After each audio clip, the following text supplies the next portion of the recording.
there is a locked shed in the middle of the woods. For so long, through middle school, we used to venture out into the woods, and one day we came across this oddity. Michael thought it was being used to grow weed. Patrick thought it was just an abandoned hunter's post.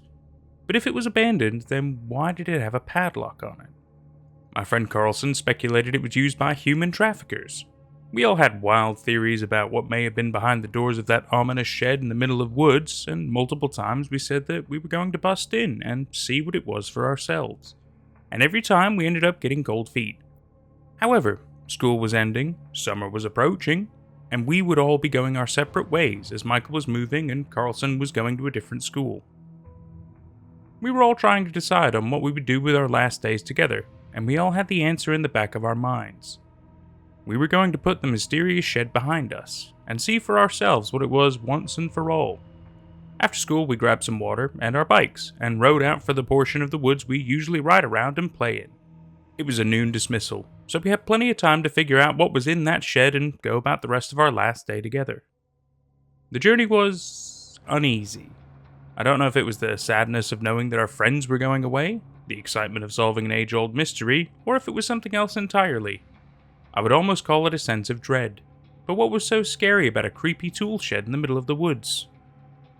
Finally, after about 20 minutes, we arrived. The small metal structure stood like a sentinel against the overgrowth that had encroached upon it, bearing marks from animals attempting to get in. Carlson took out a pair of pliers to cut the rusted chains around the doors. "I still can't believe your dad let you use that." "He didn't let me, he was just too drunk to see me take it." With a snap, the rusted chains gave way and fell to the ground. The doors began to swing open, and I could almost hear the sound of everyone's heart pumping in anticipation. The doors swung open to nothing but a small writing desk, and a hatch that led further underground. "Well, this was disappointing," Patrick blurted out. "Come on, guys, there has to be something interesting in here. Maybe check the drawers for some lost cash." We looked around, and all we found were notes, too time-worn to make out any sentences and symbols. We were about to leave when Carlson opened the hatch. We looked down and saw a ladder that descended onto a concrete stone floor. "Dude, this is getting creepy." I shared Michael's sentiment. Whatever's down there was something we were never meant to see. "Come on, guys, we came here to do a job, and that's to see what all the hype was about. I'm going down," Carlson said, brave and foolhardy.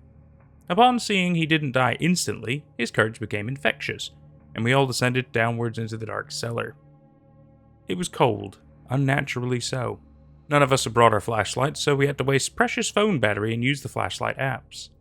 A single stone corridor stretched out into an almost infinite hallway, with doors on each side of the hall. None of the doors had windows, so we couldn't see what might have been occupying these foreboding chambers. "Dude, this is starting to get creepy. Maybe we should head up." "Head up if you want, but this is starting to get interesting." Carlson went to open one of the vaults, even though we urged him not to. Surprisingly, the doors opened. They were not locked or rusted shut. Carlson had nothing to say, but stood there silently, looking into the room. When we all joined him, we could see what he was staring at. It was a skeleton, and it looked to be in the shape of a man, but with the skull of a deer, antlers and all. "Maybe it was a hunter." Nobody bought that. Whatever we were looking at wasn't the skeleton of a human, that's for sure. The other rooms we opened were similar, but some had more than skeletons. Some had dresses made of animal fur that were ruined and writhing with insect larvae. Some had fashioned jewelry that looked like it came from rocks and animal bones. The stench of it was becoming unbearable, so we finally made it to the final door at the end of the hallway. As we opened it, we saw that it wasn't another cell, but a laboratory of sorts. Beds with straps and restraints, another writing desk with a human skeleton in the chair, and a shelf that still had vials of odd-colored liquids. Upon further investigation, we found a notebook, one that wasn't so tattered, and we used our flashlights to read through the contents. 13th October, 2001. We had been getting reports of strange sightings in the woods. People report bipedal deer stalking them and reporting the sights as close to town as the edge of the woods. The police and state park have been notified. 16th October, 2001. A boy went missing in the woods and was found by a collaboration of police and state park rangers. He was found with his insides torn out in a puddle of gore. That's when we found the animal that had attacked him. a bipedal deer as described by the townsfolk. It took a lot of bullets to kill it, and we didn't know who to call this into. Ultimately, we called the CDC for fear that it may have been carrying a disease. 19th October 2001. The CDC has passed this case down to an unnamed government branch who wants to set up surveillance in the woods. We aren't being told anything. However, as a wildlife ranger, they wanted me with them to help chart the area. I have a bad feeling about this. 25th October 2001. They began construction on an underground facility. Well, when I saw it begun, they took an old bomb shelter that belonged to a John Doe and converted it into a laboratory.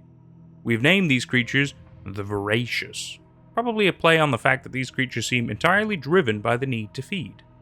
What gets me is how human they look and the fact they seem to possess some language, but we don't know what it means, nor do we have references in any known language. 1st November 2001. I had to sign an NDA about everything that happens in my time here. They finally let me into the laboratory they had set up, where they were doing horrific experiments upon the Voracious. Their teeth are razor sharp, and we have no idea how many there are in the woods, but speculate that they have been here for a long time. A very long time.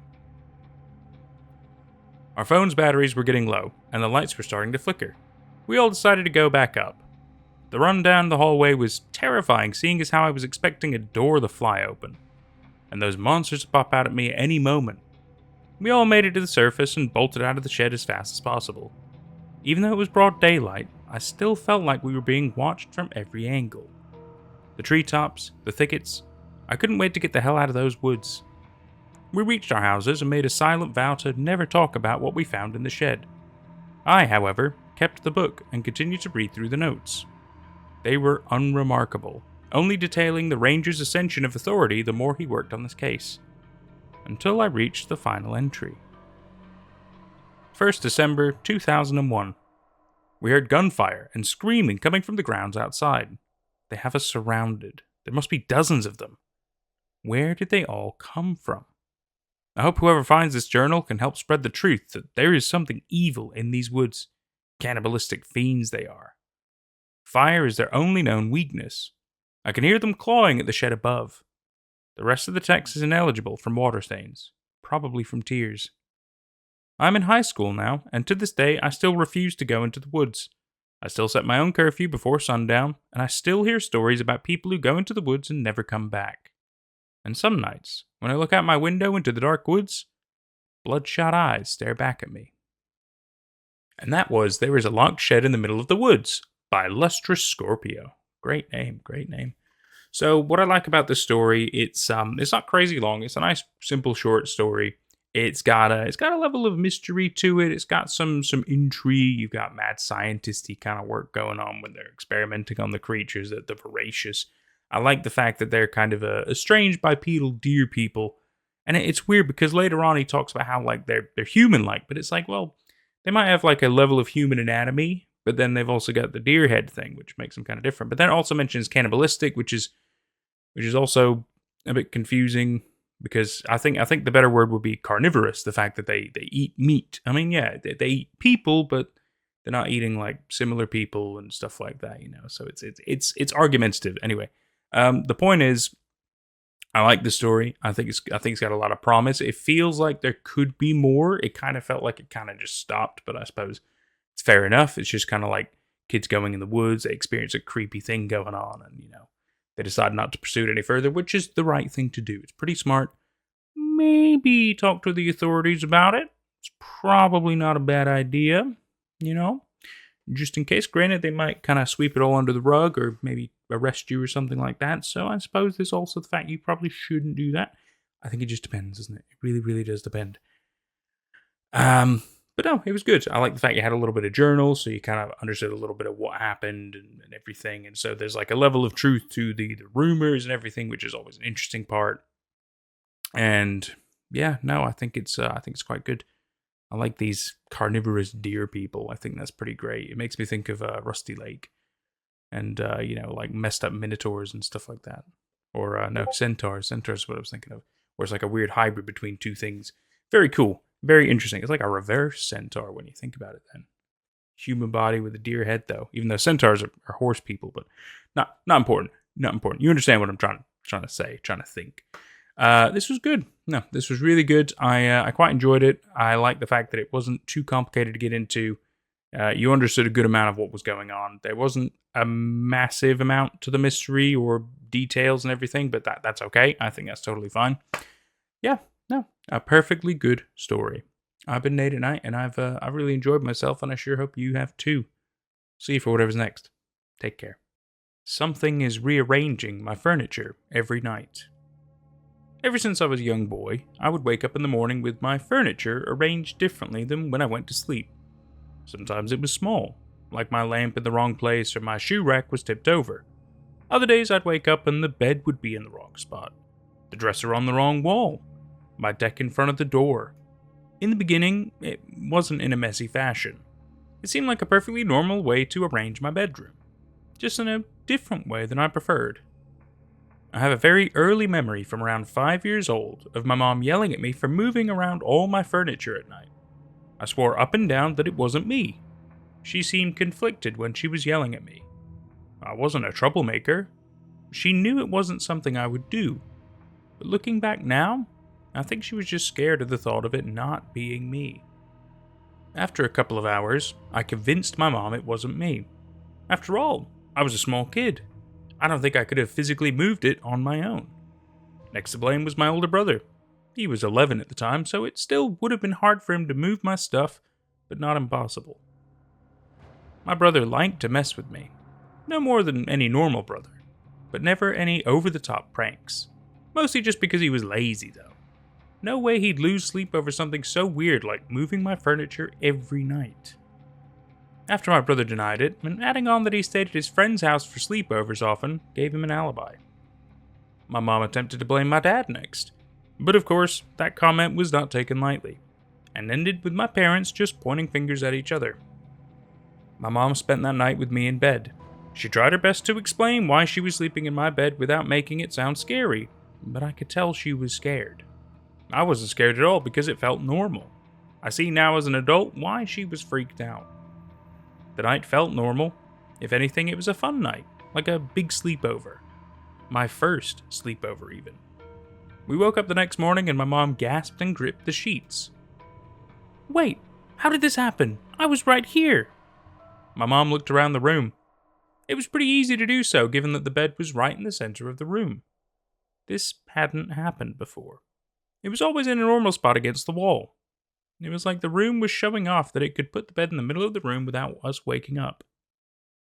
My mother always claimed to be a notoriously light sleeper. She said how she can't fully turn her brain off in case we need her in the night, but she always seemed to sleep deeply to me. The rest of the day she kept insisting that someone was sleepwalking or something. She didn't think anyone was playing a prank, but she knew someone in the house was doing it. She had to believe it. My parents ordered a Serenity camera online to put in my room so they could watch the footage the next morning. They got next day delivery, so I'd have to go one more night without them being able to watch me sleep. That night, they decided to let me sleep in their bed. I was even more excited than the night before. Now this was really a sleepover. That night, my mom tucked me in tightly between her and my dad. I remember she held me all night long. I woke up the next morning to my mom sounding terrified. My parents' bed wasn't even in the bedroom anymore. It was sitting in the living room right outside my parents' bedroom. My dad sat up and started to get as concerned as my mom. How did our bed get out here?" he whispered with a stutter. "It can't even fit through the door frame. Was it taken apart and put back together out here?" He hopped out of bed and picked me up into his arms in the process. We all stared at it, confused. Even as a young boy, I knew something was really wrong. My dad started to take the bed apart to bring it back into their bedroom, and noticed that the screws were loose. Some were even missing, like it was put back together in a rush. I remember my parents being on the phone with, I think, the police, but they never showed up. I remember my mom being upset on the phone when they wouldn't help us at all. That night, my dad installed a camera into the corner of my bedroom. My mom once again slept next to me. The camera they got was basically like a baby monitor that recorded the night. My dad had the monitor beside his bed to be an extra set of eyes. The night came and went. My mom and I woke up with my room yet again rearranged. She looked up at the camera to see that it was destroyed. All video from the night was destroyed as well. This was right around the time when baby monitors could record to an iPhone, and you could watch the video the next morning. But everything about the video was corrupted. My family went to the police station that night, insisting that someone was in our house. The cops wrote down a statement, but that's all that came of it. My parents for the next couple of years kept trying to figure out what was going on, trying different solutions to find out how this was happening, only to find dead ends over and over again. My mom started to believe the house was haunted, and after a couple of years, my dad believed her. This was the main reason for our move when I was 8. I was so excited to be done with whatever was going on. At this point, the sleepovers weren't cute. I wanted my own space. My parents didn't let me go to summer camp or stay at friends' houses like my brother did. I was sick of it. It was night 1 in the new place. It was only about 30 minutes from our old house. Not too big of a change, but just enough that I was excited. My parents felt so good about the new place that they let me sleep in my own bed. I remember they told me at dinner while we ate McDonald's over a makeshift table made of cardboard boxes. I jumped up and down and hugged them both. That night, I got tucked in, and my mom was hesitant to leave me in my own bed. She seemed worried, but knew I needed this. My room didn't have much in it, just my bed, dresser, and a few boxes with my clothes in them. I remember falling asleep that night and thinking how creaky the new house was. But I didn't mind. I was hopeful. I woke up the next morning before my mom and dad. I didn't have curtains yet, so the sunrise woke me. I sat up and stretched. I rubbed my eyes to wake myself up, and I immediately felt a knot in my throat. The furniture was moved. At that moment, I made a decision. I knew if my mom saw this, I'd be stuck sleeping next to her for my whole life. My little imagination took over, and I thought about coming home from my job one day as a grown man wearing a suit and my mom still tucking me into bed. I sprung up and quickly moved everything back to where it came from. Luckily, nothing was too heavy for me to move. Just as I got everything back into place, I heard my mom's footsteps. I jumped into bed and pretended to be sleeping. She cracked the door and let out a sigh of relief and shut the door. How I wish I could go back in time and tell my mom the truth. I spent the next month doing this same routine. My mom always woke up at 7:30 to check on me, so I'd always get up at 7 and fix everything. It was exhausting, but worth it. My mom was warming up to the idea of me going to summer camp, so I was motivated. My mom got comfortable enough to send me to camp. It was only a one-night camp that year, which was fine. She needed to take baby steps. I didn't think anything would happen, honestly. But when we woke up in the morning, every single bunk bed was outside. All 20 of them, 30 kids and 10 adults, all waking up feeling confused and disoriented. Some bunk beds, even on their sides, tipped over. Of course, the camp counselors were confused. I knew what I had to do. I gaslit all the adults into believing it was the plan of the troubled kid, Eddie. I made up a whole story about how he convinced a few other kids to do it in the night. I didn't think it was believable, but I was so convincing that everyone believed me. The camp counselors wanted to inform all the parents when they came to pick up what happened. Of course, it was a violation and needed to be explained to all the parents what happened. Luckily, I got out of it. I went to the camp with a school friend and his mom picked us up. His mom believed me when I said I'd tell my mom myself. As the years passed by, I realized no matter where I slept, this would happen to me. I turned it into a sleepover trick. I'll tell my friends to come over, and sure enough, it would happen. I'd even sleep at their houses, and it would happen. Whenever I was trying to show off the trick, the room would be in even worse condition than a normal night. I felt like I had a superpower. The years went by and it just became my life. It was like brushing my teeth in the morning. Now and then I'd forget to fix everything in the morning and my mom would check on me. It only happened a few times, but each time I saw fear in her eyes. I always just said I moved stuff around the night before because I was bored of the layout. I could only use that lie so many times though. One time in high school, I was very sick. I was having a hard time getting up in the morning to move my furniture, and I didn't move my furniture for a couple of mornings. My mom was getting nervous, and I knew I had to get up before her to move it the next day. My mom came into my bedroom to say goodnight and let me know she'd be gone early in the morning, but would say hi as soon as she got home at around noon. This was music to my ears. I could sleep in and not worry about moving everything before she could barge in.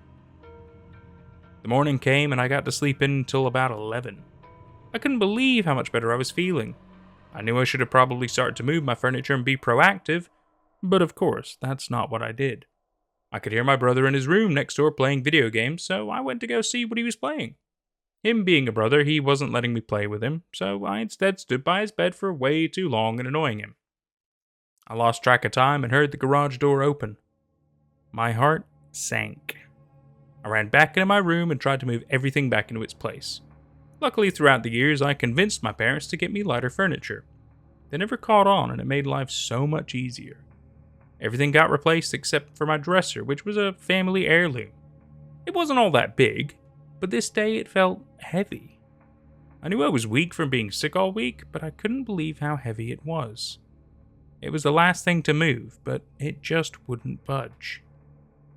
I frantically ran to my brother and told him I needed help moving my dresser. He leapt out of bed to run to my room. With most things, he doesn't care to help me. But I was always honest with my brother that the furniture thing never stopped. He knew that if our mom knew, our whole house would be a living hell, and she might even make us move again. He always had my back when it came to my supernatural furniture. Instead of going back into my room, I went downstairs to distract my mom. I knew she'd be mad to see me out of bed, but the consequences of my furniture being out of place would be so much worse. My sock slid across the hardwood floor, and I reached the kitchen just as she was opening the door. Her happy humming was immediately interrupted when she made eye contact with me. She set a grocery bag on the counter and got out some soup she just bought at the store. I thought she was going to yell at me, but I wasn't going to question it. I figured she was being patient with me since I was sick. Just as she got out a box of popsicles, I heard an awful sound. One that I will never forget. A sound that is completely my fault. I heard my brother scream. It was a loud scream, but short, like something interrupted it. It sounded like he stubbed his toe and then covered his mouth halfway through. My mom and I made eye contact and started to head upstairs to check on him. It was too loud to be something small. We turned the corner into my room, and I didn't know what to feel. I saw my dresser still not in its normal spot, but just slightly moved from where I left it. The dresser had a big drawer on the front that opened up like a door or a cabinet, and it was wide open and empty. But most importantly, my brother was gone. An hour went by, and my brother was nowhere to be found. The doors to the house seemed to all be locked. Same with the windows. We ended up filing a missing persons report. A whole week went by, and there was no sign of him. My mom thought my brother was in the middle of moving my furniture to prank me or something and got spooked and ran off. I didn't have the heart to tell her or anyone that I felt like this was my fault. I thought that maybe whatever was moving my stuff wanted just me to move it or something. After that awful week, we found something to make it so much worse. My dad was in my room with me and trying to ask more questions about our last interaction. A lot of people asked me this since I was the last person to see my brother. As I explained it to him for the 100th time, he was randomly looking at the dresser and opened up the big door we originally found wide open. It had a note taped to the inside. Before my dad took it, he looked nervously at me, asking if it was mine. But he very well already knew the answer. We called my mom into the room before we read it. The following is an exact quote from the note. I see our little game of hide and seek did not end like I imagined. Your brother is not who I intended to find me, but he will have to do for now. We had no clue what the note meant, but that didn't stop it from sending shivers down my spine. At the very least, now we knew someone had taken my brother. We thought the cops would do more to help now that we had a note. While they did do a little more to help us find him, they never found anything else. I never saw my brother again. Last year, I moved out of my parents' house. This decision was completely based on my not wanting to move my furniture around every morning. I couldn't imagine a world where I could leave my furniture as is and just sleep in without the worry of my mom seeing it. That being said, I moved out as soon as I could afford it. I moved in with my best friend and we shared an apartment. He knew about my little party trick and was never too freaked out by it. Although part of me was scared that once he saw it was legit, he would be scared. The first morning I woke up and the room was a mess. Everything was in the wrong place just as usual, although I didn't think there would even be a usual for how my room looked anymore. I was sick of fixing it. It was going to look however it wanted to look. After a couple of days of just letting my furniture do whatever, I noticed how it was being arranged was more and more chaotic. Messier. Like the furniture was mad that I wasn't putting it all back. I started straightening things, but nothing too wild. I'd just leave the big stuff. I mean, my roommate was weirded out, but he didn't care at first. One morning, about 2 weeks into living at the new place, I woke up with my bed on our deck outside. I knew it was going to start getting out of hand. The whole reason for me moving out was to not have to move my furniture around like crazy. I was so mad I couldn't just leave the furniture as it was. For some reason, it had to be put back to its normal spot. I let it go one more morning. I wanted to see what would happen if I left it just once more. I woke up the next day in the middle of the woods with no clue where I was. It felt like when I was a kid, and this happened with bunk beds, but this was so much worse. It was relatively easy to find my way back, but just a long walk. In all, it took me about 2 hours to get home. Not to mention having to figure out how to get my bed back home. When I got back, my roommate had a chat with me. He said how he never really thought the weird furniture thing was real and thought it was a very elaborate joke. And now that he lived with me, it was affecting his mental health. He felt paranoid and really tired and wanted me to move out. I was of course bummed, but knew it was for the best. I tried to tell him I'd start moving the furniture back every morning and it would all be okay, but that didn't seem to help him feel better. I called my parents to tell them I was coming back home. They seemed excited to have me come home. They seemed very cheerful, actually. When I asked them what was making them so happy, they said they felt better than they had in years, and felt so well rested. It felt nice to hear them happy for what felt like the first time since my brother went missing. I had most of my stuff packed up and was ready to move in just a couple of days. We both knew this whole moving thing might cause problems with our friendship, so we wanted to do something fun before I moved out. We did a spontaneous week-long road trip. The morning I left, I didn't move any of the furniture back. It didn't seem necessary. I noticed something strange about the road trip. At no point in the trip did my furniture move. It was the first time since I can remember I woke up with everything looking the same. I thought maybe I found some kind of weird hack. We got back from an amazing trip feeling closer than ever, feeling thankful that we did it. I walked into my room and saw everything just as I remembered leaving it the day we left for our trip. Everything except for my dresser with the front facing down right in the middle of the room. I went over to the front of it to try and lift it into place, but it felt heavy. I immediately felt the memories of the day my brother went missing flash back into my head. This thing being heavy is bad news. I wasn't sure why, but I knew I didn't like it. I called my roommate in to help me move it. At first he was hesitant. He didn't want anything to do with my furniture. Finally, I convinced him to just help me lift it quickly. As we pushed it back up the wall, the body of a man came falling out. He was dead and limp. Claw marks filled the inside of my dresser. It looked like it fell over while he was hiding in it. He most likely fell over at the beginning of our trip and couldn't get out. He was in the same spot where I found that ominous note a little while back. He also had a gas tank that had a sleeping aid in it that was connected to one of those things that go over your mouth and nose before surgery or something. He looked malnourished and sickly. This man was my ghost for the last 15 years. Moving my furniture around, thinking it was some kind of fun game or something. This was the man who took my brother. This was the man who gave a sleeping aid to me and everyone else I lived with so he could move my furniture around for me. This was the man who took away countless sleepovers from my childhood. This was the man who stole my mother's peace of mind, my whole childhood. So I could have some sick game every morning. They never found out who he was. They couldn't find anyone that matched his fingerprints or dental records or anything at all. It's like it never even existed. Most of all, they never found my brother. They never found out how the man got in and out of my house, if he even left, or how he was always around no matter where I slept. They never figured out how he managed to sneak around my living space for so long and not be seen. That was last year, and after that day, my furniture never moved again. And that was Something is Rearranging My Furniture Every Night by Bohemian Couch Potato. So I love this story. I love it because early on into it, I was like, okay, have we got like a poltergeist activity going on? Have we got like maybe some little gremlins or little gnomes or something like that? Maybe pixies or something that's just moving stuff around, almost like it's playing a prank, playing a game.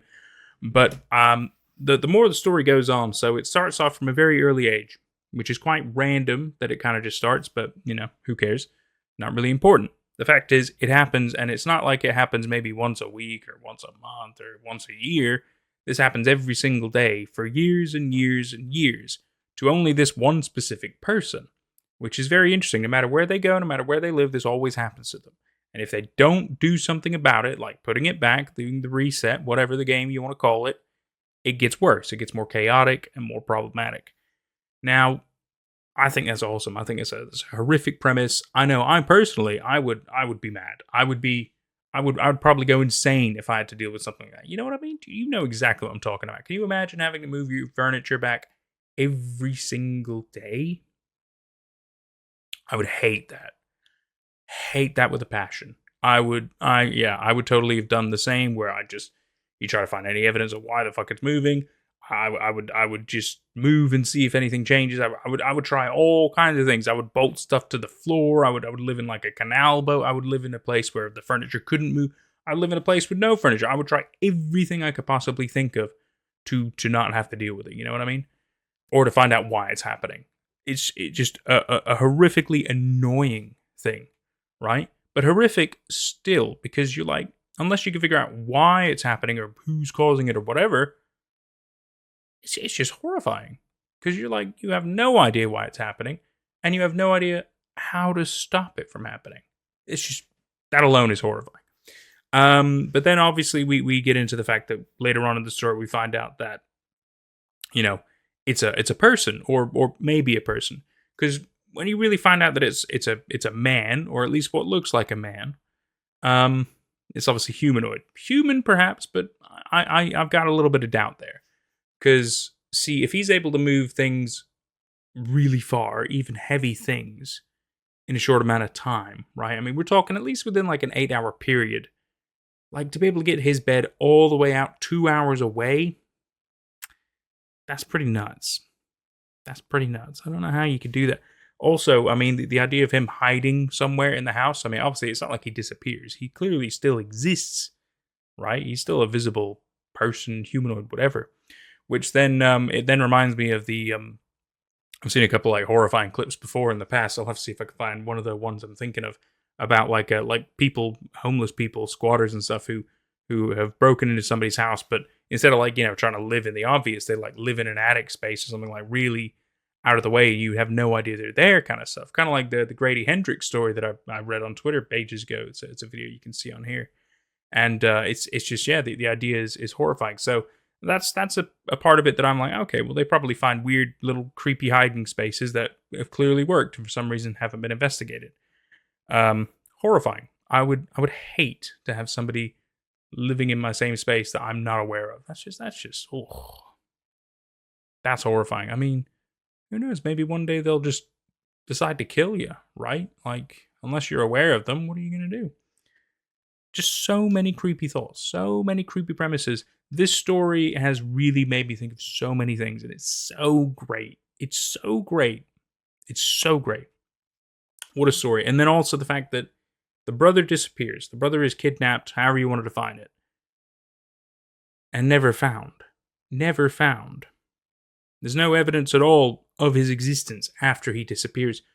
So what happens to him? Does he perhaps get murdered and then somehow all evidence of his body is completely erased? Like, is it maybe buried somewhere that nobody's aware of? I suppose that's a possibility. Maybe he gets rid of them in acid, but then where would he get that? Where would he hide that stuff? Has he got some other place that he goes to?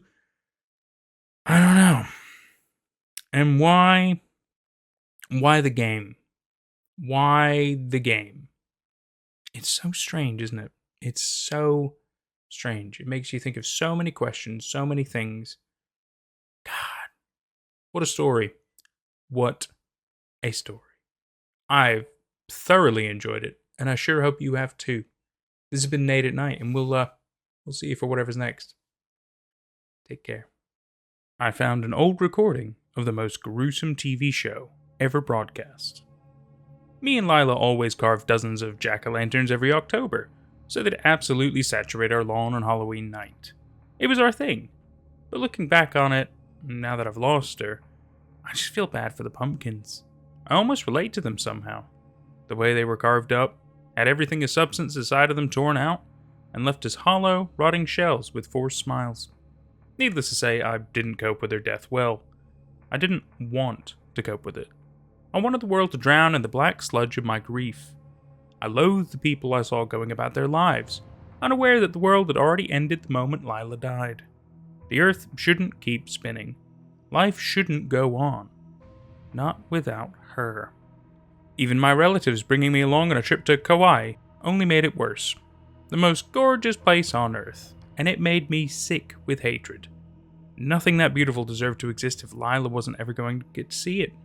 It wasn't fair. I thought I'd never enjoy or care about anything again. Then I discovered media preservation. It started with taking some of Lila's old VHS tapes to a video repair place to fix some issues with the footage before it's digitized. The job fascinated me. In a universe based on entropy, where everything inevitably fades away and is forgotten, restoring something lost is like snatching it from the jaws of death, right? Like flipping the bird to the universe in its so-called natural order. People die, but information doesn't have to.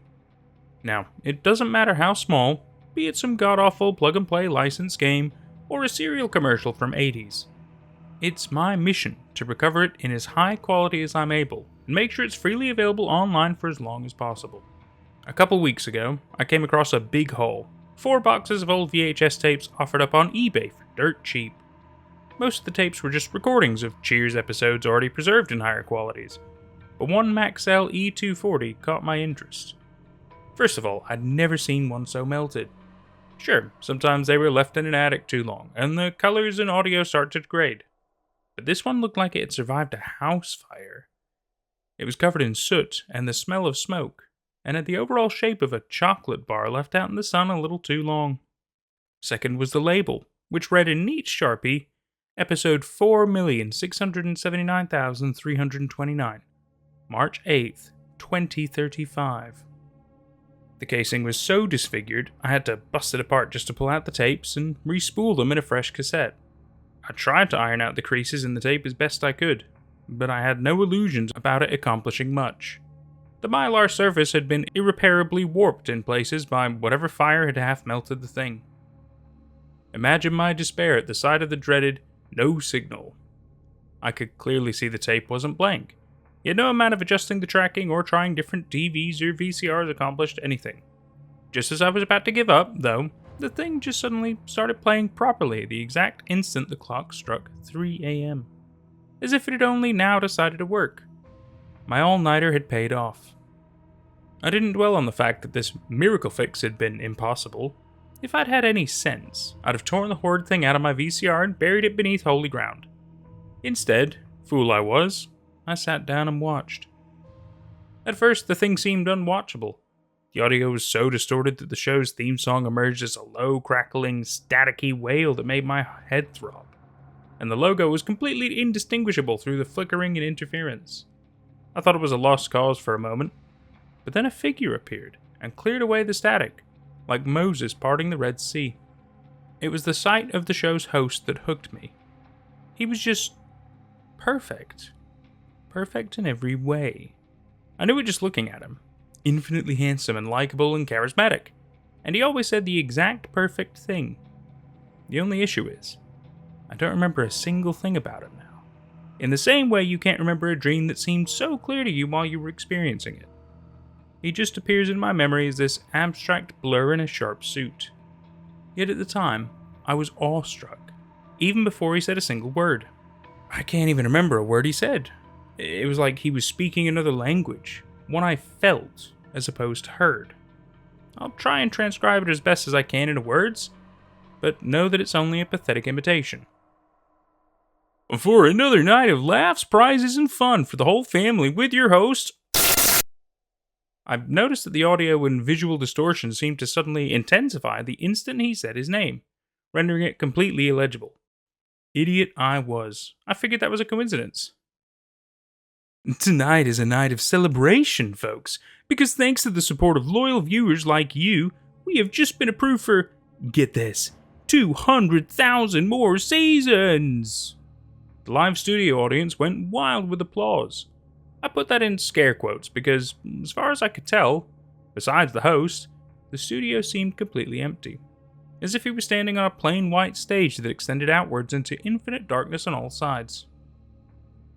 For those just joining us, the game here is simple. He explained that this was some part of a trivia show. Every time a guest got an answer wrong, it brought them a little closer to some sort of unspecified punishment. And if they got it right, he smirked. Well, they get to delay the inevitable. I wondered what he meant by inevitable. I didn't have to wonder long. The host gestured to a curtain that hadn't been there moments ago, which raised to reveal a middle-aged man. You know the type. Bushy mustache, gray hair, round-rimmed glasses. Kind of guy you'd have doing your plumbing. He couldn't look any more out of place, stood up and restrained in that... What the hell is that? I recognized that metal coffin-looking thing from a medieval torture museum I went to once. The Iron Maiden. The lid hung open, countless long, needle-like blades poking inwards, threatened to poke a million new holes in him if it was shut. His situation was not lost on him. Where am I? What the hell is this? Oh, lucky guess, the host joked. More canned laughter. I know you always love watching those trivia shows, Malcolm. Were you always sitting there grinding your teeth, seething that it wasn't fair? That you should be the one up on stage winning big? The man paused. Even he seemed mesmerized by the unreal perfection of the host before him. This is a game show?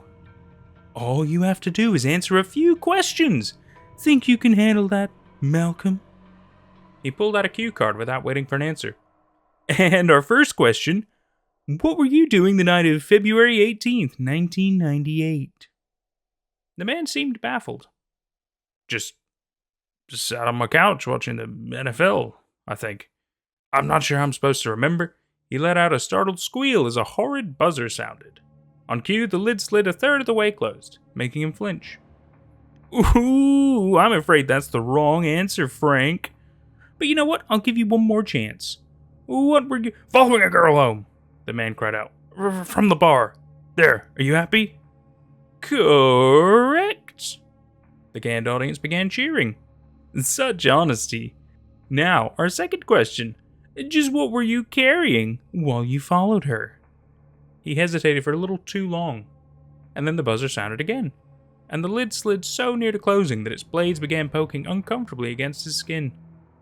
He tried to press himself against the back of the maiden as well as his restraints would allow. Jesus, okay, a knife! Ah, if only you'd said that just a second earlier. Another big question. Our third question. Why, Malcolm? Why did you do it? That set Malcolm off. He started thrashing, clawing, screaming. Let me out of this thing, you maniac! You can't do this to me! Do you know who I am? Is this some sort of sick joke? My lawyers will have your head for this, you... And then the buzzer. All of a sudden, the lid slammed shut, full force, and the man was utterly silenced, save for an unnatural, drawn-out wheeze. Another wrong answer, Malcolm. I'm afraid I was looking for, because if I can't have her, no one can. I admit it. I laughed. Out of shock more than anything. How was this allowed on TV? I took it to some sort of dark comedy show, and it was kind of satisfying to see that freaky character get his comeuppance. Still, there was something unnerving to me, seeing the man's eyes through the openings in the maiden, wide and red and terrified. They just looked a little... too real. But the maiden disappeared as quickly as it came, before I could dwell on it too much. Oh, envy! Definitely one of my favorite sins! More laughter. Stay tuned, folks. We've still got a night of fun and games in store for you. But first, how's about a word from our sponsors? Cut to a corporate logo, which I again couldn't recognize. This segment was made possible by Pure Health, which has recently announced a brilliant new initiative to protect our citizens from skin cancer by removing their skin completely. The camera cut to a massive industrial building, resembling a solid concrete cube around 50 meters in width and height. Its surface bore arcane symbols etched using carvings of wailing, tormented faces. The host would occasionally be rendered inaudible by a deafening metallic scraping from within, though he didn't seem to notice. The only protrusion from the building's cube shape was a single smokestack, belching a scarlet-red smoke into the atmosphere. A queue of gaunt figures waited at the entrance, herded and coerced by their grim overseers. And there were no words to describe the procession of scarlet ghouls limping out at the building's other end. Owing to the non-linearity of time, the brand new grand skin peeling machine has spontaneously appeared several years before construction deadlines, and indeed, before it was even conceived of by anyone in our timeline. People have rushed all the way from Malibol just to try this miracle of technology out on opening day. And so far, the reviews have been stellar. He shoved his microphone in the face of a shambling thing that could only scarcely be called a human. Tatters of flesh clung to its exposed musculature, blowing in the wind. Its eyes were the only hint of color in the sea of bloody red, and they were wide, white, and terrified. The thing screamed and wailed for as long as it could before the last tendons connecting its jaw to its face snapped, and it was left to choke and gurgle. An amazing wail! The results speak for themselves, folks. The grand skin peeling machine is a hit. So far, I was still laughing along and having a good time. The sight of the next guest, however, started making me nervous. It was an old lady. She couldn't be a day younger than 60.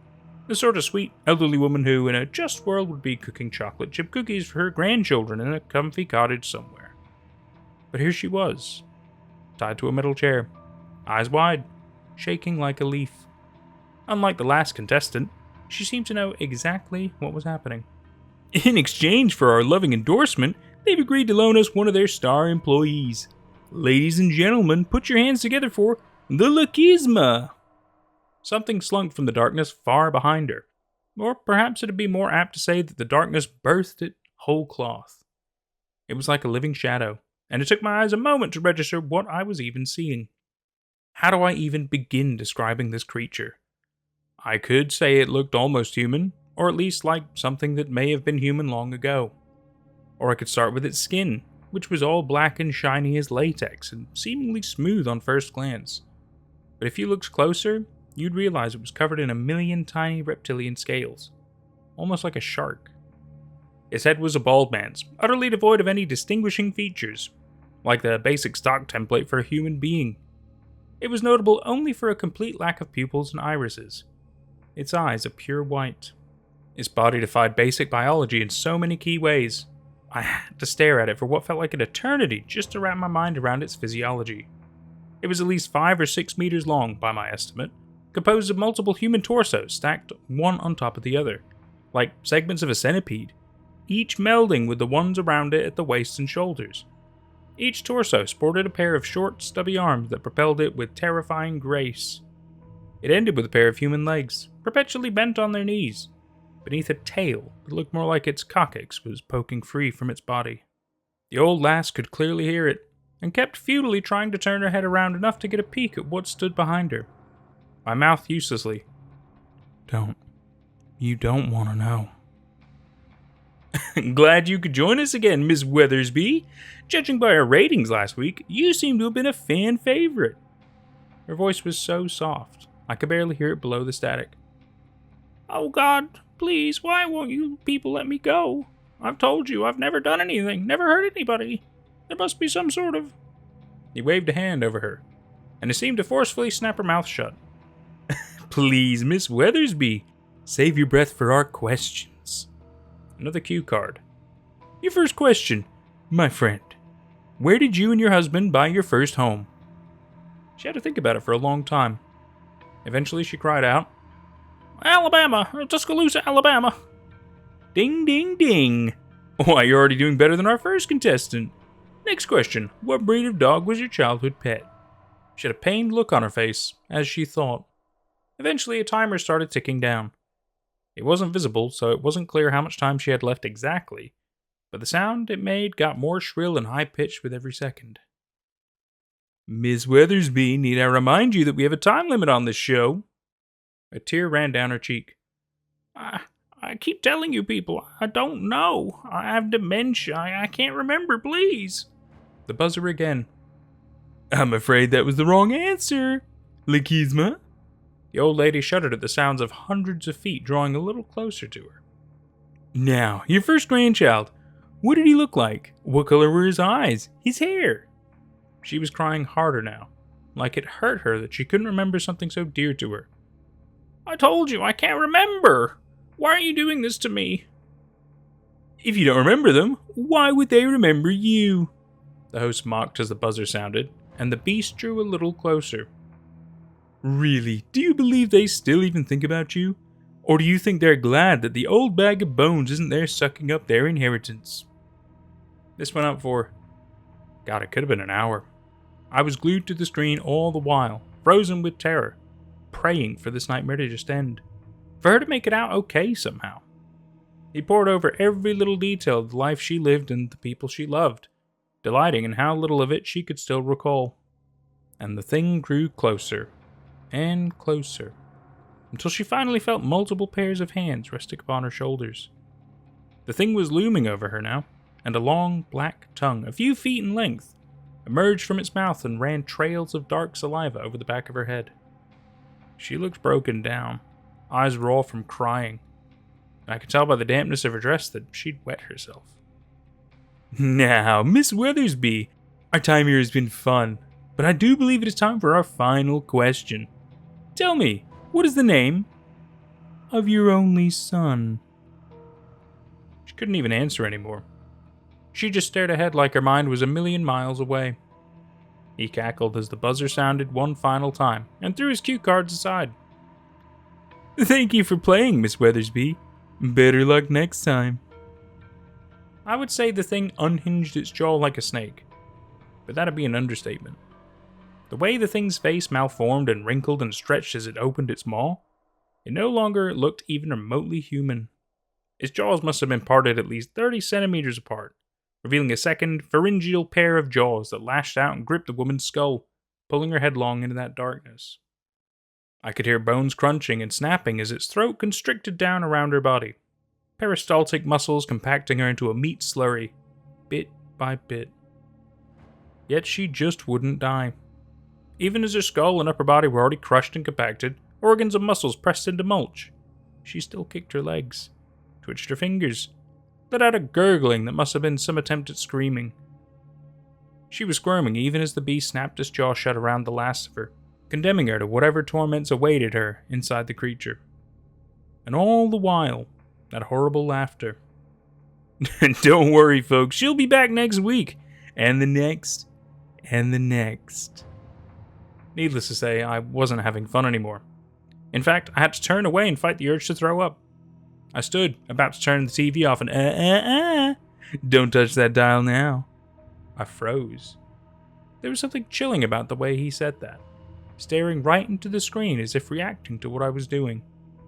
I hated that grin on his face. The real show is just beginning. And with the barely restrained excitement of a child on Christmas morning, he yanked back another curtain, and I recognized everything. I recognized that crappy bootleg knockoff Always Sunny in Philadelphia jacket that was so gaudy and terrible it instantly became her favorite thing in her wardrobe. I recognized those subtle hints of slight acne she disguised as fake freckles. I recognized the way her gray eyes would remind me of those overcast mornings at the beach at Hilton Head and pointing out all the cannonball jellyfish washed up on the sands. I recognized that tattoo of the name Rocky. How I'd held her all night long as she cried into my shirt after her childhood cat had died. It was Lila. I shuddered, gasped, fell from my seat as if I'd been punched in the stomach, and the air had been knocked out of me. I couldn't breathe. This couldn't be real.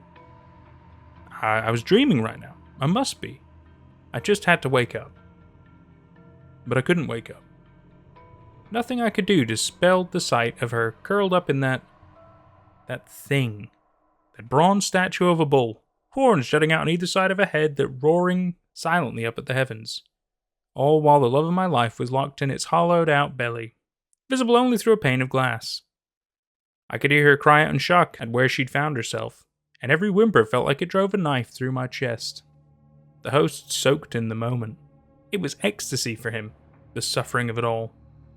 He stared dead into the camera like he was looking right at me as she called. "What is this? Where am I?" "Why, I have good news, my dear Lila. You're exactly where every American dreams of being. You're on TV." He pointed to the camera. "And we have a very special guest in the audience tonight. Your very own beloved Jackson." I shuddered, hearing my own name ooze from his fetid lips. His facade of perfection was slipping, and there was something so profoundly ugly beneath it. Her eyes snapped to the camera, confused, despairing. "Jackson? Baby? Oh, what's happening? What is this?"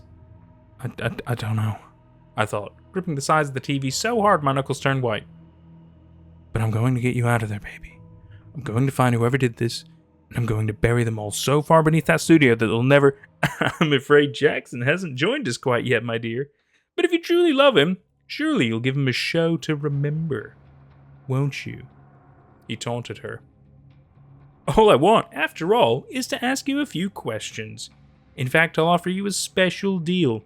Get even a single answer right, and I'll let you go free. But get one wrong, and, well..." On cue, a fire was lit beneath her. Small, smoldering for now. But she whimpered as she noticed the heat. We both realized in that instant what this was. By now, I was screaming things I can't repeat here, and slamming my hands against the TV screen as if I could reach through and save her. She bit her lip and acquiesced. Not like she had any room to argue. The host grinned and readied a cue card. "Your first question. Where are you, Lila?" I don't know. How am I supposed to know?"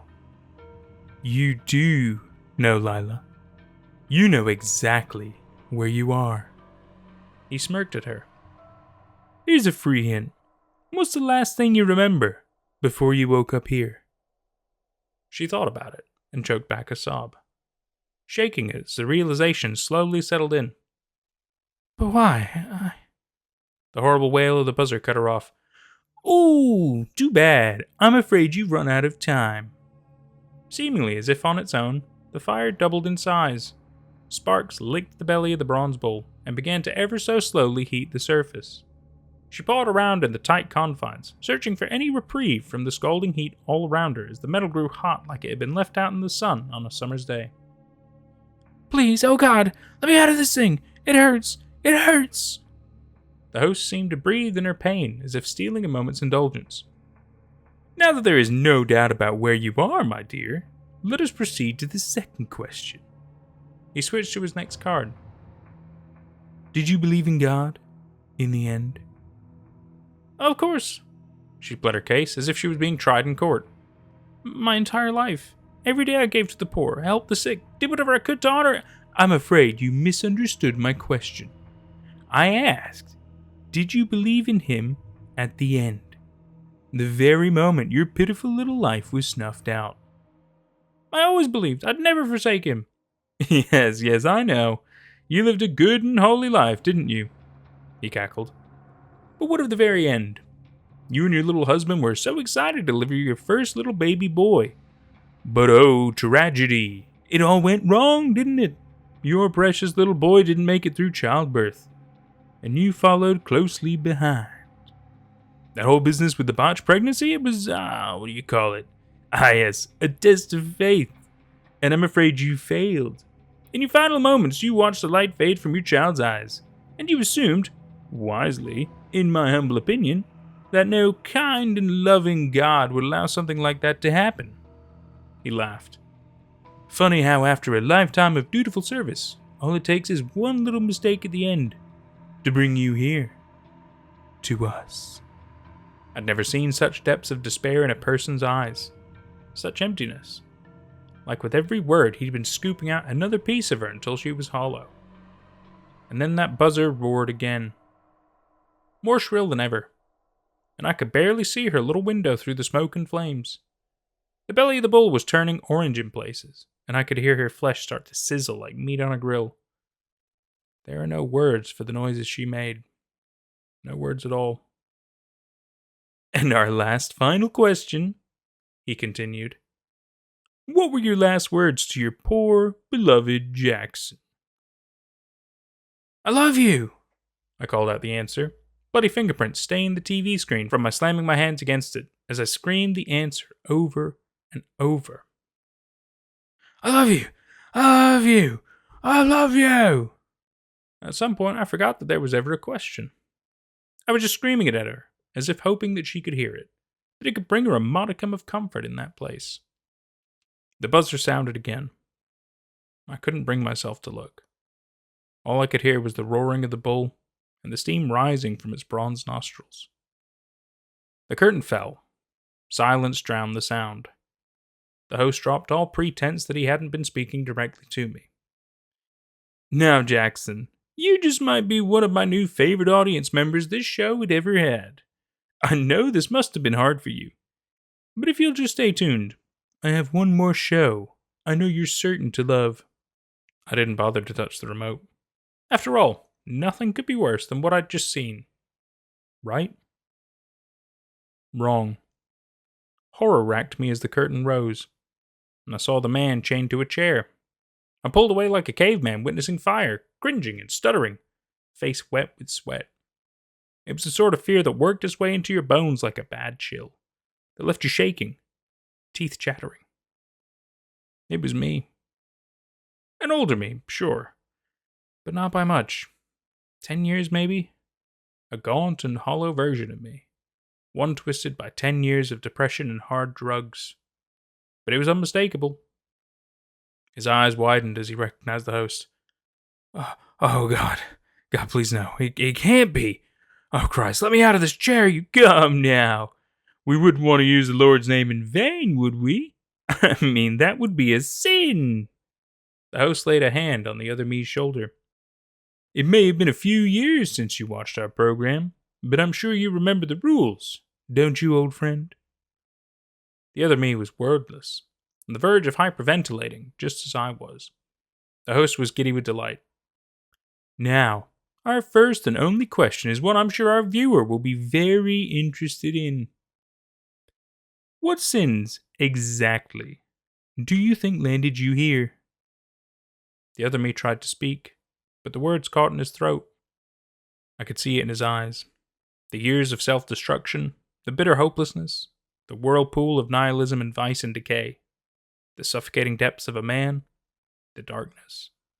How could he put it into words? The sound of the buzzer was like a pig squeal. I'm afraid that our viewer is going to have to figure that one out for himself. In the meantime, your punishment. Well, we wouldn't want to spoil anything. The curtain slowly began to fall, just as a couple other of those black, grotesque monstrosities emerged from the darkness. The curtain covered them all before I could get a good look at their obscene, twisted, asymmetrical figures.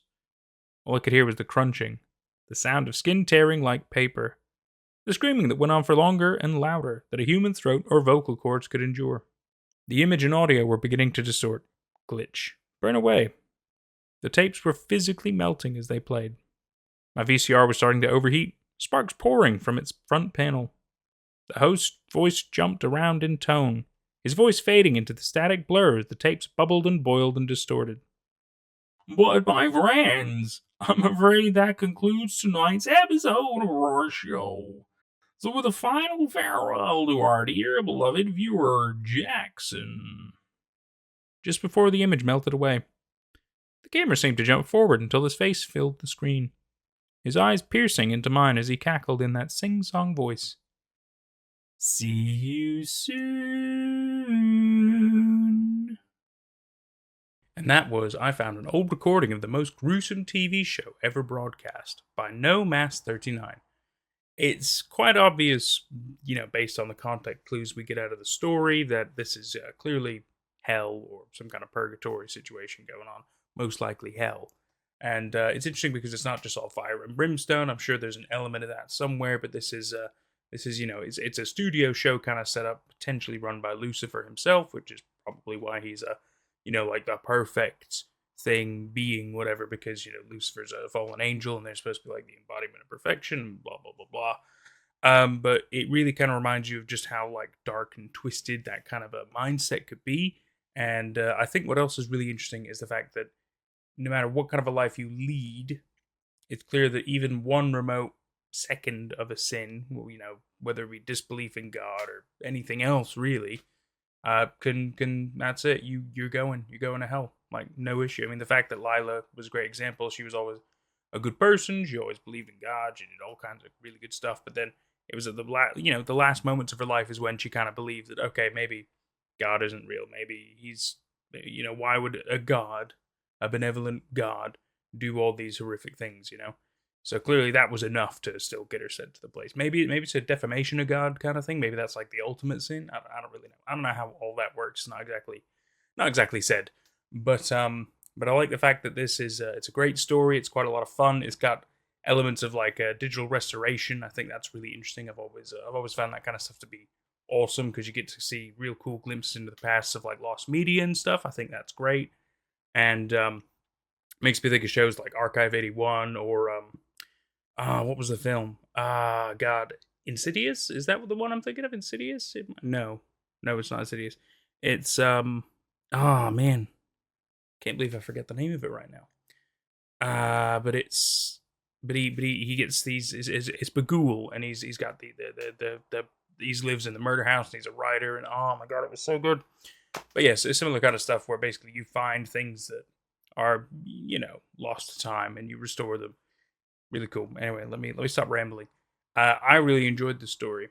I really, really did. I love a comical, goofy, evil character. I've always enjoyed that kind of a shtick. I think that's great. It's been a super great story. I'm really glad I got to share this with all of you, and let me know what else you want to see. Thank you so much. This has been Nate at Night. We'll see you next time. Take care. I know the real reason behind the closing of the old yellow gas station. If you're local, I'm sure you've noticed the old yellow gas station has been closed for a long time. They say it was because of low revenue and vandalism, but that's a lie. I was there the last night it was open. I know what happened. I know why the doors are chained shut. If you have driven the Mountain Loop Highway, then without a doubt you've seen the run-down little station on the corner of 20 and 530. And if you stopped by on a weekday between 5 and midnight, you would have been served by either myself or Iris. I was 16 at the time. Technically, I couldn't work the hours that I was, but the owners were pretty relaxed when it came to certain things.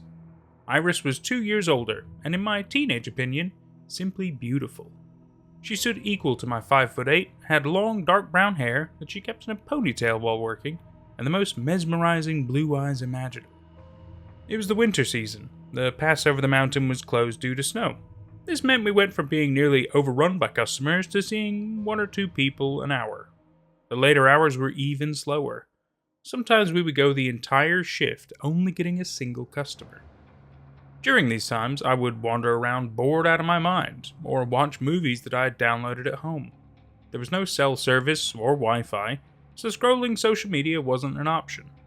Iris preferred to lean back in her chair behind the register and read books. I would try and make conversation occasionally, but it would always die quickly. The night of the incident was like all the rest. The sun had set depressingly early. We hadn't seen a soul in hours.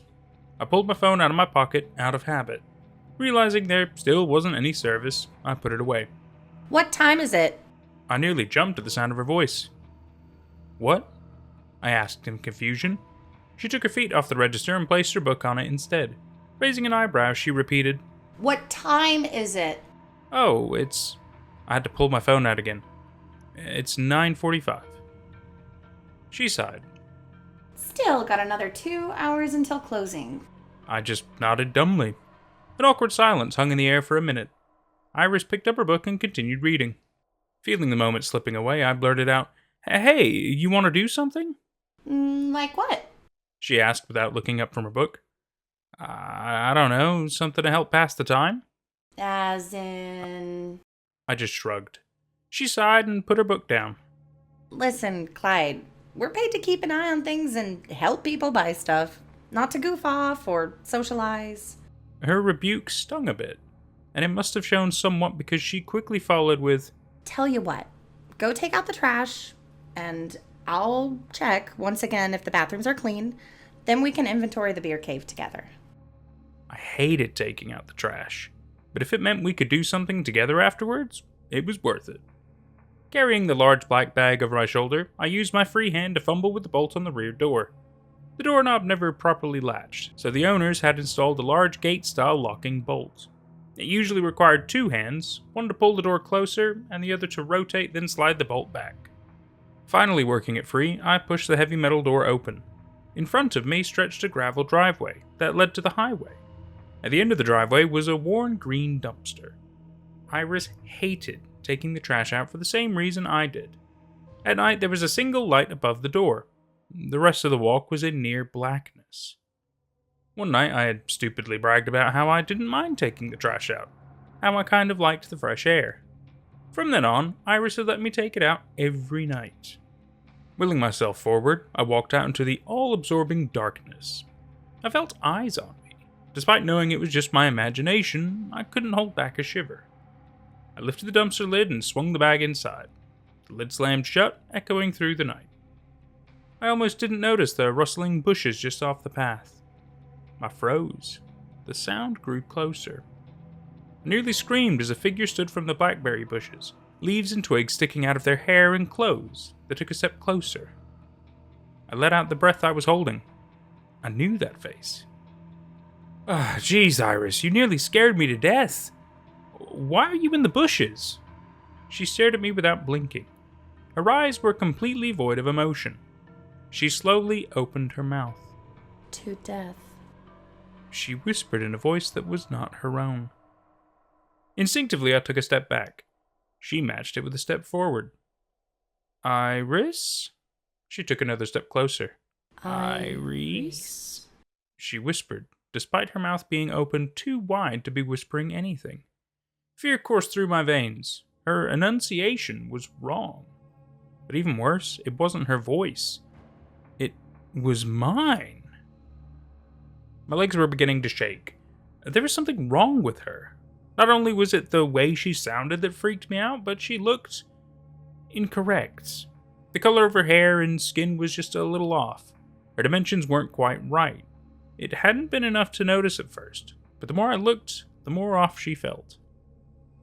She spoke again, drawing closer with each word. Iris, to death.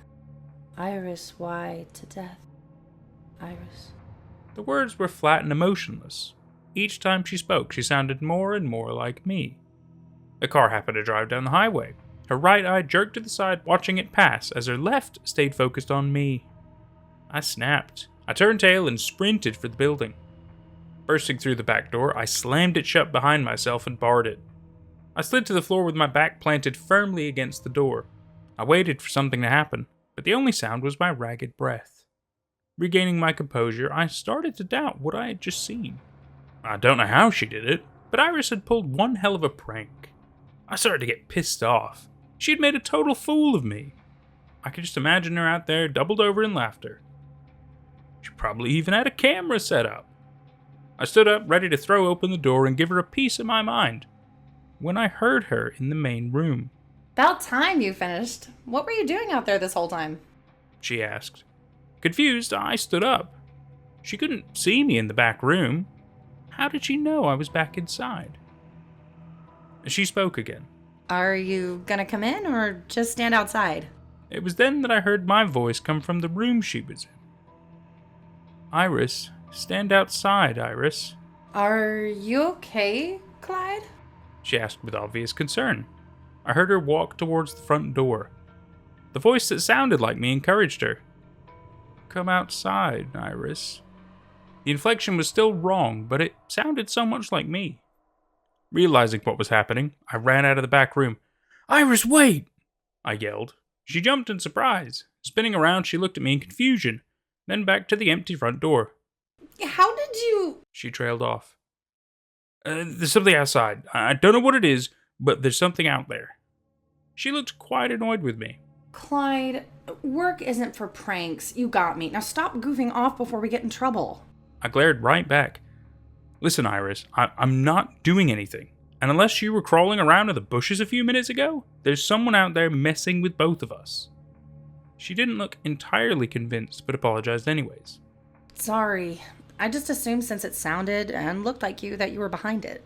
You saw it? I asked. Yeah. Well, as best I could. These windows are so old they distort everything. We agreed to hang out together. So long as we could see each other, nobody could pull any more pranks. I was actually starting to enjoy the evening. For the first time, Iris and I were having actual conversations. I learned she was paying her way through community college and was an only child. I told her about myself and my plans for after I graduated. We talked about dream vacations and what plans we had for next summer. It wasn't long before we had both forgotten about the night's previous incidents. Iris stood. I'm gonna use the bathroom. I'll be right back. While she was gone, I went over to the soft drink fountain and filled up a cup. Iris walked behind the register. Picking up her book, she began to read. You want something? I asked, holding up my cup. Before she could reply, something metallic clattered in the back room. Iris jumped to her feet. We both looked at the door marked, Employees Only, with apprehension. Stay here, she commanded. Before I could protest, Iris ran through the door into the dark room. A panicked cry came from the dark. Clyde! Just as I was about to rush through the doorway, a toilet flushed. I froze. Behind me, the bathroom door opened and Iris walked out. I felt sick. In the darkness of the back room, I could make out a figure standing just a few feet away. Iris noticed something was up. What's wrong, Clyde? I didn't take my eyes off the figure in front of me. There's someone in the back room. She ran up to me. What? She demanded. Who? Looking through the doorway, she gasped. You better leave. We're calling the cops. She yelled. The figure stepped farther into the dark, disappearing from sight. To death, Iris, came my voice, followed by Iris's voice. Come here, Clyde. There was a pounding of footsteps as the figure charged us. I slammed the door shut just in time. An inhuman scream rang out as the creature slammed into the door. Iris and I held it closed as the door was assaulted over and over again. We didn't relax until we heard the back door slam shut. What the hell was that? Iris asked. I didn't know what to say. This was too much. Iris jumped to her feet. I'm calling the police. I don't care who or what is out there. It just tried to attack us. I nodded. Yeah, that's a good idea. Iris went to the payphone behind the counter. She punched in 911, then held the phone to her ear. She hung up and tried again. Damn it, she muttered. Trying a third time without luck, she slammed the phone back into the receiver. Clenching her fists, Iris groaned in frustration. The phone's dead, Clyde. I felt a knot form in my stomach. This wasn't uncommon. The phone was just as often broken as it was working. But it was really bad timing. Now what? I asked stupidly. Iris threw her hands up. How should I know, Clyde? This isn't exactly in the employee handbook. She slumped down at her feet. Hey, Iris? Yes, Clyde? We don't have an employee handbook. A small smirk played across her lips. I know we don't, smartass. With the mood successfully lifted, we went back to our original plan. We would stick together until sunrise. Then we would drive to town and report what happened. That was until a tattered, soft-top Fox body Mustang pulled up to the pump. Oh, shit, muttered Iris. We both cautiously peeked out the window. Do you think they're part of the prank? I asked. Iris bit her lip nervously. I don't know. I'm not even sure it's a prank. An old man slowly climbed out of the car. He was balding and wore thin-rimmed glasses. He reminded me of a short, portly teacher I had in middle school. The man fumbled with his wallet, completely unaware of us. After swiping his card, the man stiffened. He looked over his shoulder at something we couldn't see. Iris's doppelganger came striding into the light. Behind me, the real Iris let out a soft gasp. I was frozen in place. I stood there as that thing approached the man. Suddenly, the doppelganger jumped impossibly high and landed on the man's shoulders. He collapsed to the ground under its weight. Iris rushed from behind me to the automatic doors. Her movement snapped me out of my daze, and I chased after her. With the opening of the doors, we could hear the man yelling out in pain. The doppelganger had long black fingernails that it was using to try and gouge out the man's eyes. Before we'd even made it out the door, the second doppelganger rushed from the dark. It still looked like me, but more battered and dirty. It held a large rock above its head as it ran towards the man. Raising the rock higher, it brought it down on the man's skull. Iris turned and blocked my view, but I still heard the crunch. It sounded like a watermelon landing on a sidewalk from a great height. Iris shoved me back inside. Once the door closed, she locked them. I chanced to peek outside. The car stood abandoned in the yellow light. All that remained of its owner was a thick red puddle leading into the dark surrounding bushes. Iris looked at me with tear-filled eyes. Clyde, I don't know if we're getting out of here. I didn't know what to say. We just watched someone die. My thoughts were a mess. I hugged her. We stood there holding each other, scared to death. Iris angrily wiped her tears. Come on, Clyde. We need to lock this place down. We pulled down the security gate and locked it in place, hopefully sealing off the front door. Not that it would do much good if something really wanted to get in. The windows on either side of the door were plenty big enough for someone to crawl through. The back door was locked, but for good measure we pushed the baked goods display in front of it. We both froze at the sounds of footsteps above us. Iris covered her mouth to hold in a gasp. They're on the roof, she whisper-shouted. We both looked to the access hatch that led to the roof. It was locked, but how sturdy was it? My heart lurched and a scream slipped out of me. At the front window was my face, blackened and grinning with its eyes open far too wide. No, it wasn't black. From the nose down, the face was stained with blood. It had been feasting. Iris jumped when I screamed. Seeing the face, she turned me and pulled me into a hug. Wrapping her arms around my head, she pulled it against her chest, blocking out my view of the thing outside. Just don't look at it, she whispered. Don't acknowledge its existence. That didn't last. The creature wearing my image started tapping the glass. At first, lightly, but with each tap the force increased. Soon the old glass pane was flexing under the force. I looked up at Iris. I saw in her eyes that she knew as well as I that the glass wouldn't hold. The second creature dropped from above to join the first. Cracks began to appear. I was frozen in place, but Iris sprang into action.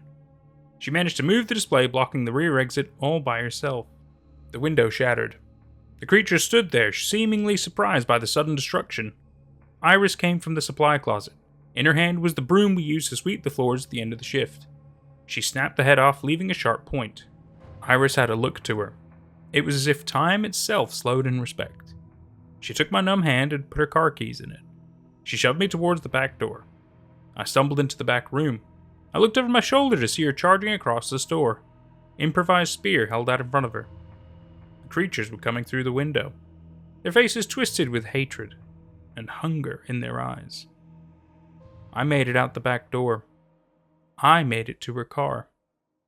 I made it home that night. As soon as I had service, I called 911. I bawled my eyes out as I tried to tell the operator what happened. They heard enough. Someone had died at the gas station, and someone else was in danger. The next morning, the police came to my door. They cuffed me and dragged me out of the house. I spent hours getting brutally interrogated. Finally, I was able to go. From what I picked up, the officers arrived to the scene. The body of the Mustang owner was mostly consumed and laying next to the store. Inside, there was bloodied hand and footprints everywhere. Iris was nowhere to be found. If it wasn't for the fact that there was no DNA evidence pointing towards me, I probably would have taken the blame. We moved within a week. Despite the charges being dropped within 48 hours, the court of public opinion had determined I was guilty of murder. And probably worse when it came to Iris. It's been 7 years now since they closed that station. I drove past it yesterday. I had to take that route for my job. The windows are boarded up, and the blackberries have taken all over the building. And the blackberries have taken over half the building. But it didn't feel empty as I drove past. Thank you, Iris. You are braver than I could ever hope to be. I hope you could see what I did with my life and are proud. I miss you. I'll be taking the long way home. The extra 4 hours of driving is worth not having to go past that station again. And that was I Know the Real Reason Behind the Closing of the Old Yellow Gas Station by Hobo Sam 21C. Wonder if you're from like a universe like Rick and Morty style. So this is clearly a classic case of doppelgangers or body snatchers, something along those kind of lines, which I'm always really intrigued by those stories. They're definitely some of my potential favorites because it's this notion of there's something trying to not just mimic you, but basically take over your life, right? At least that's usually the situation with body snatchers and doppelgangers, but not always the case. Maybe it is just a crazed creature that looks and resembles a person, perhaps to blend in so that it can kill more easily, almost like a predator in a way, right?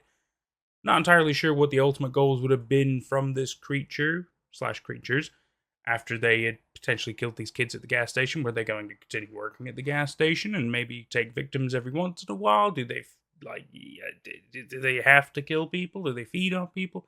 There's a whole lot of things that aren't fully answered in it, but that's okay because it's always good to have the good level of mystery behind stuff, as well. So I think it's really good.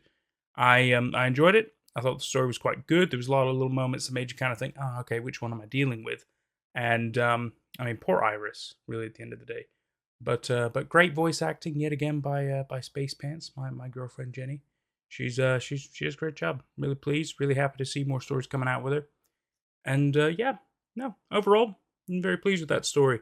What do you think about doppelgangers and body snatchers and creatures that want to take over your life, or even just look like you? You know what I mean? What about like mirror monsters as well? That's also a similar kind of a concept, right? Except they usually pull you into the mirror so they can replace you, and then you're in the mirror.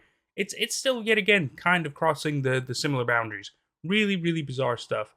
Give me your thoughts down below. I want to hear your opinions, your ideas. What else do you want to see? This has been Nate at Night. Thanks so much. We'll see you next time. The Raining Man Diary. On a hike in Switzerland, I discovered the following text out of a notebook. The area in which I found it was technically off limits, since there are some satellite dishes and weather stations nearby. But I like to push my limits. Between some granite, I found the weathered pages of a journal, or a paper book of sorts. Rain and sunlight have destroyed most of it, but the text in the back was still readable. It's impossible to paraphrase what was written in there. It's been a week since I read through it, and I still catch myself mindlessly staring. I just can't help but wonder. In German, we say, so I thought best to translate it. Thursday, 13th of February, 2023. Today on my routine walk, intended to secure the hiking trail at Dernberger Spitz, I made a horrifying discovery. I used the word horrifying because it was an unexpectedly brutal incident. As usual, I followed the path to the peak, already having half a bag full of collected trash. Then I started my way back. Just before reaching my house, I decided to check the footpath I despise, which over the years has become deeply trodden. Among some trees, I saw him. A young man sat with his back to me in the clearing. His spine was oddly twisted to the right, in an angle that seemed humanly impossible. Naturally, he did not respond when I spoke to him. Upon closer inspection, it seemed he was frozen. He was dead. I realized this when I walked around him. Blood had streamed from all the openings in his face. Since blood coagulates relatively quickly, I couldn't determine how long he had been there. He wasn't really sitting, his legs were folded beneath him, splayed out like overcooked spaghetti under his rear. His arms hung limply. During my time in the surgery department in Zurich, I saw a lot of blood and quite a few dead bodies. But never in this form, and never in my familiar home environment. The police kept me at their station for a long time today, because the case was shocking and new for them too. After all, it's not every day you encounter a corpse here in the countryside, especially at such a high altitude. It is now very late, and I will go to sleep. As a best ager, which I still consider myself to be, now that I have time and money. One needs one's sleep. Friday, 14th of February, 2023. I dreamt of the man. In my dream, he was a living corpse, dragging himself toward me with his thin arms, his useless legs following him like dead tentacles. I could use some fresh air. Today I would like to bake the cake I will bring to my mother at her nursing home on Monday. I will test if I have the makings of a baker. I took my notebook on my walk to jot down any thoughts. It turned out to be a good idea. I could hardly believe what my eyes saw. At around 3 p.m., I saw a dark spot falling from the sky out of the corner of my eye.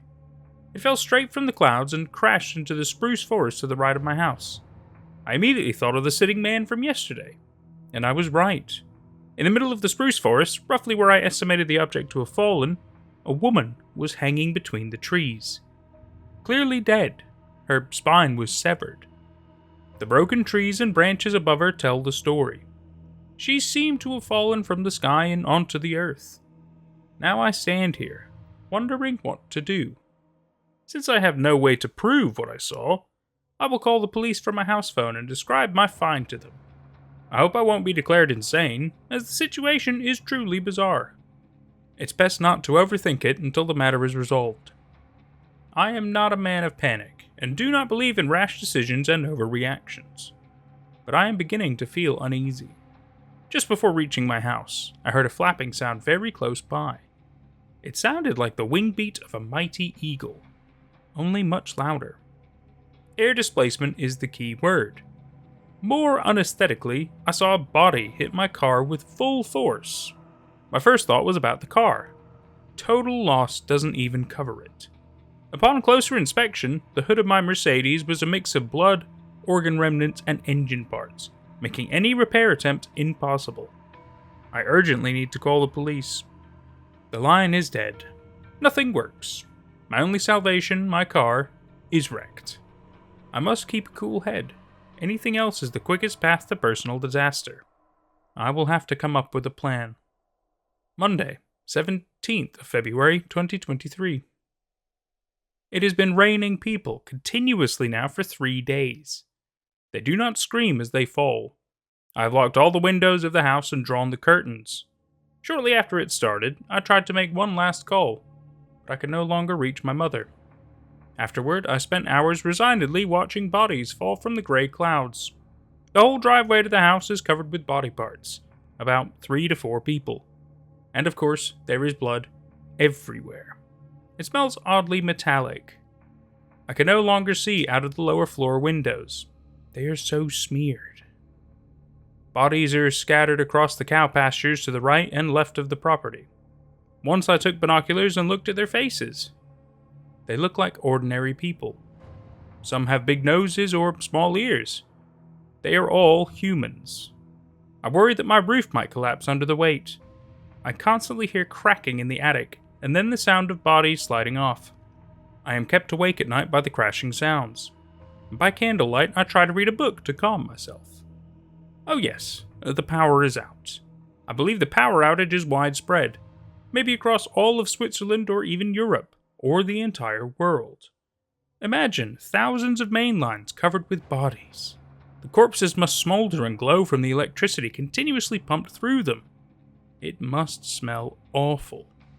Fewer bodies are falling now, but surely more will come. I have been disappointed several times. My car is out of the question. With the driveway blocked, the roads will be impassable anyway. It's getting dark, and I'm running out of candles. I will continue riding tomorrow. Tuesday, 18th of February 2023. I did not sleep much again. The night was very windy, and a large man, perhaps in his late 60s, fell into my conservatory. He is the first I've come so close to. I hadn't touched the sitting man in the clearing, or the others, always keeping a distance. Until now, I'd never seen all the organs of another person, let alone my own. Now I have that experience, though unwanted. The man had a very red face, and one leg was caught in the broken window. I did not look at him long, and then removed him because I did not want to deal with the rats and maggots that would likely come soon. I patched the window with an old sweater and some tape. Maybe it's just a matter of time and patience before this storm stops. Then I would contact my insurance. Something should get covered by them. Meanwhile, I spend my time forming theories that could explain this rare phenomenon. I once read that it rained meat in America. One expert opinion was that there is a belt of meat near the sun that got too close to Earth that day. explaining the meat rain. I don't know if I can believe that explanation. After all, meat is different from meat. There it was analyzed by local researchers to be beef. Here it appears to be human flesh, human organs, and human blood. Plus the source of these things is provided. I list my theories in bullet points. Theory 1. Switzerland is in the middle of a widespread Russian attack. Recently, tensions and rocket attacks on major medical sites in Ukraine led to an escalation of the conflict.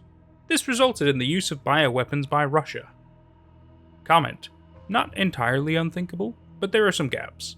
For example, how does one find enough bodies to use as bioweapons, but then not have enough soldiers to invade? The scales here are too large.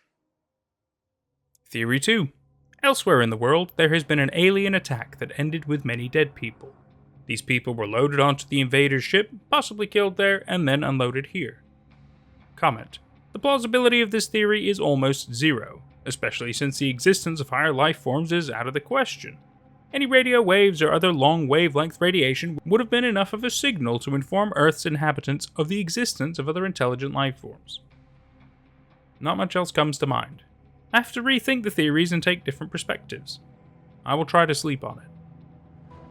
It is the middle of the night, and something is keeping me awake. My body wants to go to sleep. It is exhausted and weak, but my brain is awake. It's as if an invisible hand is holding my eyelids open.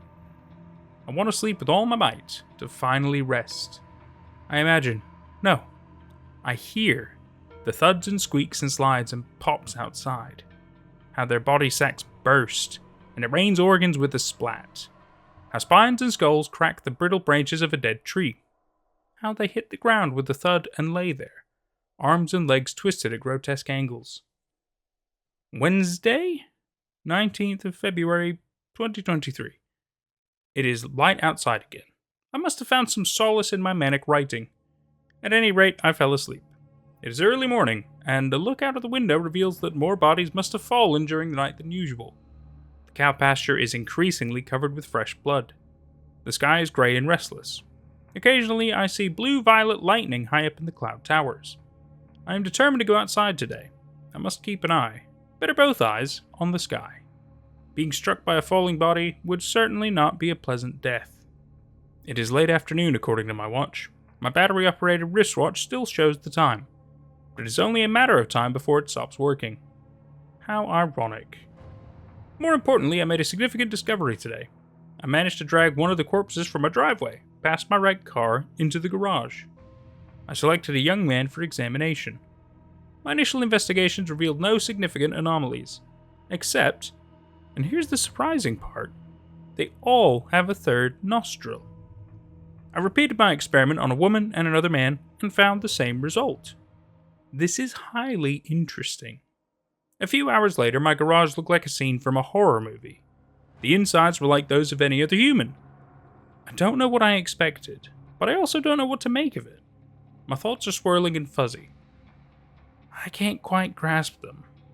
I'm going to open a can of ravioli and think more about today's findings. It's time to go to bed now since it's dark. However, it's not completely dark. The sky glows blue, green, and purple. The cloud cover, which has stretched to the horizon for days, doesn't clear up. Bodies keep falling. I was awakened by something incredible. I woke up in the middle of the night, floating in the air, along with my blanket, pillow, and everything else that wasn't nailed down. I was suspended motionless in the air. The phenomenon was accompanied by a dull electrical hum, like a microphone not properly connected. And then it was over, and I fell back onto the bed, breaking the bed frame. Now I sit at my desk surrounded by the shattered glass of my whiskey bottles, writing this down. I understand less and less of what is happening. Thursday. The humming keeps coming back. I measured a 1-hour interval between occurrences. Each time, the force that lifts objects into the air gets stronger, and the humming gets louder.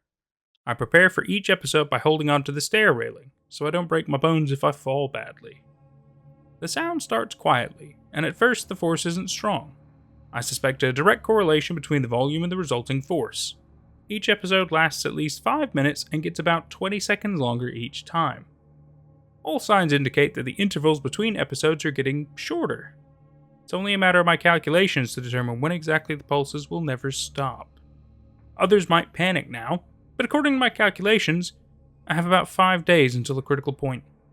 Another pulse just went through the house. I could see through the window that not only my house is affected by this strange gravitational force. The bodies on the cow pasture are also lifting slightly. Their organs fall out of open gashes in their bellies and float around them like tentacles. My heavy mahogany desk is starting to lift, another indication that the pulses are getting stronger. I will run to the workshop between pulses and get tools to fasten it in place. The desk has become my sheltering cave. Now I crouch under it and scribble in this notebook. I doubt anyone will ever read this, but it helps me, so I write. During the pulses, I wedge my shoulders between the edges of the cutouts and lift just a few centimeters off the ground. I clutch the notebook and pen. This seems to work for now. I will try to get some sleep between pulses. I have fetched blankets and pillows which I stuff into all corners under the desk. This should allow me to sleep somewhat peacefully. Something just fell through the roof, right in front of the desk. I can't see it, it's too dark. I suspect the beams have finally given way and let one of the bodies from the roof through. It was incredibly loud, and I'm trembling.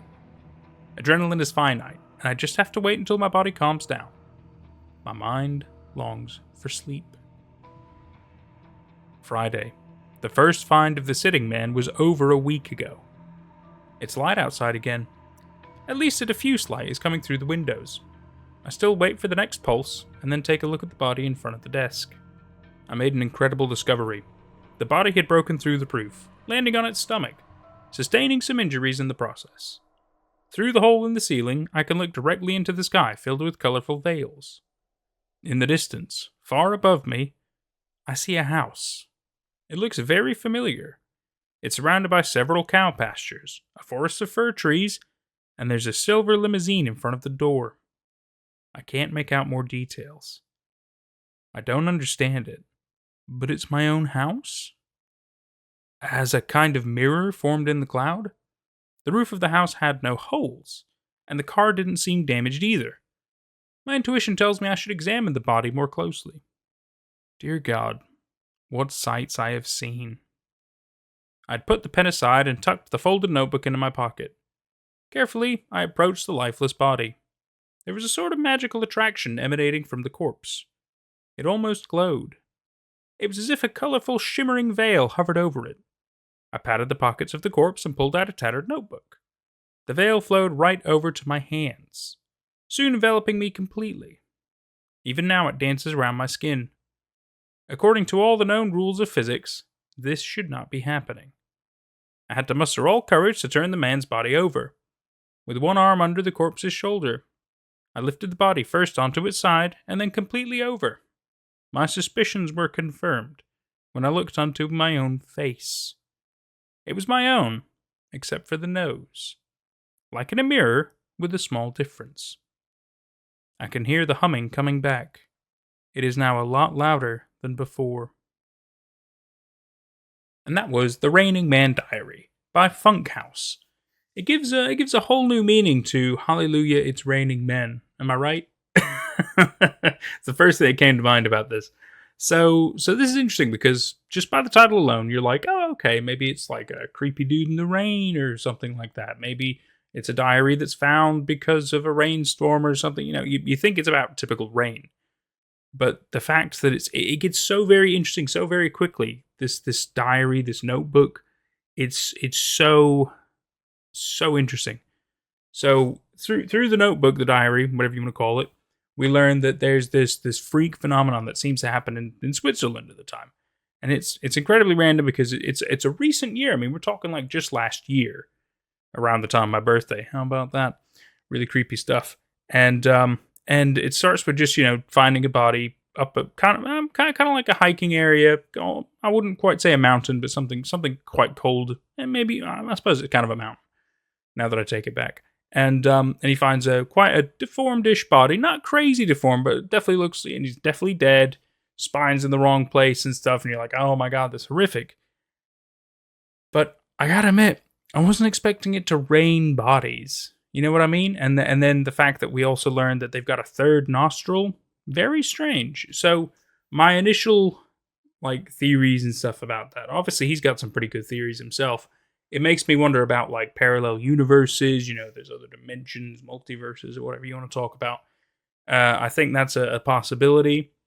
But then how? I suppose because there's always like these sci-fi stories of like, oh, there's like this little weird window in time where like two of them connect and they can like cross over for just a very small window opportunity. So that could be part of what's going on.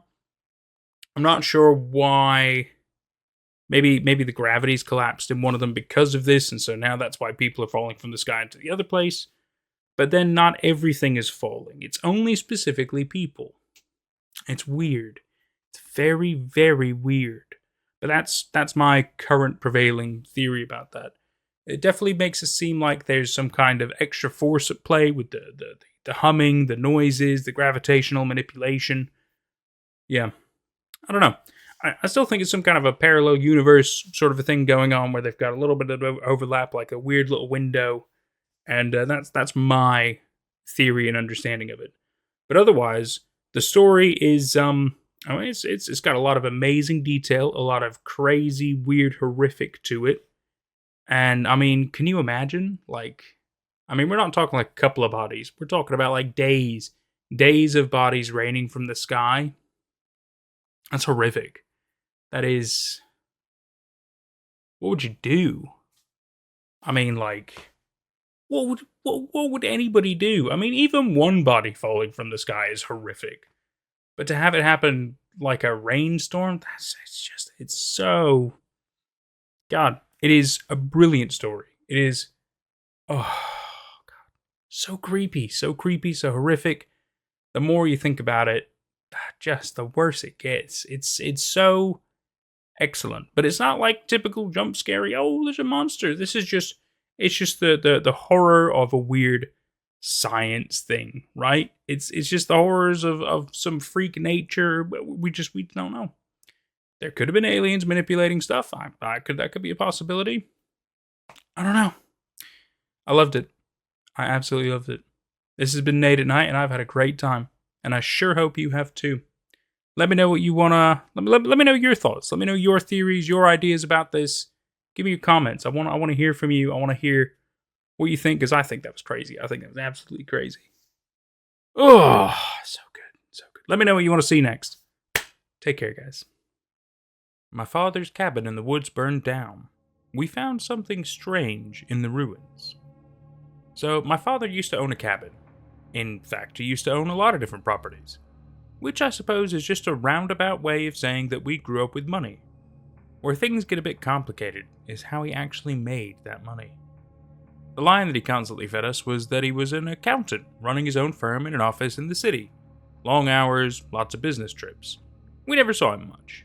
And whenever we did, he always seemed tired, his eyes perpetually bloodshot, as if he were always trying to force them to stay open. He was sent off to prison right after I'd finished my first year of college. The sentence? 15 years, for washing hundreds of millions of dollars for numerous cartels. 2 weeks after he'd been booked, my mother committed suicide. As it turns out, she'd been helping him out through the entire thing, and was facing some time herself. I guess she didn't want to deal with all that and took the drastic way out.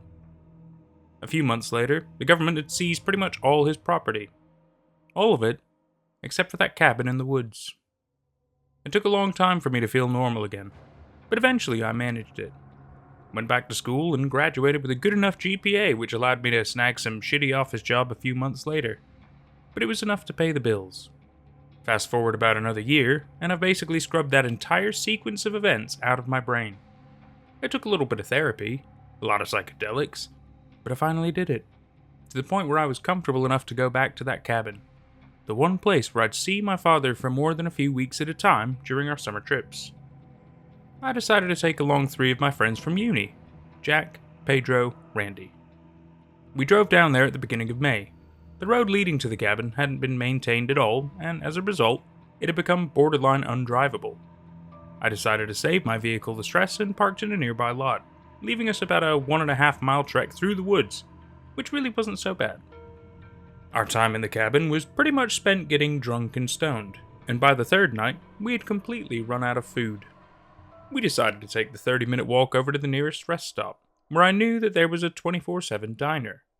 So we go there, eat our meal, and on the way back we notice a burning smell in the woods, as if there was a bonfire raging about nearby. Of course, that was a bit strange, given that it was around 2 a.m., but we didn't think too much of it at the time and we kept walking. It was only when the smell continued to grow stronger as we got closer to the cabin that we understood something was very wrong. Soon it had become suffocating, and we could see the night sky tinged with orange in the near distance. I felt my heart drop into my stomach, and immediately I was sprinting. My worst fear realized as I reached the clearing where the cabin was located. Completely up in flames, plumes of dark smoke blending in with the night. It was a mix of different emotions that hit me all at once, the combination of them creating a sense of dread so deep I hadn't thought it possible. After reeling myself in, I called 911, with the operator telling me that the fire department would be on their way, but wouldn't be able to reach us for at least 30 minutes. The four of us walked away from the cabin in silence, getting far enough so that the smoke was no longer scratching in our throats. Around 10 minutes later, we noticed that the orange tinge in the sky had suddenly disappeared. And I mean suddenly. Like, gone in a single blink. I thought I might have been hallucinating, but it was clear from their expressions that my friends were seeing something similar. Cautiously, we started making our way back towards the cabin, noticing that the smoke was no longer heavy in the air, having cleared up considerably.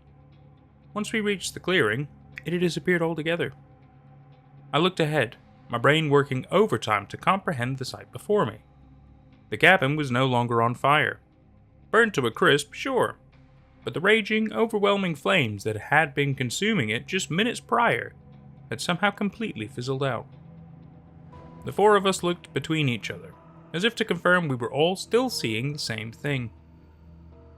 Using the flashlight on my phone to survey the damage, I found pretty much what I'd expected. Complete destruction. Absolutely zero hope of recovering anything. I started taking some deep breaths, trying to calm myself down, when I heard Pedro yelling out from the other side. "Guys, where the fuck did this thing come from?" We all walked over to him. Nestled in the debris was the corpse of something. A monstrosity. It was about the size of a bear, with the sections of its body that weren't burnt showing pale, clammy skin with deep cuts etched throughout it in what looked to be some kind of crude pattern. Its head had been smashed in, leaving nothing but an abnormally wide bottom jaw, which was still bearing long, black teeth. It had an uncountable number of long, thick arms that it was using to hold something that resembled a human infant, one that appeared to be completely unscathed, devoid of any burn marks. The longer I stared at it, the more I was convinced I could see it breathing. It was a bizarre enough sight to put us into a near trance. What eventually snapped us out of it was the chanting. It was barely noticeable at first, slowly escalating in pitch until it was clear that there were several human voices shouting in unison. Their tones were animalistic, their words strung together with just the bare beginnings of a rhythm. It sounded like they were speaking English, though I could hardly make out anything they were saying. The strangest part, though, was how quickly it was getting closer to us. Definitely not a walking pace. It was more like a sprint. The four of us shared a quick glance between each other, and immediately there was an understanding. We ran like bats out of hell, tripping over branches, our own feet. But eventually we reached my car, all of us scrambling to pile into it. As I was fumbling for my keys, the chanting had become deafening, to a point that hardly made sense. It sounded as if there were speakers lined up in a circle around us, all blasting that horrible noise. And the second that I had put the keys into the ignition, things went silent. I found myself holding my breath as I looked up, my eyes slowly adjusting to the darkness until what I was seeing was unmistakable. Several figures standing completely still at the edge of the woods, all human-shaped, but far too large to be people. All the air being held in my lungs flooded out with one big exhale, and I slammed the vehicle into drive and took a sharp turn before speeding the hell out of there, refusing to look in the rear view until we had made it onto the highway. I drove until I had reached the rest stop, which was now hosting an absurd number of police cars. I parked, got out, and approached one of the cops, asking if they were here because of the fire. The cop shook his head. "Fire? No. Has there been a fire? I explained the situation with the cabin to him, deciding to leave out the creature and the chanting for the time being. The cop nodded slowly, his expression remaining largely the same throughout. All right, he said. We'll look into it, and then give you an update in the morning. For tonight, just get a hotel or something. We exchanged numbers, and I thanked him. As I began to walk away, he called out to me. Hey, can I ask you something? I turned back around. Yeah, I said. Sure. Do you happen to be my dad's name, Son? For a while, I just stared at him. Eventually, I nodded. Yeah, he said. I thought I recognized you. I don't understand, I told him. I've never seen you before. The cop took a deep breath before taking a quick look around. Come here, he said. Come close. Tentatively, I did so. I can't tell you everything. I don't even know everything. But I think you should have the right to know the truth about your father. All of the stuff that's happened here tonight, all of the shit that you've seen, it has something to do with him. He took another look around before continuing. Cartels, right? Was that the story they told you? It's not so creative, but I guess it doesn't have to be creative to be believable. Because the shit that he was actually mixed up in, you would not believe unless you've seen it for yourself. What the hell are you talking about? I asked. Look, I have your number. I'll be in touch tomorrow morning. This is something I'm curious about as well. Maybe you can give me some answers, point me in the right directions. But not here. So get out of here before people start noticing you. And stay safe. I didn't feel like staying in a hotel that night, so I drove back into the city, dropping everybody off before arriving back at my own apartment. Of course, I couldn't sleep that night. My eyes wired open into the morning as I waited for the officer to call. He still hadn't by the time that noon rolled around, and so I tried calling him instead. No answer. Eventually, I did receive a call from the police, telling me that my father's cabin had burned down and that it was due to a forest fire. I told them that wasn't possible, because there had been no forest fire, and that I suspected foul play and wanted it to be investigated. It's already been investigated, are the exact words that the officer told me. Don't worry about it, just get in touch with insurance, go over your options. Before I could say anything else, he had hung up on me. It was a mixture of anger and curiosity that compelled me to drive back down there. I'm not sure what I was expecting, but it certainly wasn't for the road leading towards the rest stop to be blocked altogether. There were 2 cop cars guarding the barrier, with a single officer signaling any vehicles approaching to turn around. I pulled over to the side of the road after some careful deliberation. I decided to get out and approach him and ask what was going on, just to see what he might say. When I finished the question, he stared at me for a long time. Uncomfortably long. Emergency construction, is what he eventually told me. After that encounter, I pretty much dropped trying to figure things out. Some weird things have started happening to me since. Every night, I swear I can hear a baby crying in the apartment across from mine. The apartment that I thought had been occupied by a pair of college kids who definitely do not have children. The cop that was supposed to call me finally did, a few nights ago. When I answered, I was met with dead silence on the other end. Nearly 30 seconds of it until the line clicked dead. There's an abandoned house sitting across the street from my apartment building, one that's supposedly been there for years, because the development of the store meant to take its place keeps getting delayed. Somebody has started staring at me through its second-floor window. Whenever I catch them doing it, they're quick to close the blinds, so I can never catch any details. But I know that the moment I turn away from it, their eyes are back on me. I can't confirm that any of these things are related, whether it has anything to do with my father. I just know that I don't want to deal with it, and that I want it to end.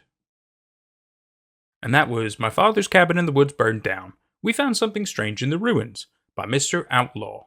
So, my initial thoughts going into it was, are we going to find like he had a secret basement or something that people couldn't find? Or, is it going to be like some culty activity? That's usually my initial thoughts going into something about the cabin in the woods. Or anything about like, maybe there's creatures in the woods like a Bigfoot or something like that. Like maybe he was hunting it. So I was somewhat right with the culty aspect, the culty direction. I initially was thrown away the fact that it was like, his father worked for the cartel in a way, money laundering and all this stuff, but it was still kind of weird that it was like, it's not really something you'd I guess the only reason he found out about it was because of the sentencing, not because his father told him, nor his mother. So that's interesting. But his father and his mother were both doing something very suspicious and making an awful lot of money about it, and they had many different places they could go. Which then makes me think that obviously they are associated with this culty aspect, which maybe also has ties to the occult. I mean, there's some kind of a weird bear-like creature with multiple arms that obviously died protecting some kind of an infant, possibly human, possibly not. Were they working on hybrid animals, maybe? Were they summoning things from another realm? We're not entirely sure. Maybe they were capturing cryptids and doing stuff with them. There's not quite enough information, and that's okay. I like the mysterious element to it. I like the fact that we get a lot of hints and snippets and little teases and stuff, and I thought that was a really good touch. And then it gets kind of a bit strange, because it's like we're following the son, we're following his little story, and he doesn't have a massive part in it. It's more like we just see things from his perspective, but it's not like he actually makes anything happen. It's more like the things are happening around him, and it's because he's related and he has access to these places is the only reason he's aware of any of it happening, which is fine. It's just he really doesn't get to do anything or do much. He's really stopped at every single turn, which is it's kind of limiting as well, because it's not like he's even remotely trying to find out more information. He very quickly gives up, which I suppose is okay. I mean, you can't really fight, law enforcement and potentially governments or cults or anything like that. It's not like you can prove all this stuff. You're just going to sound crazy. So I do understand it to an extent. I think I think the story is really good. It's really good. The end bit gets a bit strange, in my opinion, because all of a sudden there's an awful lot of information, an awful lot of like, oh, there's this place, oh, there's this place, there's this as well. It's like there's just this big dumping of information, which I guess is all right. It maybe wasn't too relevant to the story earlier on, but I don't know. It felt like it's maybe setting us up for another story, maybe a continuation. In which case, fantastic. But if it's just kind of a standalone thing, it just feels like a big info dump at the end, which is kind of random, kind of weird. I suppose it works. It gives us little weird connections of like, obviously you got the baby noises coming from the apartment with college kids in it, which who knows? I mean, they could have a kid or they could have a friend with a kid. That's not exactly the most outrageous thought. The abandoned store thing across the way, that one's a bit weird. So in my opinion, he should set up some cameras. Absolutely set up some cameras. That'd be a good idea. And record noises, things like that. Anything he could potentially pick up, I think would be the only thing he could do to at least prove that what's happening is real. But that's just my thought on it. Otherwise, I thought the story was quite good. It was really good. It kept me interested. It kept me intrigued the entire time. I thought it was fantastic. And I sure hope you did too. This has been Nate at Night. I've had a great time. We'll see you for whatever's next. Take care. Those hidden picture puzzles? How many triangles are there? Stuff like that? Stop playing them. Now. The only clue to my daughter Aiko's disappearance is the picture. At the time she went missing, her keys, purse, shoes, and anything she might have taken with her were all found inside her apartment. Her phone was shattered and dead on the living room floor, and her laptop, which was strangely in the bathroom, had an account that she typed but never actually posted to Reddit. I've gone back and forth on whether to post it. Police advised me not to, worried the last lines might have been written by a harmful cyber stalker. They said this because of the picture linked at the end, which depicts Aiko, and others, drawn in a Where's Waldo style with X's for eyes. They told me they don't want this picture going viral. But I'm fed up. It's been 3 weeks.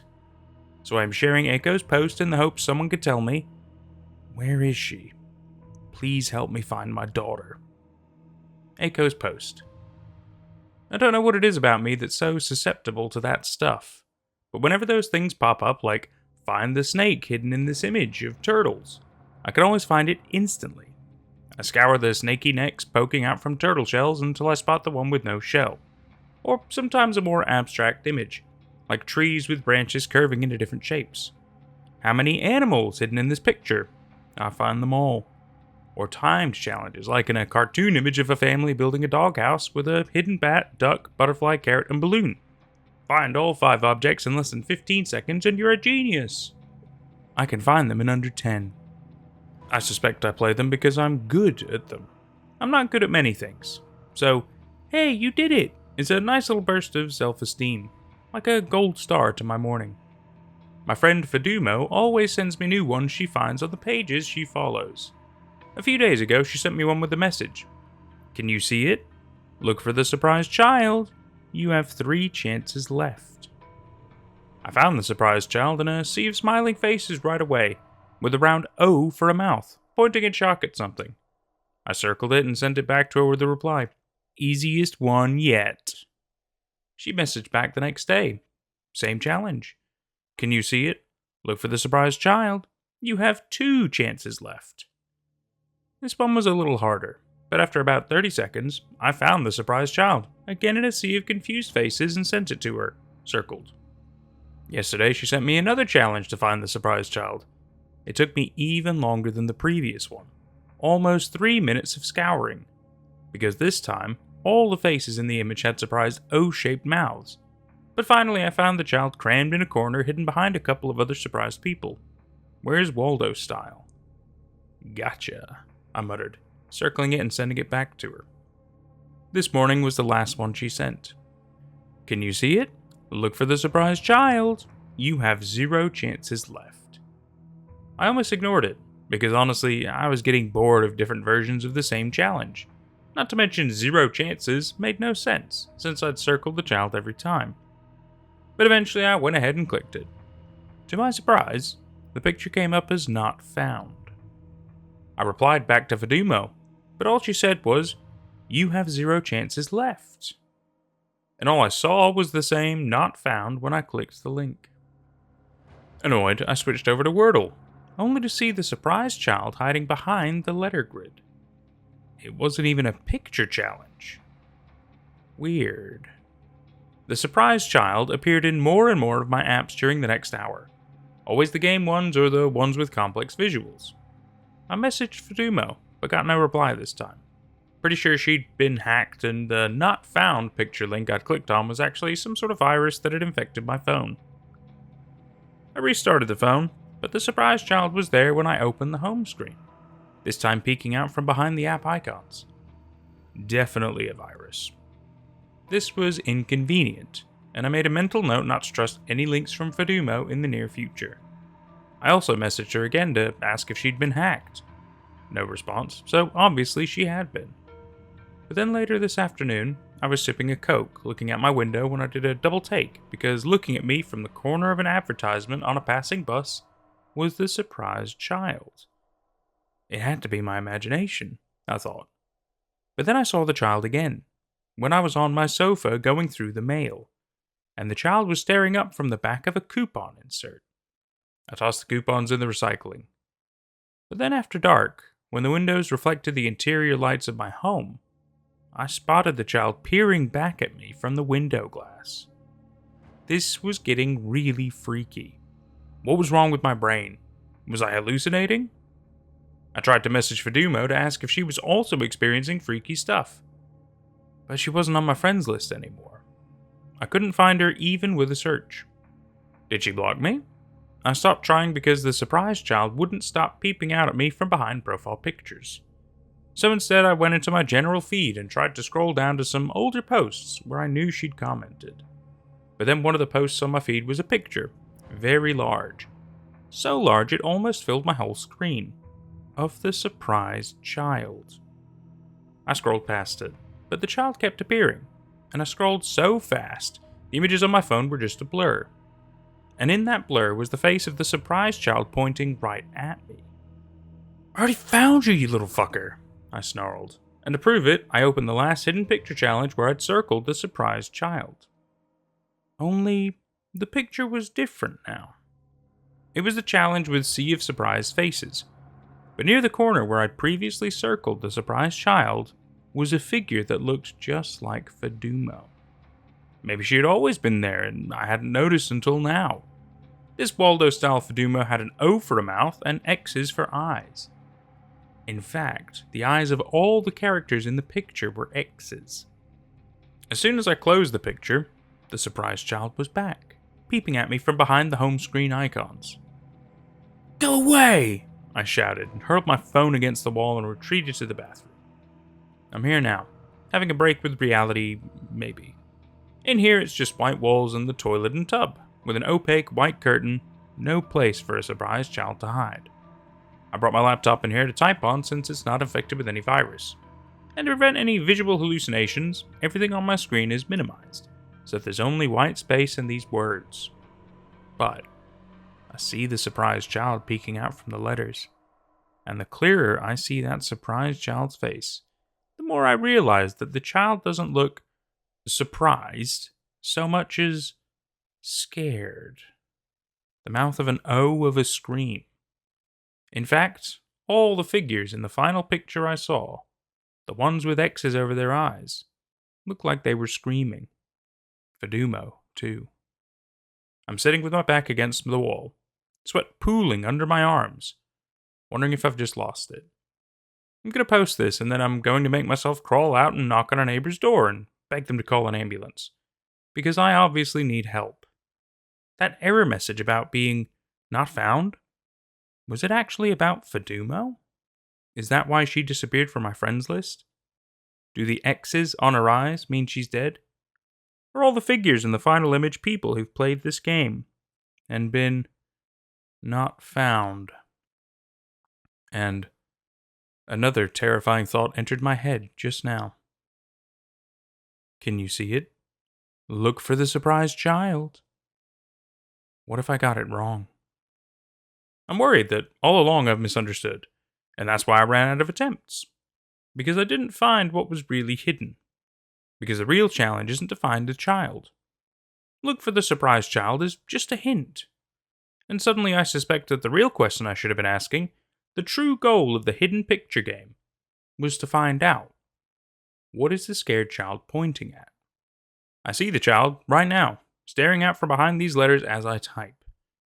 The child has gotten closer and closer, screaming and pointing. Pointing right at me. Or rather, right behind me. Can you see it? Look for the surprised child. You have 3 chances left. And that was, you know those hidden picture puzzles, how many triangles are there, stuff like that? Stop playing them now. By Let's Split Up, which immediately makes me think of Scooby-Doo. Let's split up, gang, every single time. Fred would always make the gang split up, and it was always a silly idea. it was always so skewed. He and Daphne would go somewhere. Come on, we know what was going on. Anyway, so I think this is a great story. I love the fact that it's not crazy long, but there's a lot of like really awesome detail that goes into it. Also, we get a couple of links of some of these optical illusions. Sadly, the last link, I know that's the first thing you're going to think about, the last link doesn't actually take us to anything about the surprise child or hidden picture puzzle or anything. It takes us to the author's like welcome page and everything like that on Reddit, which is great. It's obviously, I think it's really good. It's just a bit of a shame that maybe before there was a hidden picture puzzle thing, which would have been really fun. I haven't found it. I'm really sorry. But there are 3 links in the story about these optical illusions and stuff like that. The first one is finding the snake in the image of turtles. So I'm going to go ahead and pull it up on screen here now for you, and I'll give you guys about 10 seconds. See if you can find it.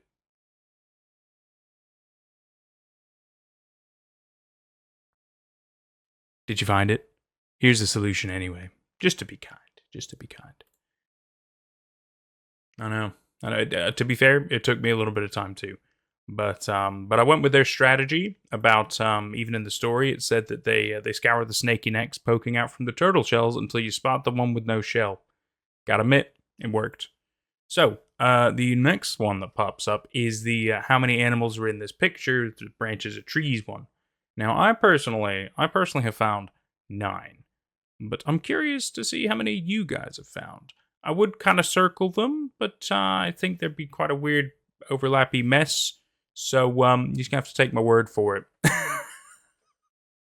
I trust you. You trust me.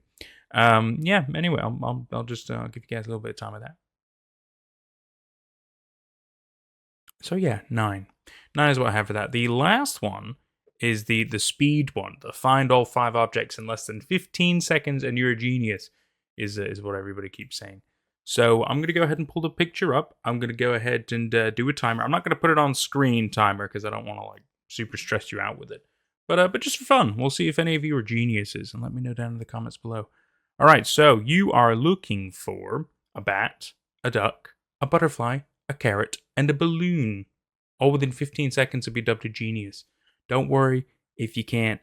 I couldn't. This was very difficult, especially because they're not obvious. They like blend in with the background. It's very, very clever. Anyway, start the timer.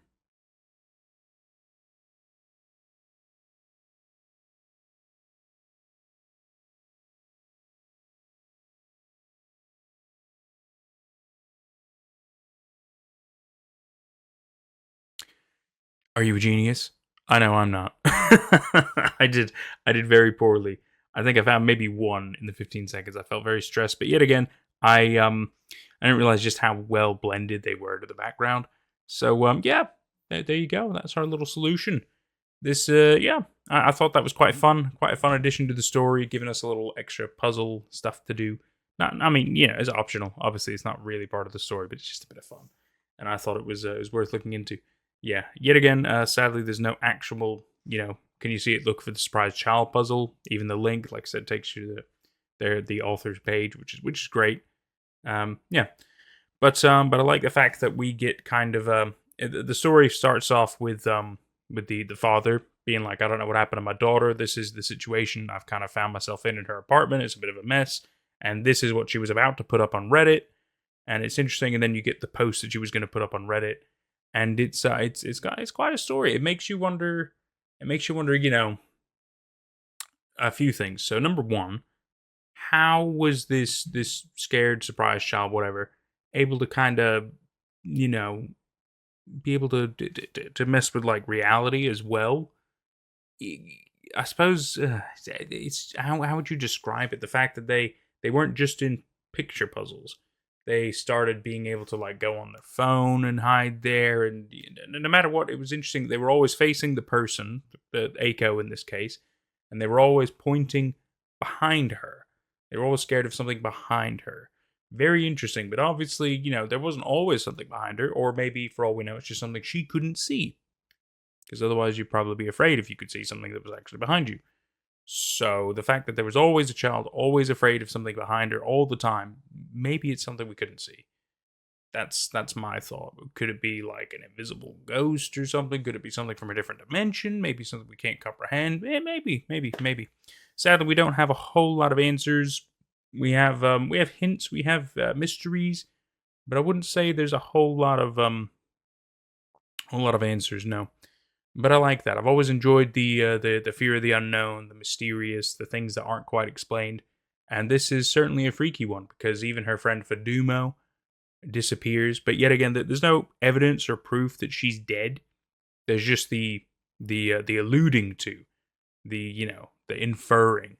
There's not any proof of like, oh my God, Fadumo was found dead or anything. No, we have no idea. She's disappeared, similar to Aiko.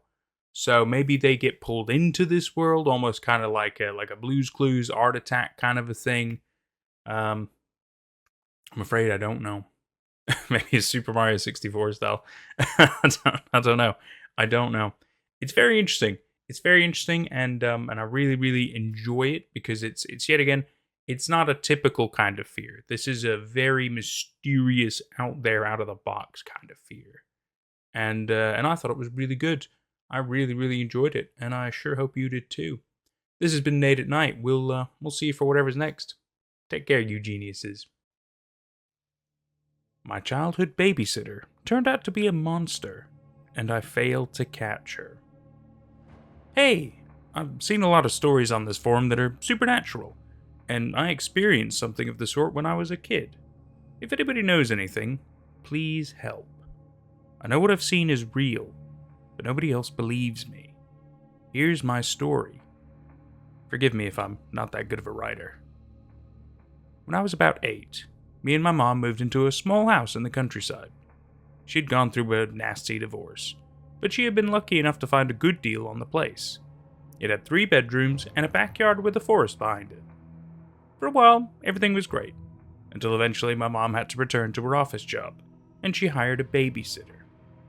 The girl she hired was pretty young, 19 at most. She introduced herself as Carla.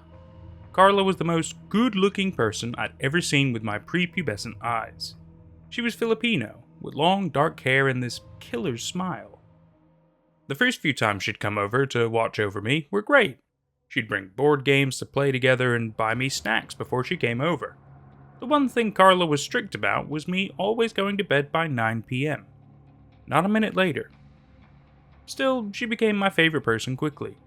I'd run from my school bus to see her already there, smiling with her perfect teeth. Then I started to notice stuff about her, like the way she'd walk kind of awkwardly, or the way her pupils were always a bit dilated, like she was in a dark room. Of course, I could care less. She was my best friend, and I wouldn't judge her for her little quirks.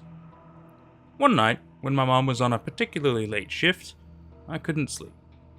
I turned my body to the window that was near my bed and watched the tree leaves shake and sway in the breeze. I was just about to drift off when I saw a naked Carla sprint towards the backyard fence. I sat up straight in my bed and stared at her in disbelief. Carla didn't stop when she reached the fence. Instead, she vaulted her body over it and landed on her feet, continuing running without a pause, till she disappeared into the dark between the trees. My mouth was wide open in disbelief. I couldn't believe what I had just seen. What is she doing in the woods? Why was she naked? How did she jump over the fence like that? I stayed up all night with those questions, staring out the window for her return. Sure enough, a few hours later, she returned. She walked slowly this time, and when she climbed the fence and came inside the house, there was no sense of urgency like before. The light from the open back door revealed a scar that ran all the way around her waist, and her mouth covered in a dark liquid. I spent the whole night awake in my bed, thinking of what I had seen. That morning, I told my mom everything. She looked at me like I was crazy and scolded me for making up stories about Carla. "She's so nice to you, Marcus. Why would you say those things about her?" I cut my losses and apologized, then asked if I could stay home that day. Thankfully, she agreed, on the condition that I didn't leave the house and only open the door for Carla. Maybe she was just weird. Going to the woods could just be some hobby. She probably just ate berries or something, I rationalized. After a long day of laying around thinking of explanations, the doorbell finally rang. I sighed and opened the door. My babysitter's hair was pinned up in a bun, and she wore a pair of low-rise jeans and a sweater. She smiled when she saw me. Hi, Marcus. Looking at her then, I started to think I was wrong about what I had seen, and I started to calm down. I must have drifted off at some point and dreamt it, I thought. I bought some board games for us to play, she said, walking inside and setting her tote bag down on the coffee table. We spent the day goofing off, and I quickly began to forget what I had seen. That was until she reached for a box of cereal on top of the fridge. Her shirt lifted, revealing the scar surrounding her torso. "Hey, how did you get that scar?" I asked, pointing towards her exposed stomach. "Oh, this?" Her face momentarily faltered before she answered. "It's from an accident I've been in." I didn't press further, but even at my young age, I was a bit suspicious. Still, I had no reason to believe otherwise, and decided to ignore it. That night, I pretended to go to bed. When I heard her footsteps go downstairs, I shot up and peered out the window, just in time to see Carla sprint across the backyard. I jumped out of bed and grabbed the Spider-Man flashlight my dad had once given me. Gathering my courage, I bounded down the stairs, pulling on some tennis shoes and running across my backyard. I needed to see what she was doing out there. By the time I had finished climbing the tall chain-link fence and had reached the tree line, I heard Carla groaning in the distance. I followed the sound, nervous to what I might find. The forest was only illuminated by my flashlight and the moon, and I got more afraid with each step I took. As I finally reached the source of the sound, I switched it off. I arrived at a clearing and hid behind a tree, peeking around it. That's when I saw her. Carla, with large black wings and a long tongue that reached her navel. The wings looked as if they had ripped through her back and flapped with as much effort as she could muster, and she was detaching herself from her lower body. I covered my mouth to stifle a scream, frozen in place by my own fear. Carla's groans turned into a final scream as she finally detached her upper body, her entrails hanging out of her as her wings flapped. Sharp teeth glistened in the moonlight as she flew off into the distance, leaving her lower half abandoned in the ground. I collapsed onto the floor and gripped my chest, my heart pounding in my ears. She wasn't human. There was no way she was human. It took all my strength to lift my shaking body off the ground and back to my house. My mind swirled with a million questions. I don't even remember going into my room. As I laid in my bed shaking, I watched her return. She would have looked normal, if not for her mouth, covered in what I now knew to be blood, and lack of clothes. I winced when I heard the front door open. This thing was in our house. I squeezed my eyes shut and prayed for what felt like hours, until I finally heard my mom pull into our driveway and enter our house. "Hey, how's Marcus doing?" Oh, he's fast asleep as always, ma'am. I heard the front door open and close a few moments later, and finally she was gone. I cried in relief and lingering fear. My mom would never believe me. Nobody would. That's when I came up with a plan. I had to destroy her lower half. She'd have nowhere to return to if I destroyed it. It was the only way. The next evening, I avoided Carla for as long as I could, until finally she asked, What's up with you? I complained of a made-up stomachache and she laid off. Every time I looked at her, all I saw was gnashing sharp teeth and exposed entrails. I wanted to pretend it never happened, but I couldn't. Any day she could attack me and my mother. I had to prove what she was. I waited in bed until I saw her disappear into the woods again. My heart pounded in my chest. I knew what I had to do. I grabbed a jug of gasoline from the garage and some old matches from the kitchen. I put on some boots and a jacket, and packed my flashlight and an old digital camera. I used her tote bag to carry it all. She wouldn't be needing it after tonight. Her clothes lay on our couch as I headed out. I sprinted through the woods, my legs already burning from climbing the fence. Carla would have to fly away when the sun rose. Everybody would see her true form. All I had to do was destroy her landing spot. Sure enough, by the time I arrived, Carla, or at least half of her, was gone. Her lower half laid sprawled out on the ground. I did one final check to make sure she was gone, then crept out into the clearing. I absolutely drenched her legs in gasoline and lit a single match. I took a deep breath and set the legs on fire. They burned for at least an hour, maybe more. I hid behind a tree, awaiting her return. The camera clutched close to my chest. Only the flames crackling kept me company that night. After an eternity, she finally flew into the clearing. When she saw what remained of her lower body, she screamed a guttural, ear-piercing scream. It could have been heard for miles. I dropped the camera and covered my ears, wincing. That was my biggest mistake. Carla whipped her head around, still hovering above the ground. I clapped my hands over my mouth. She looked in my direction for a moment, and tears spilled from my horrified eyes. Then she flew directly towards me. I screamed and bounded through the forest with no idea where I was going. I could hear her now inhuman voice screaming at me from behind. You could have been one of us. You could have had strength and flight. Tonight you will die instead. She screamed, her large wings narrowly avoiding each branch as she got closer and closer. I cried as I ran, regretting ever leaving my house. My lungs burned. I'd never moved that fast in my life, but it was barely fast enough. Finally, I ducked behind another tree and she passed me, still screaming. I stayed standing behind that tree until morning, and even then it took me hours to find my way home. When I arrived, our house was filled with police, with my mom sobbing in the living room. I told them everything, sure that now there was irrefutable proof. But when we arrived at the clearing, there was nothing. The charred legs were gone, along with Carla. I instantly started yelling when I faced this revelation. But that's impossible! I swear it was right here! The officers all looked at me with pity. They chalked it up to me seeing Carla run off and then hallucinating in the woods. I know what I saw was true, but I've decided to never speak of it again until now. If anybody knows anything about this, feel free to help me out.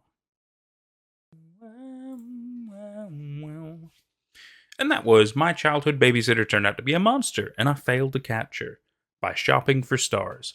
So, going into it, I especially kind of giving the initial description and stuff, I'm like, oh, okay, a monster, it could be any kind of monster, right? And that's the beauty of it. What kind of monster are we dealing with? And as the descriptions kind of started coming out and everything, and I didn't know a whole lot about like Filipino folklore and mythology and stuff like that, you know, their mythical creatures, urban legends and stuff. I was like, oh, okay, well, what would it be in the terms I at least understand via like Western folklore and stuff? And a couple of things came to mind initially was like obviously some kind of a harpy thing, some kind of a vampiric creature. I was going to say maybe a siren, banshee kind of thing, but not quite. Banshees are a little bit more like spectral in a sense. I mean, they can be more human-like as well, but still. I was like, is it going to be some kind of a singing thing? And no, it's not any of that. There's a level of screaming, so I guess there's kind of an element of that, but I wouldn't say it's anything hallucinatory or hypnotic in a sense. So I didn't fully know. There's also like the what was the other one I had in mind? It was a Japanese one. Hang on. God, what is it? The other thought I had was it's from Japanese folklore. It's a yokai. This is the Nuke Kubi. It's possesses thirst for blood and are more violent than Roku Rokubi. But basically, they're like floating heads and stuff that detach from bodies. So I was like, oh, it could be something kind of like that. Is that the one I'm thinking of, or am I thinking of something else? Oh God, no. It's the I think that's it, but I could be wrong. Oh no. But nevertheless, it turned out to not be any of those creatures. It's actually a proper Filipino one that we found in the comments down below. And it says, correct me if I'm wrong, but that sounds like the Mananagal from Filipino folklore. And Shopping for Stars responded, you got it. I love Filipino folklore. They always have the best monsters. Sad that most are created / changed up by Spanish colonizers with bad intentions. Very interesting. Didn't know much about that. So the Manananggal, not to be confused with Mananambal. We'll have a look at that another time. The Manananggal, also known as Remover, is a mythical creature in the Philippines that is able to separate its upper torso from the lower part of its body. Their fangs and wings give them a vampire-like appearance. It's always really cool to learn a little bit more of different folklore and creepy urban legends and stories and stuff like that. And this is no exception. It's fantastic. It's a horrific-looking creature. I'm not gonna lie. So it's kind of a vampire-y thing. The Christian equivalent is apparently a vampire, so it's very, very similar, but not exactly like a vampire. So it's interesting. It's very, very interesting. I really enjoyed that actually. I thought that was great. It's another really good little story. Not crazy long, but nothing wrong with that. I think if you can get a lot of good little bits into a story, that's all you really need. And this is no exception. I'm really glad that I had yet again Space Pants Plays, aka Jenny, my partner, to play Carla in this one. Thank you so much, babe. And yeah, another great story. Really, really glad we got to cover this one. I'm Nate at Night. I've really enjoyed myself, and I sure hope you have too. I also hope I've educated you a little bit on some more mystical creatures. Very fun stuff. Take care out there. You could have been one of us. You could have had strength and flight. Tonight you will die instead. You could have been one of us. You could have had strength and flight. Tonight you will die instead. I don't know how to deliver this fucking line. Just pick whichever one. I think maybe you should do a little bit of a weird distorted filter over one of those. Let me know if you want me to redo it in case it like sticks out randomly. You could have been one of us. You could have had strength and flight. Tonight you'll die instead. That's personally my favorite. A second moon-type object appeared in the night skies above me about a week ago. This object is brighter than the actual moon. I first noticed it as I walked my vehicle in the parking lot of the grocery store at approximately 12:10 a.m. on Sunday, July 15th. I thought that the moon seemed rather bright that night. This is what captured my attention. Shortly after I'd gotten into my vehicle, I realized that the moon was actually behind me from the direction in which my gaze was focused on this object. This wasn't the moon. Having been under the assumption that I was looking at the moon, and now discovering that I wasn't, I began to get rather anxious. Understandably. I quickly pulled out my phone and launched the Discord app. On my way to the grocery store that night, I had been listening to Fantastic Daily's weekly live stream. I now knew I needed to share what I was seeing with him and his fans. I've always been a fan of content like the content on his channel. UFOs, aliens, ghosts, freaky stories, etc. I never thought I, myself, would have a story like this to share. Nonetheless, something very odd was happening. It needed to be shared. I began spamming the Discord chat with descriptions of what I was witnessing in the sky. As I did so, the object began to move along the skyline and make a low humming sound. Then, it began moving toward me. It never seemed to get any lower in the sky, almost as if it came toward me in an arc to keep its altitude. By the time Fantastic Daily, at FD_HeyFolks, noticed me in the Discord chat, the object was directly above my vehicle. The humming was very loud at this point, and I could feel a strong vibration coming from it. Then, this happened. This guy named Yellow Mist says he sees 2 moons and he has pics. And he also says there's a UFO above him. I'll take the bait on that. Yellow Mist, you better be over 18. Are you there? Yeah, I'm here. Yellow Mist. So how old are you, Yellow Mist? I'm 25. Okay, so what's going on right now? I'm in the parking lot of my grocery store, and there is this, it looks like a dominant light force light in the sky. And it's not the moon, but there's something above me right now. I've called 911, and I'm afraid to drive. I don't know what to do. It's making a noise, a humming noise. I don't know what to do. When I called 911, the dispatcher said that they've received many reports about it tonight, but it's above me in the parking lot right now. Okay. How high above it? How high above you is it? I can't tell how big it is. The light from it is ridiculous. Can you take photos of it or video of it? Yes, I did. I did. I sent them to a couple people on the server. Okay. Could you send them to me? Yes. If you can do that now, maybe right now? Yeah, maybe it'll take your mind off of this. My phone is at 5% right now. I'm like shaking. I'm scared. Okay, well listen, dude, calm down. First of all, calm down, right? I don't think a lot of people get abducted or taken by UFOs while they're on a radio show. You're going to be okay. Here. Okay. I'm waiting for them to pop up. All right, so you just sent them to me. I am going to share this with the audience right now, folks, so you guys can see what I see here. This is what he... I tried posting it in chat and it wouldn't work. Yeah, you're not allowed to post in the chat.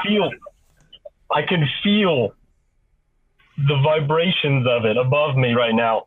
Have you tried to move your car? Have you gotten out of your car and walked? I mean, no, it looks like no. I'm terrified to get out of my car. Okay. What about driving your car slowly away? Why don't you try to ignore it? At first, I didn't want. I was watching it. There's nobody else in this parking lot. It's like 12:15 right now at night. Okay. Well, Yellow Mist, I'm going to tell you what I tell a lot of people in situations like this. I'm not an expert. I can't ghost bust for you. I'm not an investigator in that way. I make videos and podcasts about the creepy. Right. I'm familiar. But we don't want anything to happen to you, and we want you to stay safe. So what do you think you should do right now? Hello? Hello? Uh-oh.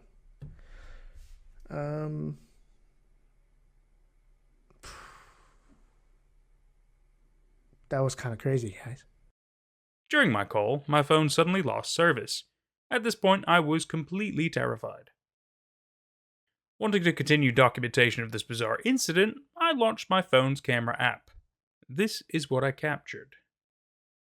Okay. I lost service. I was on the live stream. I lost service. I'm in my car. The light is gone. It disappeared. I don't know if this thing is still above me. I don't know what it is. I don't know what's going on. But I'm terrified. I don't have service on my phone and I don't know why. I have no idea what's going on. The rumble stopped. The vibration stopped. The noise stopped. Everything stopped. It's not happening anymore. I don't know if I should try and drive. I don't know what I should do. I have no idea. I'm terrified to do anything. I've never experienced anything like this before in my life. My car just shut off. The keys. The ignition should be working. It should be on. There's the noise. The noise is coming back. I can feel it. I can feel the vibration. Oh, God.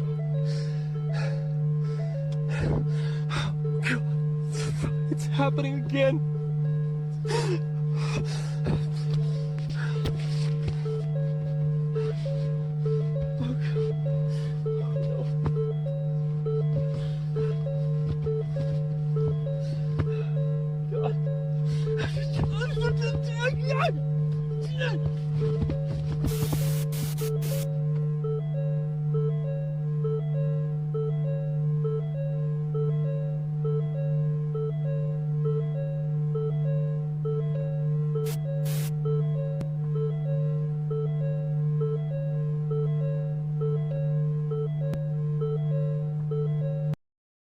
I do not actually remember recording this video. I found it on my phone after I woke up in the morning of Monday, July 16th, nearly an entire day later. I woke up in my bed, like nothing had even happened. I was so disoriented, I mistakenly thought it was Sunday for the majority of the day. This experience became that much more unnerving once I realized that any recollection of Sunday was completely missing from my memory. Truly terrifying. That day, my mind was so fixated on this experience that I completely forgot to call in sick to work. As a result, I was terminated from employment. To make matters worse, and even further my confusion, when I went to check on my car later in the morning, there was an additional 224 miles recorded on my odometer that I do not recall driving. What the hell? Now, let's jump forward in the week a bit. My wife returned home from a girls' vacation on Wednesday, July 18th. We spoke over the phone on Tuesday, but I purposely omitted my experience during our conversation, as I figured sharing it would be better left in person. When she returned home, I was beyond eager to try and explain everything that had happened to me over the past several days. Of course, she didn't believe me. How could she? It is an insane story, after all. Lucky for me, though, I didn't have to try to convince her for long. That night, while she sat on our back patio smoking, she noticed the exact same object in the sky. She immediately ran inside to tell me. We both watched it for hours through our bathroom window. It didn't move. It didn't make a single sound. It just sat there, illuminating as the brightest light in the sky. Our neighbors watched it too, from their front porch. I wanted to tell them how dangerous it could potentially be, and about my experience. I didn't, though. I didn't dare go outside with that thing in the sky again. Since that night, the object has become a familiar sight in our nighttime skyscape. Every night, it is there, always in the same spot, just to the east. It hasn't moved, it hasn't made a sound, nothing. The people in our neighborhood seem to have stopped questioning why it's there. It truly is amazing just how adaptable human beings are. I seem to be the only one that I know whom is aware that this thing could be dangerous. Aliens? I don't know. I do know that the video documents something. Something happened to me. I believe I was taken by something. The thought scares me, but I believe it to be true. The local news has been surprisingly quiet about the object's existence. As far as I'm aware, there has been absolutely nothing said of it. Obviously, this makes me suspicious, but I will refrain from indulging in conspiracy for now. I will continue to update this Twitter page with any new information.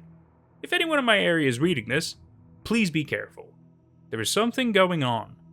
This is not something to get used to. Quick bit of info. This is where I have always seen the object.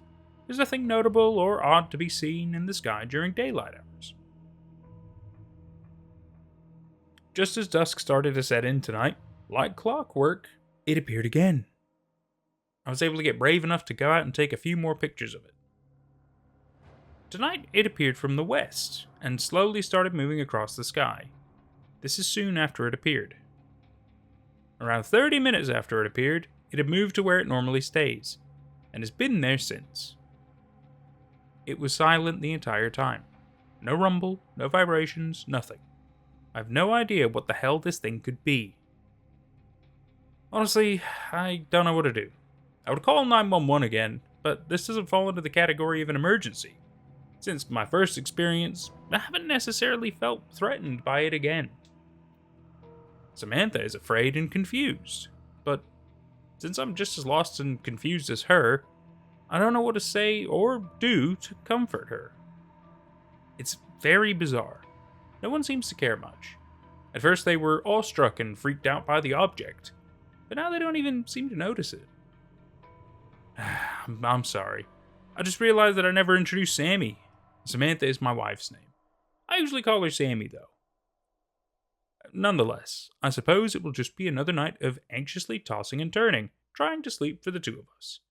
We definitely still have far more questions than answers. Hopefully this Twitter account will start cultivating a community of people who will treat this situation like we are, so questions can be answered. How can we help you in your situation? I wanted to start this Twitter account because no one else seems open to talking about this object. The account will document everything that I experience. But if any of you have any ideas or know of anything that could help, I would love it if you shared. Quick bit of info. I woke up this morning to my back, chest, and shoulders peeling. I haven't suffered from a sunburn this summer at all. I can't help but think that this might be the first physical effects I'm seeing from my encounter with the object in the sky. It's kind of a scary thought. I'll keep you updated on the status of the peeling.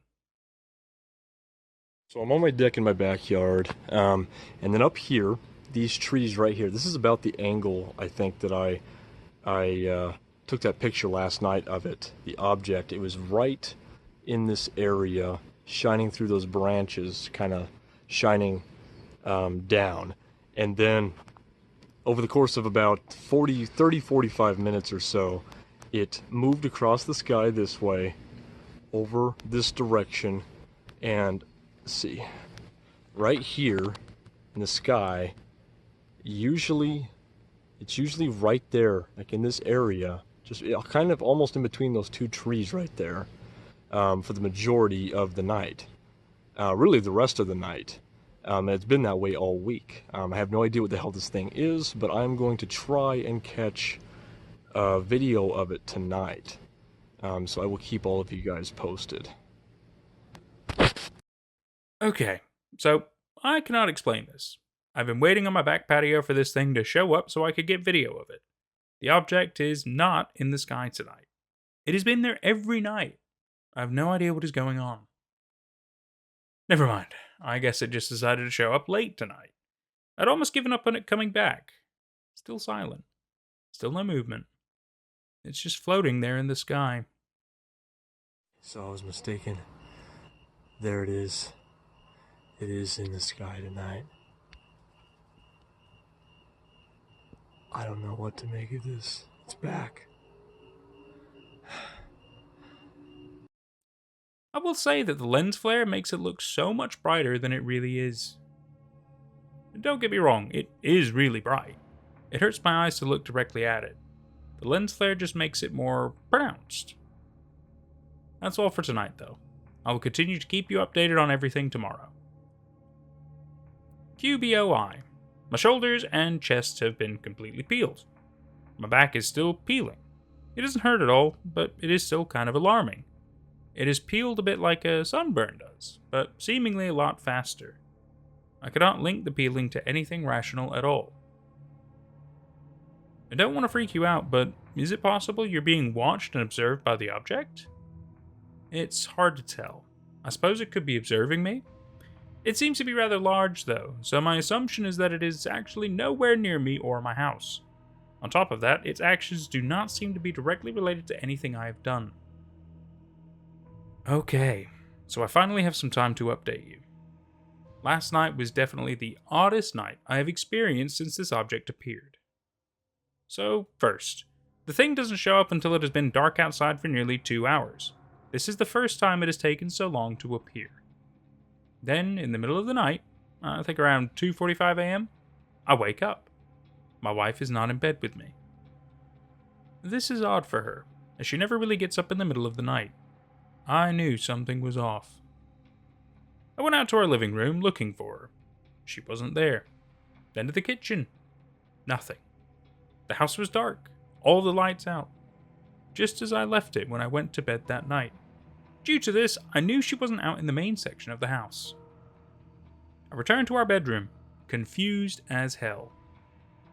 As I walked by our master bathroom, I saw a figure in the corner of my eye. Directing my attention now to the bathroom, I discovered her standing there in the dark. She was staring through our bathroom window. We have used this window to investigate the object in the sky many evenings this past week, as it is on the east side of our house. I knew she was looking at it.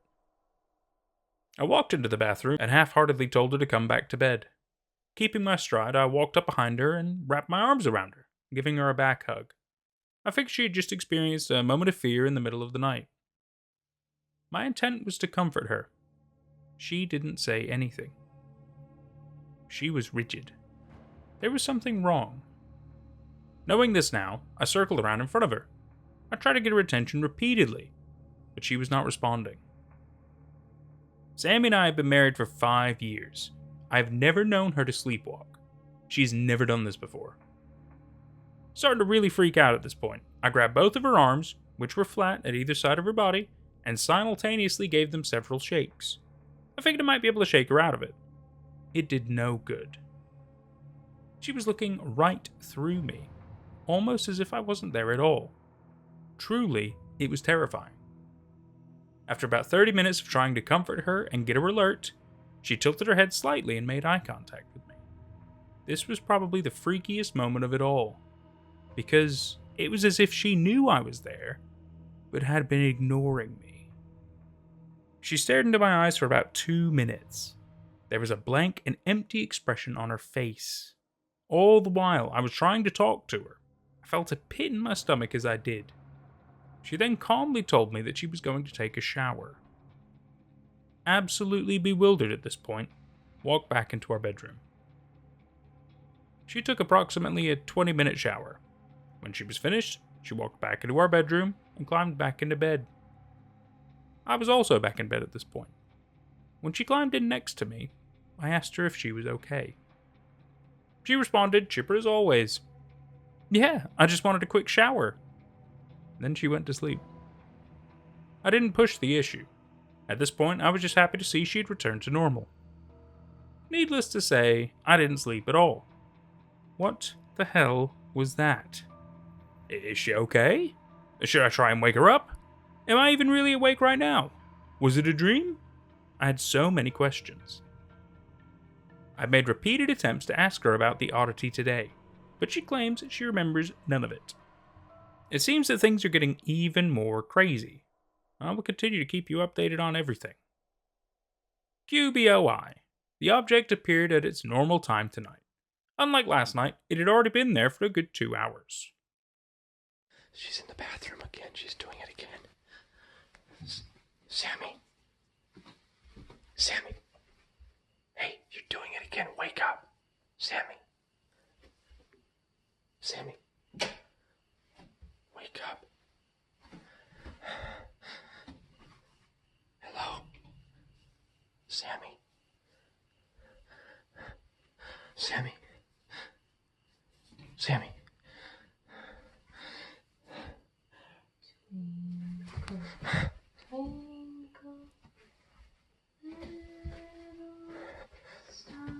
Sammy?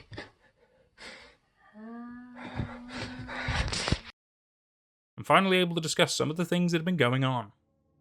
First, I feel it necessary to apologize for not explaining the last video. I couldn't put words to it. I was obviously very shaken after experiencing that. After I ended the recording, I had to comfort Sammy for nearly an hour until she snapped out of it. It was terrible. She was singing Twinkle Twinkle Little Star the entire time. Straight out of a damn horror movie. I do not know how to explain what is happening to my wife. She is not okay at all. Her behavior just keeps getting more bizarre. We've been getting into arguments every day. She's very angry, and for seemingly no reason at all. She's eating a lot too. She's eating at least 3 times what she normally will eat every night for dinner. She's becoming very distant from me. It honestly makes me very uncomfortable. Because of this, I'm beginning to feel more and more alone in all of this. The only time she even looks at the object in the sky anymore is in the middle of the night while in her trance, which has become a nightly activity for her. While she's doing this, I try to help the best I can, but there's honestly nothing I can do. She just comes out of it when she comes out of it. And if I'm being completely honest, I feel like I don't trust Sammy anymore. To me, she seems very unpredictable. It's like I'm living with a complete stranger. For the life of me, I cannot understand why everyone seems to be alright with this thing hovering over our heads. My wife included. This very fact is confusing and enraging to me. Is everyone else around me a complete fucking moron? There's this mysterious object hanging out in the sky above us every single night, and no one cares. How is this possible? At this point, I really hope I can find some solace from you with this Twitter account, and from Fantastic Daily. Speaking to that, I almost forgot to mention. I was interviewed by Fantastic Daily on Wednesday evening. It went very well. He promised to try and help me get to the bottom of the situation, and I really hope he can. I feel like I'm living in a world that is no longer my own. I think that is all I have for now. I'm trying to hang in there. I will continue to keep you posted when I can. QBOI. As of Friday, my back, chest, and shoulders have completely peeled. I have no idea what that could have been. So far, that was the only abnormal physical effects I have observed with my body. I'll let you know if anything else happens. Ever thought of telling a news outlet? I honestly hadn't thought of telling one myself. I know, that sounds pretty stupid of me. I've had a lot on my mind this past week, though. It is a great idea. I'll call a news outlet tomorrow. Thanks. Okay, so about last night. To everyone that was there, I'm sorry for the way I conducted myself on Fantastic Daily's live stream. I shouldn't have gotten on while I was drunk. It was a mistake. But once again, Sammy is back to normal today. She's still acting odd, but at least she's not stuck in a trance.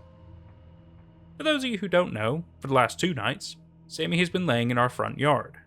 Still in the now familiar trance she initially began slipping into while gazing out of the window in our bathroom, she's now taken to our front yard. This has been happening for the past 2 nights. She'll just lay in the grass, gazing into the sky for hours. There's nothing I can do about it. I have to just sit with her, trying to talk to her and ease her out of the trance. Nothing I've done has ever seemed to help. She just comes out of it when she decides to. So, last night, after she snapped out of it, we both walked back into the house. She seemed a bit disoriented, almost drunk. She wasn't slurring her words, though. I attempted to talk to her about what happened. as I always do when she comes out of it. She was not receptive, as always, to any of my questions, blatantly ignoring most of them. The ones that weren't ignored, she would start hysterically laughing at. It's odd, really. I've found that I am almost becoming numb to her weird mannerisms. It doesn't seem to freak me out or affect me as deeply anymore. I don't trust Sammy anymore. I know that. I figure that fact is likely to blame for my insensitivity towards her now. Speaking of Sammy, she just woke up. She fell asleep shortly after her trance last night and has been asleep since. I'm gonna go try to talk to her. I'll be back in a bit. So, now we are arguing again. And don't ask me about it again. I don't want to talk about it. I don't want to think about it. I don't want to have anything to do with this anymore. I want this to be the end of the discussion, okay? I was just wondering what was going on with you last night. That's it. That's all. You are obsessed with this. I don't want to talk about it anymore. The only way for her to believe you is if you show her the pictures of it in the sky. She has seen the object in the sky with her own eyes many times. She's been at it again tonight. Sammy's been laying in her front yard for about an hour and a half. I really don't know what to do anymore. I've tried to shake her out of it several times. She won't even talk to me.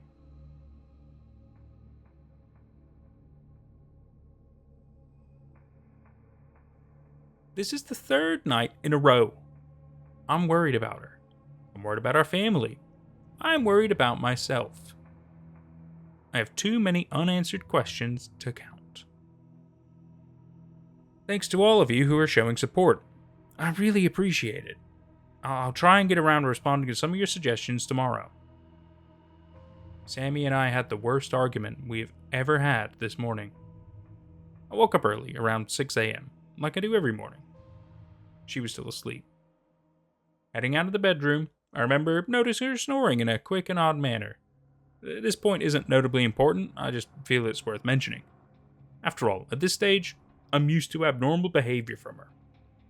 I made my way through my morning piss and then into the kitchen to make some coffee. After brewing the coffee, I turned my attention to the carton of much-desired eggs. I wanted eggs, and I figured it couldn't be a bad idea to surprise Sammy in bed with a plate of scrambled eggs. My assumption was that perhaps she would be open to a real conversation with me if I attempted to display sensitivity towards what she may be going through. How could it be a bad idea, right? Well, it turns out that for this new version of Sammy, it was a bad idea. When I brought her the eggs, she wasn't happy. Not at all. She immediately began to assume the worst intent. I was just doing this to butter her up. I cannot get out of the doghouse this easily. I must want sex or something. The suspicious speculation being thrown my way obviously started to strike a nerve within me. I was pissed. This is when the argument began. Quite honestly, I figured there would be an argument. There hasn't been a single interaction between the two of us that hasn't become an argument all week. Did I really think the eggs would work? Not really. At this point, though, I'm out of ideas. Now, back to the actual argument. She continued to tell me that I have formed an obsession with the object in the sky. Also that I don't love her anymore, and if I did, I would just do as she says and drop the subject. It was at this point that I decided to be completely honest with her. Looking back on it now, this probably wasn't the best move. I told her that her recent behavior was causing me to distrust her, that I was out of ideas concerning how to speak to my own wife. The argument ended when she threatened to leave me, then quickly got dressed and left for work an hour and a half early. I have not heard from her since then. I feel like I know that she'll come back this evening, but then again, I don't really feel like I know Sammy anymore. We've been married for 5 years and have not separated once. It would typically be a characteristic of hers to come back after an argument, but I'm not too sure anymore. I truly hope I can figure out a way to fix our marriage. On another note, though, I will quickly respond to some of your tweets. Never give up, Michael, because I promise you, I am here for you.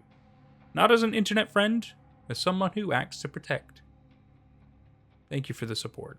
I promise you and everyone else that I will not give up. I'm in a dark time right now, but I truly believe that things will get better. With positive and persistent intervention, they usually tend to. Why not try pinching her in her entranced state? Try different stimuli for a response. I've tried stimuli, man. I've tried pinching, shaking, yelling. Like I've said, she comes out of it when she comes out of it. There doesn't seem to be anything I can do. Okay, I'm getting ready to call a local news outlet now. I will record it. I am fucking shaking right now. I cannot tell you how much that messed with my head.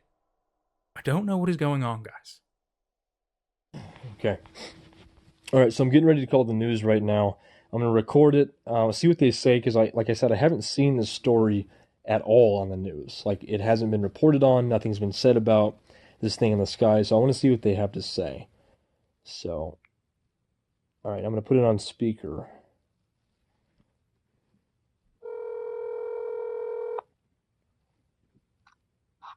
Thank you for calling KBI's Channel 7 News. May I place you on a brief hold? Yeah, no problem.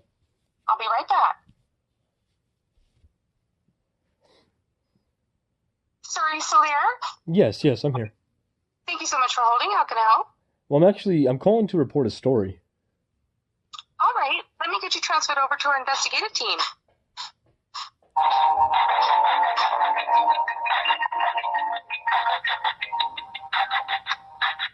Sir, are you still there?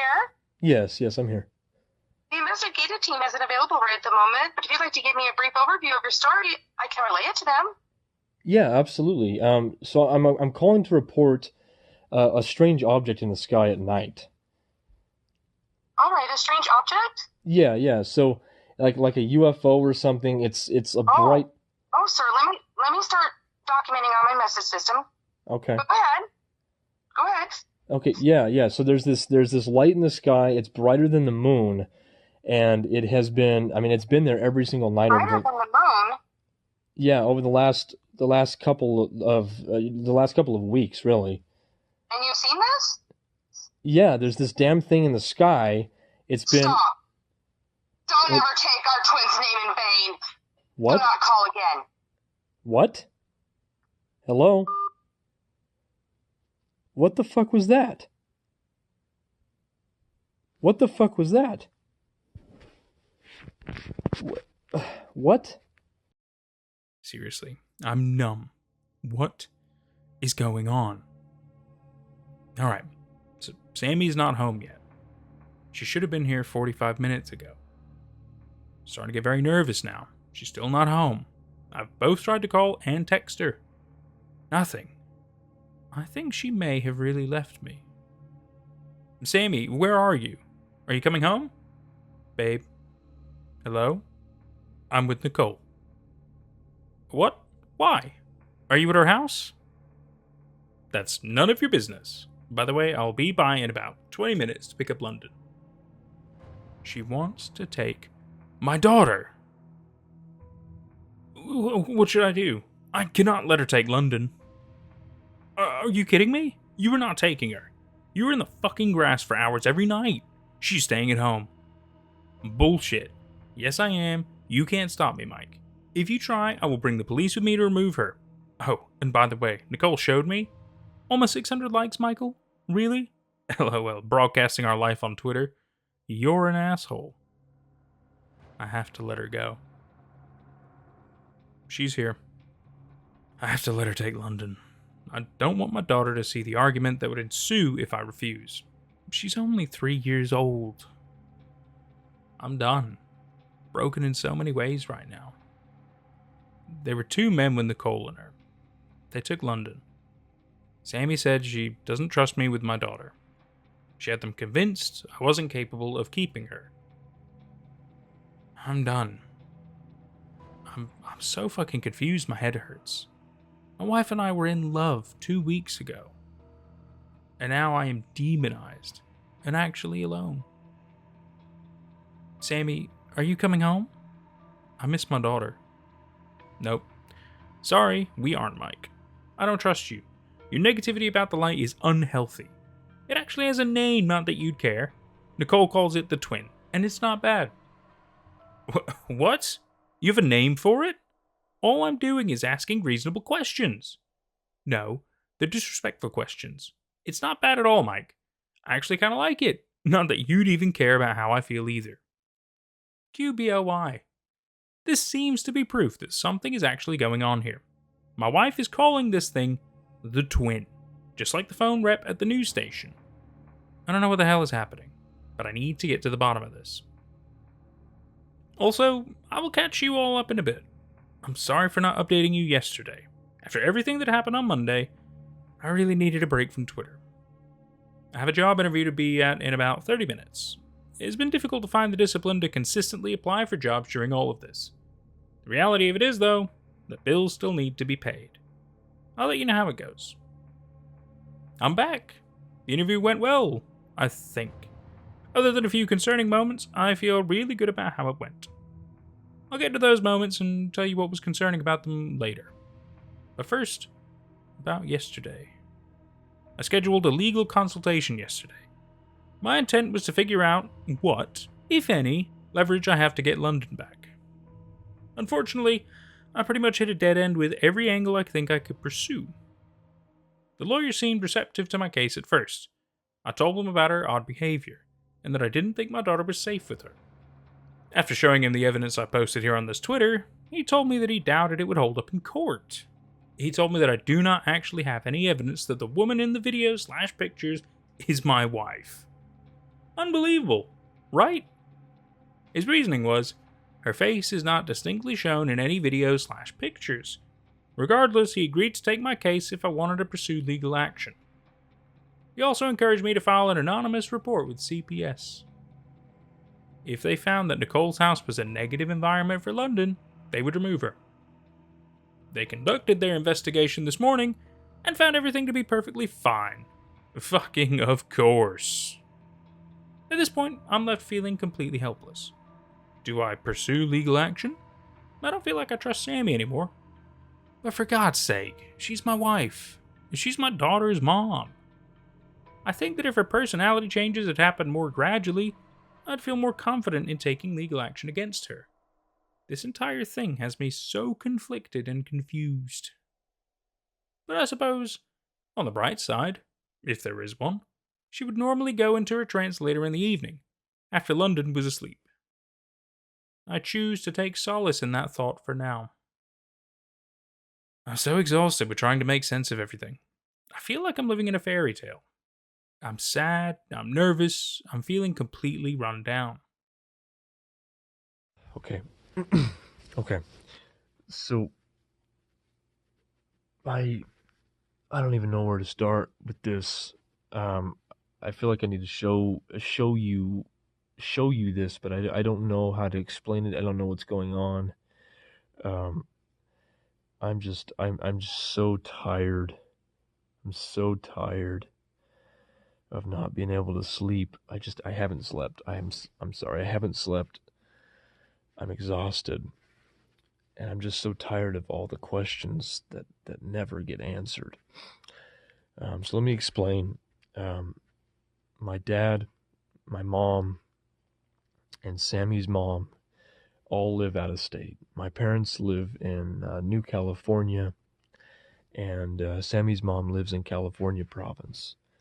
And I've tried repeatedly to try and reach out to them over Facebook, over email, and all of the messages have been unreturned. They haven't gotten back to me. It's too late right now to call my dad, but I'm going to call him anyway, just to show you what happens when I try and call my dad. What happens when I try and call him?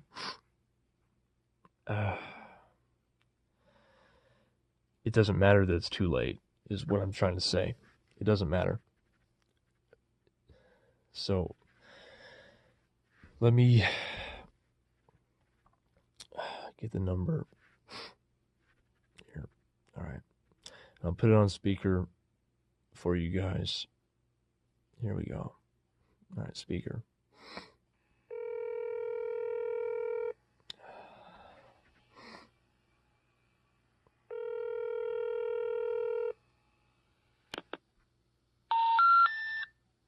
I'm sorry.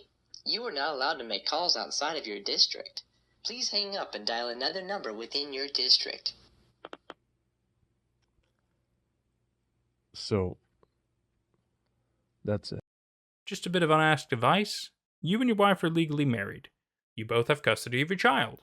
So, for instance, if you go and pick up your daughter and take her home, it's not kidnapping. Yes, we are legally married. Legally, I could take London back. My hesitation comes from not wanting my daughter to witness my distrust towards Sammy firsthand. Regardless of how I feel about my wife, I want my daughter to feel like she can trust her mom. That night it first appeared to you is how you were connected to our reality.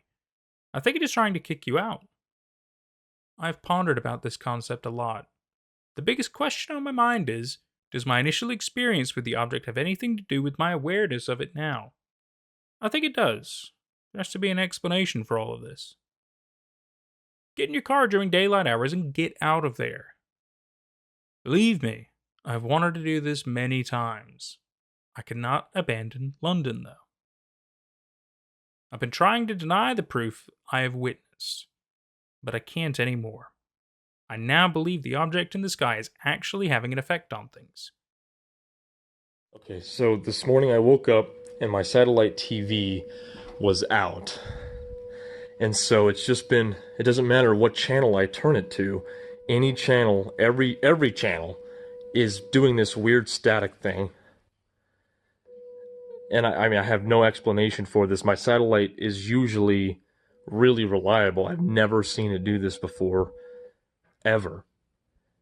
And I mean, another thing to mention is that it's actually daylight outside. Like, it's not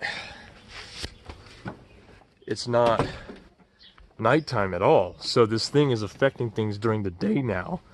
And I don't know, I mean, I feel like I'm crazy saying this, but it's affecting things. It's affecting my wife, it's affecting my phone calls, it's affecting my satellite, it's affecting things. I have no explanation for this. I don't know what's going on. I mean, it's normally right there, and you can't see it. It's not there right now. You can't see it right now.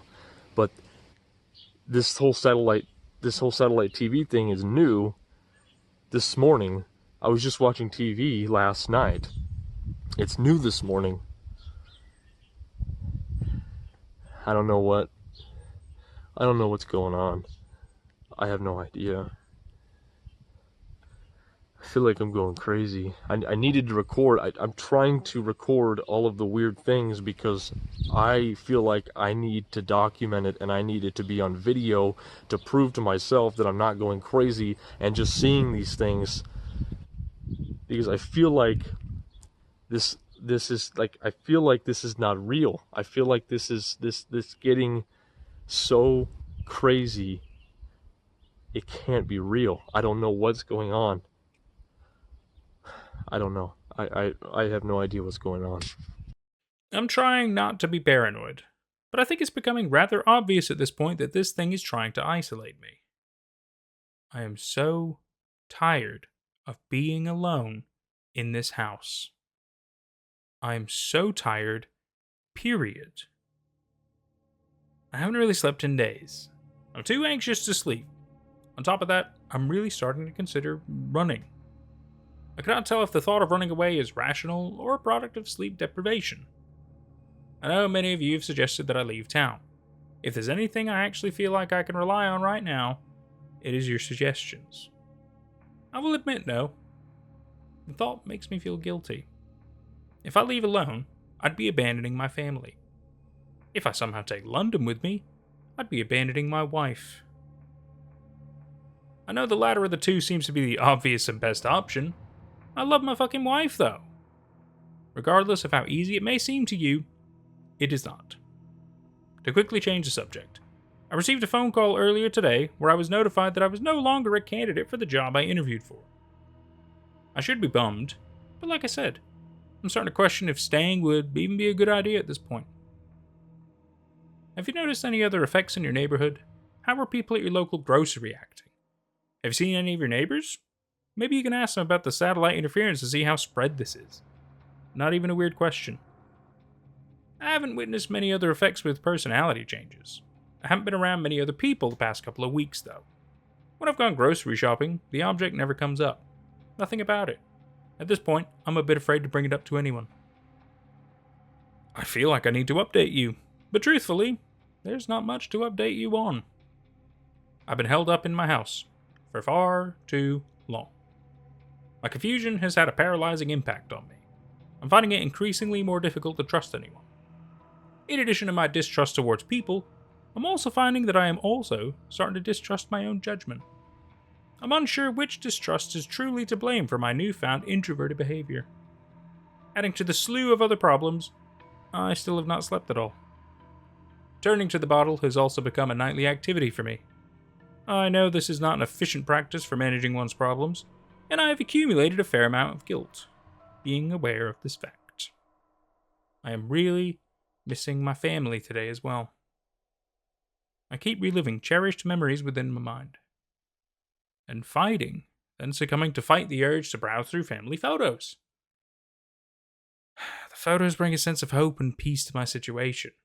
However, they also inspire emotions of defeat and anguish. Like much else I've experienced, it's utter emotional and mental conflict. Above all else, though, I just miss my family. Yay! Come here! Come here!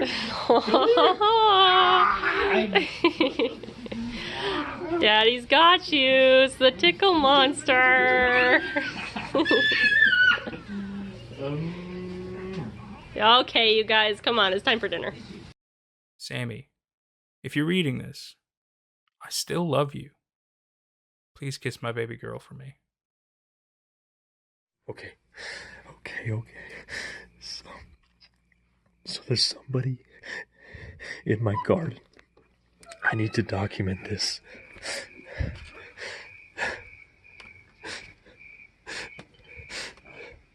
Hello? Hello? Hello? Who are you? You need to get out of here. You need to get out of here.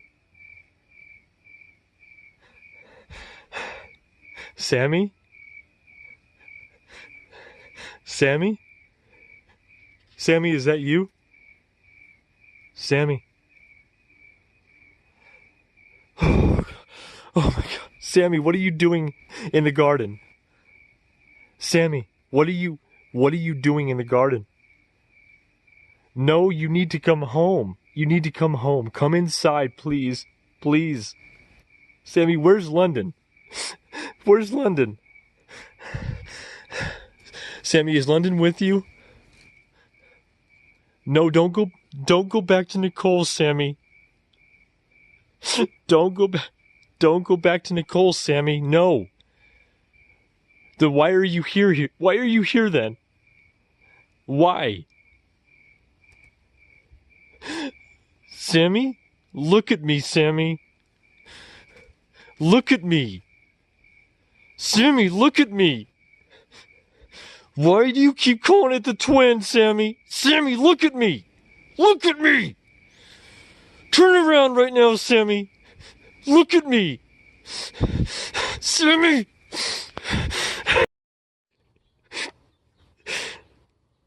I don't know where to start. I woke up in my garden this morning.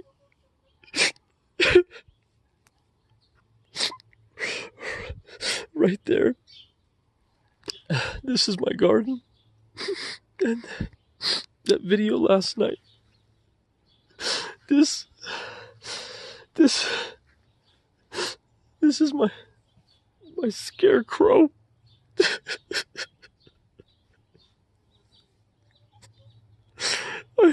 I thought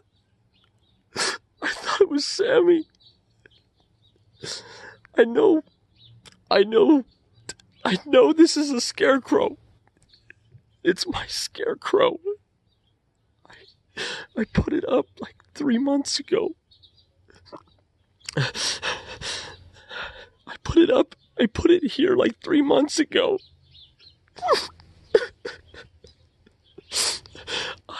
I don't know how I forgot. I forgot that it was here. I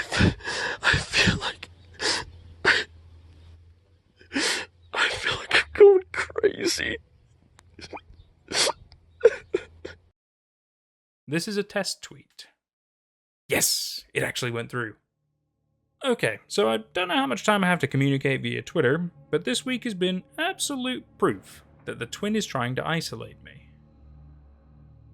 Every single tweet I have attempted to post this week returned the error failed to send all week long. It has been completely frustrating, especially because all of you are the only people I feel like I can trust right now. Hey at FD_hey folks, have you seen Binary M Project's Twitter? He's tweeting, but they're coming up on his page. We're just getting notifications. Here are some pictures by @Nick_4x. Wow. This is very bizarre. I have no idea how to explain. I'm so incredibly fucking relieved that I'm actually getting through to you now, though. I know that many of you are concerned about my well-being. Firstly, I want you to know that I deeply appreciate your sincere interest in my story and the things going on with me. I am okay. I feel that my mental state has become more stable over the past several days. I won't say that I'm doing well, of course. I am, however, becoming more aware of the reality I have found myself trapped within.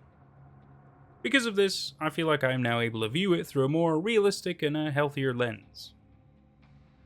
Okay, so there's a lot I need to update you all on. The twin is still in the sky every night. At this point, I have come to believe that it is actually only visible every night. I don't think it ever leaves. I'm still alone in the house. Sammy and London have not come back. I haven't seen or spoken to either of them since Sammy took my daughter. After the initial incident in my garden, I have further reason to believe that I have been doing things while asleep at night. Due to continued mysterious morning discoveries, I believe I have eaten, made phone calls, played piano, and attempted to drive, all while sleeping. Needless to say, I have started locking my truck keys in my bedside safe every night before falling asleep. I'm not quite sure if locking my keys away is sound logic, but I figure it's unlikely for me to summon enough cognitive awareness to recall a safe combination while in a state of slumber. So far, it seems to be working well. Hey man, I have a question for you. What's up? Have you seen anything weird over the past month? Weird? What do you mean? Like, in the sky at night? No. Wait, what are you talking about? Hello? Continuing on now. This week I reached out to an old friend from high school. I haven't spoken to him in several months, but since he only lives 5 miles away from me, I thought it would be a good idea to find out what his thoughts are on the twin. I've trusted Clayton above many others in my life. There's absolutely no way that he is too far away from the twin to see it. I suspect he's fallen under its trance as well, and can no longer be trusted. So, being unable to post to Twitter this week, I took to Google, which still oddly worked, to research about what the fuck this twin could be. I couldn't find any sound scientific explanation for it. Consider Psalm 84:11. For the Lord God is a sun and shield. The Lord will give grace and glory. No good thing will he withhold from them that walk uprightly. Also Matthew 17:2. And was transfigured before them, and his face did shine as the sun, and his raiment was white as the light. And think, Revelation 21:23. And the city had no need of the sun, neither of the moon to shine in it, for the glory of God did lighten it, and the Lamb is the light thereof. After some digging, I found this excerpt from the Bible. I will say I am not religious in any way. I am out of ideas, though. Could this be the rapture? QBOI. I woke up this morning and discovered a game of solitaire set up at my table. Yet another odd morning discovery. I suppose I can assume that I was playing cards in my sleep, I've been following your story here and through Fantastic Daily, and I'm sorry you're dealing with so much. I hope everything works out. I do have a quick question. Why do you call this the twin? Unless I missed it, I can't find anything in your tweets that explains it. Good luck. Thank you for your support during this time. I am grateful that you and so many others are on my side through this Twitter account. To answer your question, it is not me.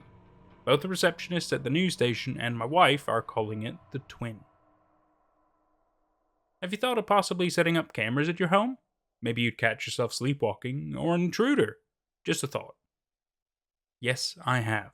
I'm honestly afraid of what I might see, though. Nonetheless, it is a good idea for the sake of documentation.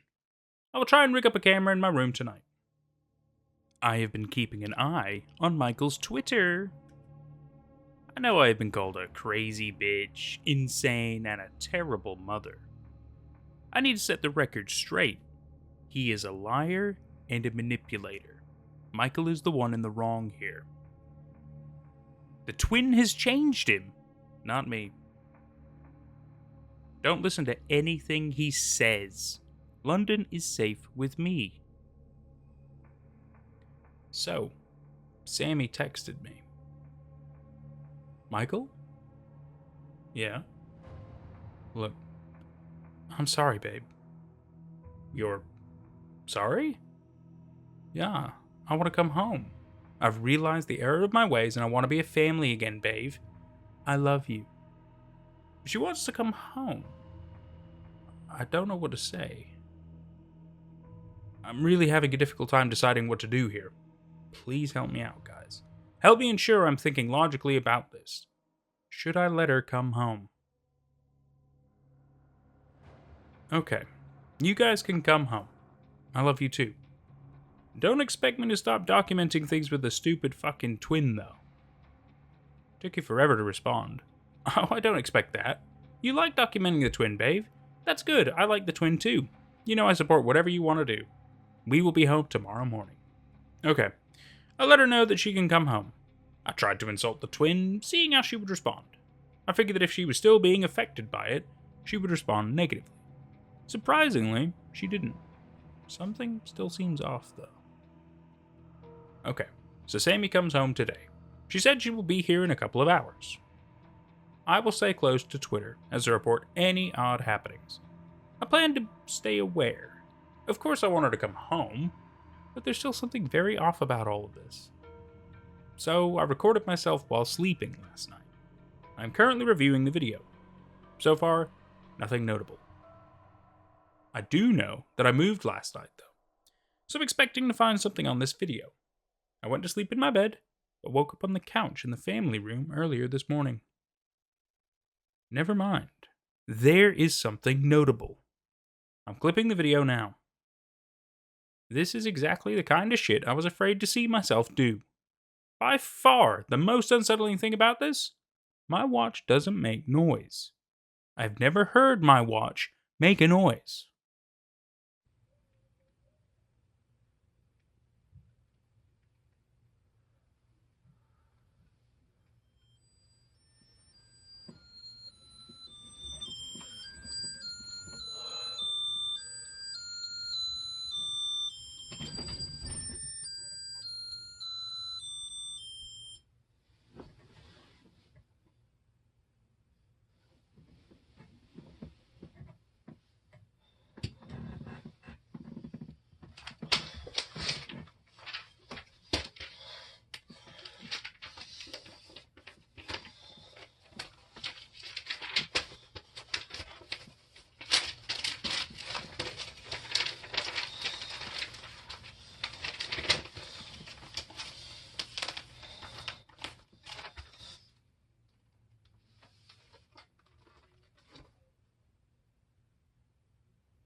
I've also been looking through that magazine on my nightstand.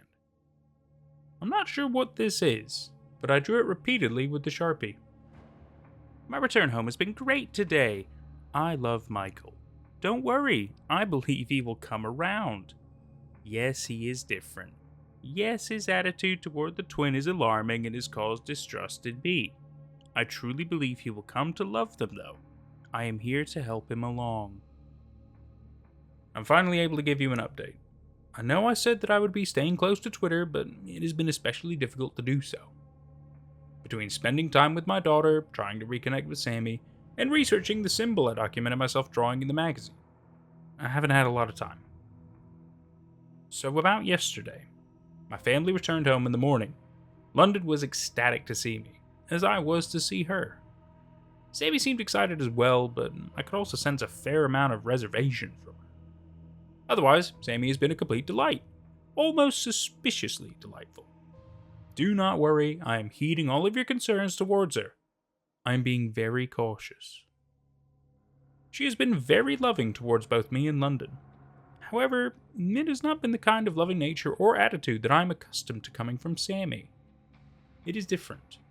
I cannot quite put my finger on the difference, but it is safe to say that it doesn't feel natural. Now, on to the oddest part about last night. She invited a number of our neighbors over for dinner, expressing an obsessive interest in wanting to connect with them. She was finally able to convince me that it was a good idea. To me, it was very odd. We have never been that close with our neighbors. We've only ever had one of these families over for dinner before. Obviously, I was more concerned about reconnecting with my family.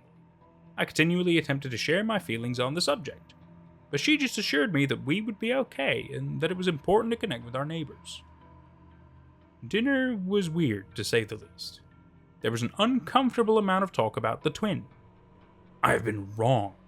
People are indeed very aware of the twin's existence. They all spoke very kindly of it. Consciously, I knew this dinner conversation was insane. But almost on an unconscious level, the conversation felt normal. Like we were just sharing fun family stories. They spoke about how beautiful it looks tonight, and that we're all very blessed to live in Bishop. Sammy even piped up at one point and told them that I enjoy recording the twin. Our neighbors seemed, dare I say, proud of this revelation. There wasn't any talk that I can say would leave me feeling more educated on what is going on. What I can say, though, is whatever this is, it's making people fucking crazy. The entire time, I sat there as an observer. I didn't want to speak up and reveal my true feelings. I'm trying to play it safe at this point. Needless to say, I was glad to see the dinner end and our neighbors return to their homes. After dinner, I thought it would be the best idea that Sammy and I sleep in different rooms. She agreed, actually in a good mood. That is until London expressed that she'd like to sleep with me. Sammy didn't like that at all. She started to become confrontational with me, but then quickly pulled back and retreated to her good mood again. It was almost as if she didn't want to give me any reason to doubt her sincerity. Moving on now. Today has been fantastic. I've been spending time with London all day long. It has been mostly daddy-daughter activities. Playing, watching movies, practicing her letters, everything has mostly been normal. I don't know what she was talking about. I've asked London about it several times, but have been unable to get any more information out of her. As far as I'm aware, Sammy is not pregnant. Are you playing? Mm-hmm. Yeah, are you having fun? I'm setting them up. You're setting them up? Mm-hmm. I'm so happy you're home. I'm tickling your tootsie. I'm so happy you're home. Are you happy you're home? Are you? Are you?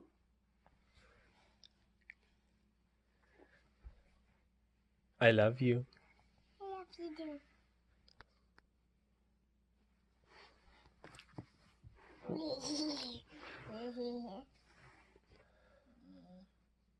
All right, line them up. Line them up. Put them all in a straight line. You know Mommy's going to have friends. Wait, what'd you say? You know how Mommy's going to have friends. Did you say twins? Mm-hmm. Who told you that? Mommy. Mommy told you that? You're making your own game. And we'll continue to update here as things progress, and we'll try and answer some of your questions today. Thank you for your support during all of this. Judging by Michael's Twitter today, I'd say he's coming along great. I am so proud of him. Sure, he still has his doubts. That's to be expected. Sometimes, though, time is the best medicine. So, as you said earlier, what is the deal with New California and the California province? What country do you live in, and what year is it for you? Things are different here. Yes, apart from my personal life and the experiences happening to my family and I, this has also been a very troubling discovery. I live in America. It is 2018 and Donald Trump is president.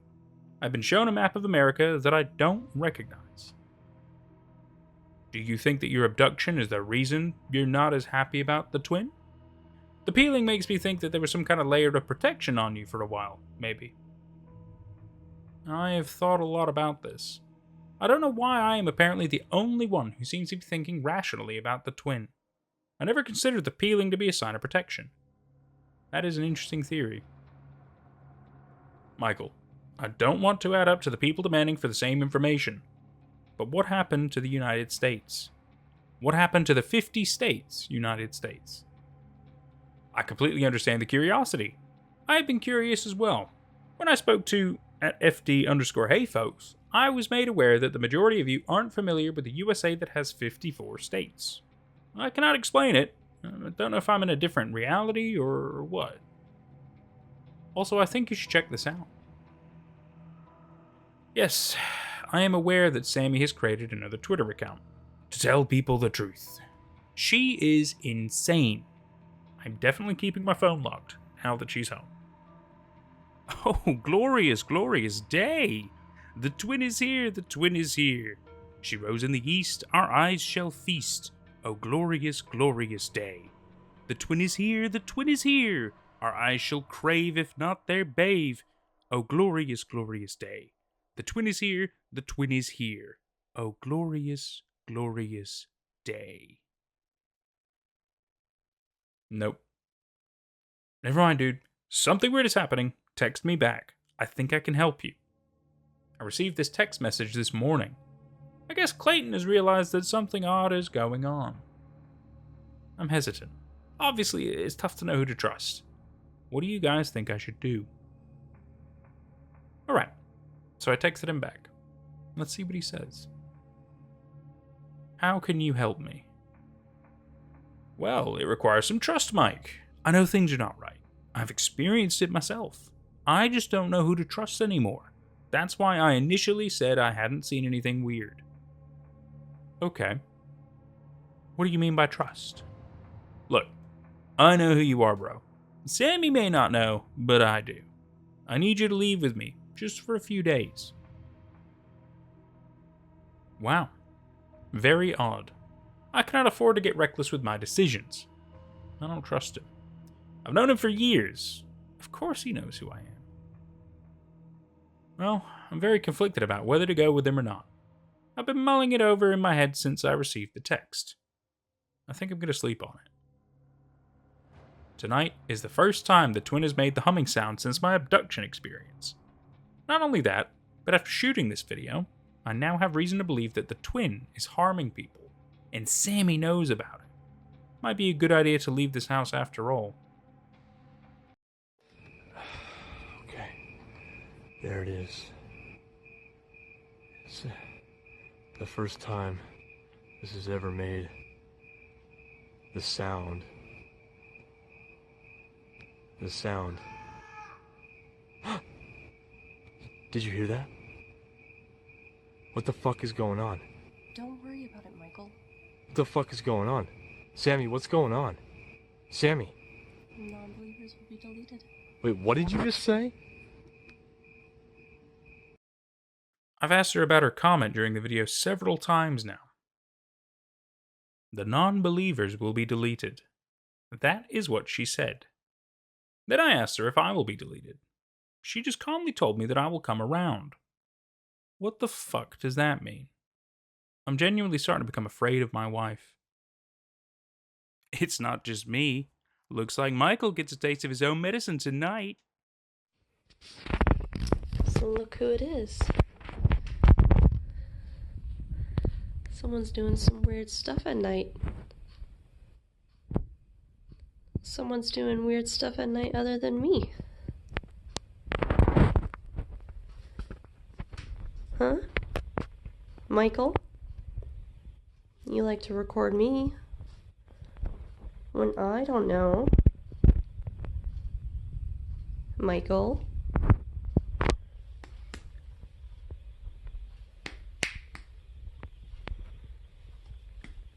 Come on. It's not fun when people record you. Stupid motherfucker. I haven't responded to Clayton yet, but I've decided not to go with him. Surely it could be an opportunity to learn more about the twin. I just don't trust him. On top of that, I really don't want to leave London alone with Sammy right now. Speaking of Sammy, she is honestly acting the oddest I've ever seen her act. She's no longer being nice, as she was when she had first returned. And yes, I have seen her latest video. It is very unsettling. She's been walking around the house like she owns everything, very obviously acting dominant over me. She doesn't take anything I say seriously at all. I am telling you, this is no longer my wife. Absolutely nothing of what she was is shining through anymore. Again, she invited our neighbors over for dinner last night. This time, though, she didn't consult me at all. I ate alone, in my room, with London. Things in this house are not going well, guys. I feel like it may actually be time to leave with London. However, trying to look at our situation from all angles, I have reservations about leaving. If the twin is taking people for being non-believers, how am I supposed to avoid being taken and keep my daughter safe while she's with me? I feel like I need to learn more about the twin before I go. Out of fear and hesitation, I haven't been listening to Sammy's twin lectures at all. I never thought I'd actually consider leaving. Is this Lastaba? Yes, this is Lastaba. I live in the capital, Bishop. When I came home from the store tonight, the twin was over our house. London is gone. Sammy, the twin. It's right above our house, Sammy. Sammy, it's above our house. What are you doing? What are you doing, Sammy? What the fuck is this? What is this? Where's London at? Where's London, Sammy? It's okay, Michael. It's the offering. It's the offering, Michael. What? Where's London?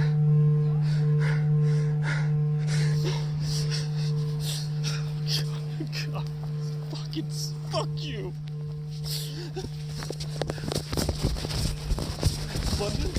London, baby, are you here? London,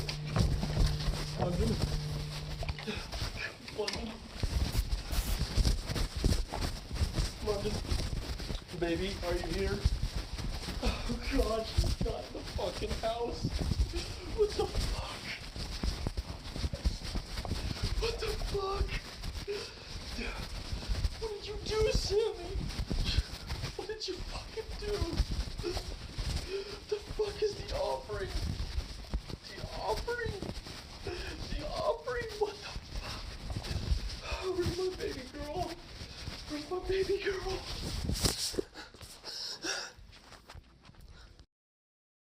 I left. Michael, you're not filing a missing persons report. Where did London go? She's fine. Where'd she go? She's fine. She's with the twin. She's okay. Okay. What does that even mean, Sammy? What are you doing? Are you using this for your Twitter? Are you filming for your Twitter now? I'm documenting. Get out. I'm documenting. Oh, what? You have our neighbors? You have our neighbors now. I want you to get out. You're fucking crazy.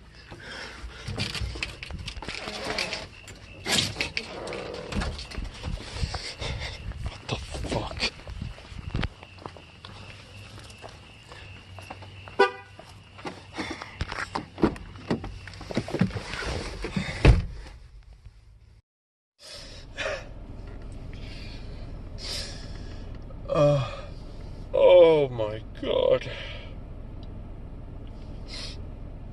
Tonight has not been a good night. London's gone.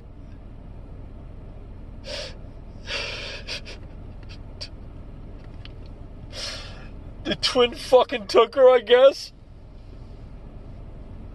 She's gone. My daughter is fucking gone. It's all my fault. It's all my fucking fault. Fuck. Fuck, fuck, fuck, fuck, fuck. It's all my fucking fault. I shouldn't have gone to the fucking store!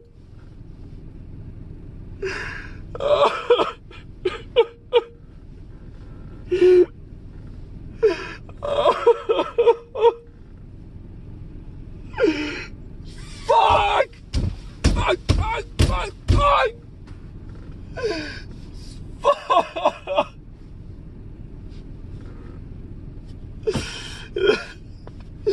You fucking want me? You want me? You want me? Fuck it. Huh? Get me! Come get me! I'm a non-believer, you fuck! Come get me!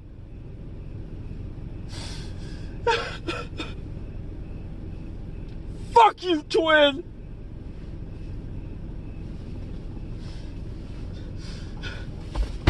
Fucking fuck!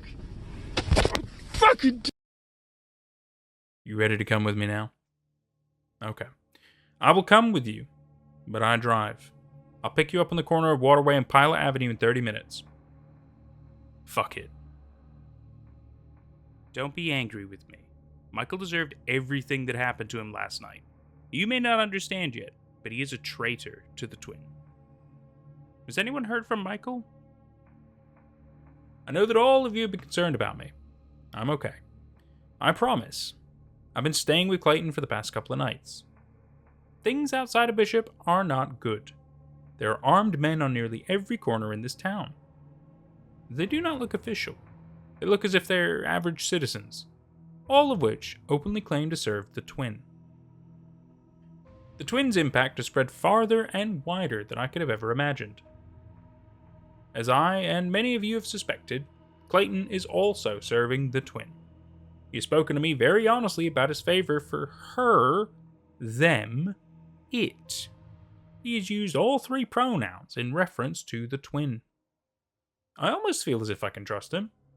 As odd as this may sound, the best way I can describe it is, it's like having a friend that simply chooses to believe in a different God than you do. That's not to say that he hasn't attempted to preach to me, though. He has. Unbeknownst to him, it has fallen on deaf ears. I have no intent to follow the twin at all. I do, however, see a great benefit in pretending to be interested in her. For one, he has promised that if I walk in her glow, apparently the believer's slang for follow her, he promises that I will see London again. And secondly, if I promise to be what he describes as a travelling prophet for the twin with him, he will help me leave the state, to do the said prophet's work. Both of which I have expressed to him that I am interested in. I need to see my daughter again, and I want out of Lustabar and away from the twin.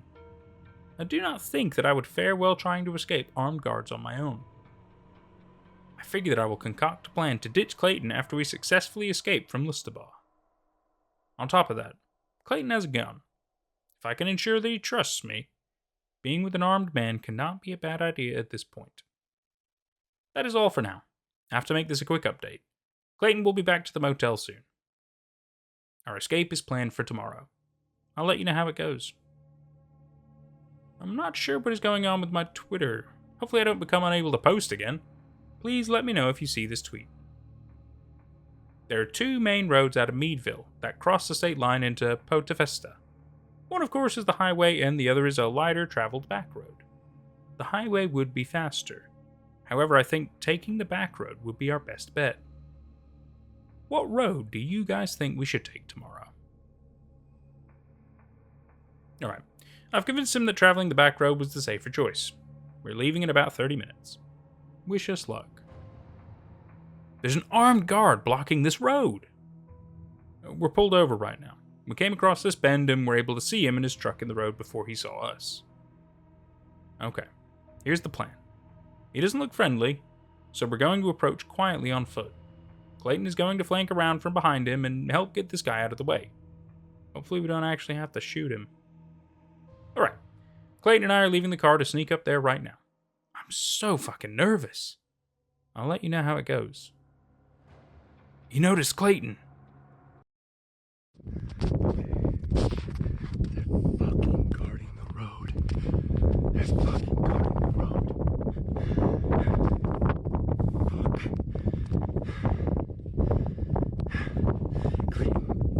Clayton snuck off that way, that direction down there, to see if we can get past this guy, or if we can kill him. There's no way we're getting past this with the car. This guy doesn't look like he's just hanging out. He looks like he's not letting anybody past. I don't know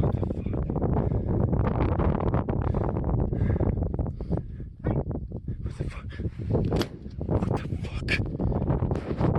What the fuck? What the fuck? What the fuck? Fuck. Fuck. I backtracked a bit, and are now laying behind a tree. I have no idea whether Clayton is okay or not. So far, the armed man has not seen me. I don't know what I should do. Dude, you alright? Clayton? Did he hit you? Hello? He hasn't responded to any of my texts. I may be on my own at this point. The man is back at his truck in the road now. I fear that Clayton is dead. Fuck. I can't lay here forever. I need to move. I see no sign that the man retrieved Clayton's gun. Clayton may still have it on him. I don't know if it would be smart to try and make my way to him. Please help me out, guys. What should I do? Shit. I guess I'm going for the gun. I got the gun and made it back to the car. That was the scariest thing I have ever done. Clayton was obviously dead. That was not a sight I would ever like to see again. I didn't trust him anymore, but I'm grateful for his assistance, helping me get this far. Regardless of how the twin has affected him over the past month, I still knew this man as my friend. It was not easy to see him like that. For now, I am going to head back down the road to an outcropping of trees that Clayton and I had passed while driving from town.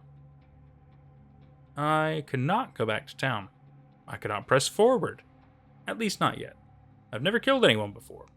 If I do want to keep driving on our intended path, I would have to kill the guard.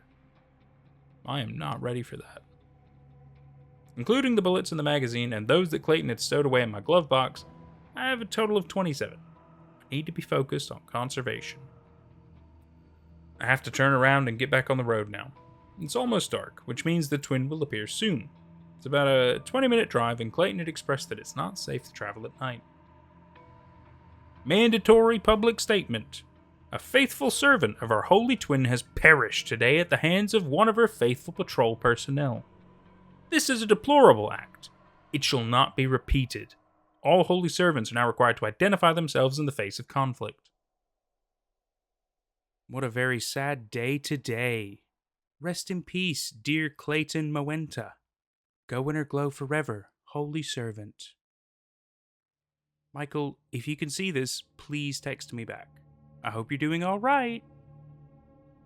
This is a test tweet. It went through! It worked! I honestly thought I might never be able to tweet again. Every single time I tried, Twitter just told me that it failed to send my tweet. I absolutely believe that the twin has been interfering with my ability to communicate with you. Now that I'm able to post again, I'll let you know what has been happening. I'm still hiding out in the woods, sleeping in my car night after night. The road that Clayton and I had traveled has been very active for the past couple of weeks. Regularly, I've heard vehicles driving up and down the road both during daylight hours and at night. Seems that the experience with Clayton and the armed man has caused quite a lot of commotion in the local area. As for me, I am safe for now. I've experienced a couple of close calls, when armed men have searched the woods around me on foot. So far, though, I'm very grateful to have remained undetected. I haven't attempted to make another move yet. With all the activity around me, I feel that would be a very stupid decision. Luckily, I've been able to keep my mind occupied by speaking to a new friend I've met while staying in the woods. His name is Banji. Together, we have shared many great conversations. Although he mostly only comes by at night, his visits have been a saving grace for me. I don't know what my psychological state would be if I was alone out here for all of this time. I'm not sure, but I believe that he lives in the woods. He hasn't shared much with me, concerning himself personally. He does seem to support the twin, but it isn't the type of radical support I've become familiar with seeing. He first arrived on my third night out here. Resting in the driver's seat of my car, I noticed some shrubs violently shaking about 20 feet in front of me, as if someone was crawling through them. Seeing as how this was just 3 nights after Clayton was killed and things were still very lively around me, I was alarmed. I absolutely believed that I was moments from being captured. I sat and watched intently. The shuffling stopped. I was not about to remove my eyes from this bush. A very odd feeling came over me. I knew that I had a gun, and that the gun could potentially save me in this moment. In this very moment, that is. Because any gunshots would likely alarm the others around me, giving away my location. I found myself with a very odd contradiction. Then I saw him, almost as if he suddenly no longer cared about staying hidden. He stood up in front of my car. A vague smirk inched its way into existence on his face. My driver's side window was down. It would be so easy. Should I shoot him? My hand was on the gun and ready. It wasn't until he started walking towards me that my survival instincts kicked in. The pit in my stomach seemed to control the reflexes of my arm, hand, and finger. Before logical thought had a chance, my hand was out the window and the magazine was empty. 7 shots echoed through the woods. I'd never shot at anyone before. My ears were producing a deafening ring and I was uncontrollably shaking. The cloud of dust in front of me was too thick to see the damage I'd caused. Did I kill him? As the dust started to clear, I could see that his figure was no longer there. I assumed that I had hit him. Feeling a bit more confident now, I opened my car door. I knew that I had just made a mistake by giving away my location.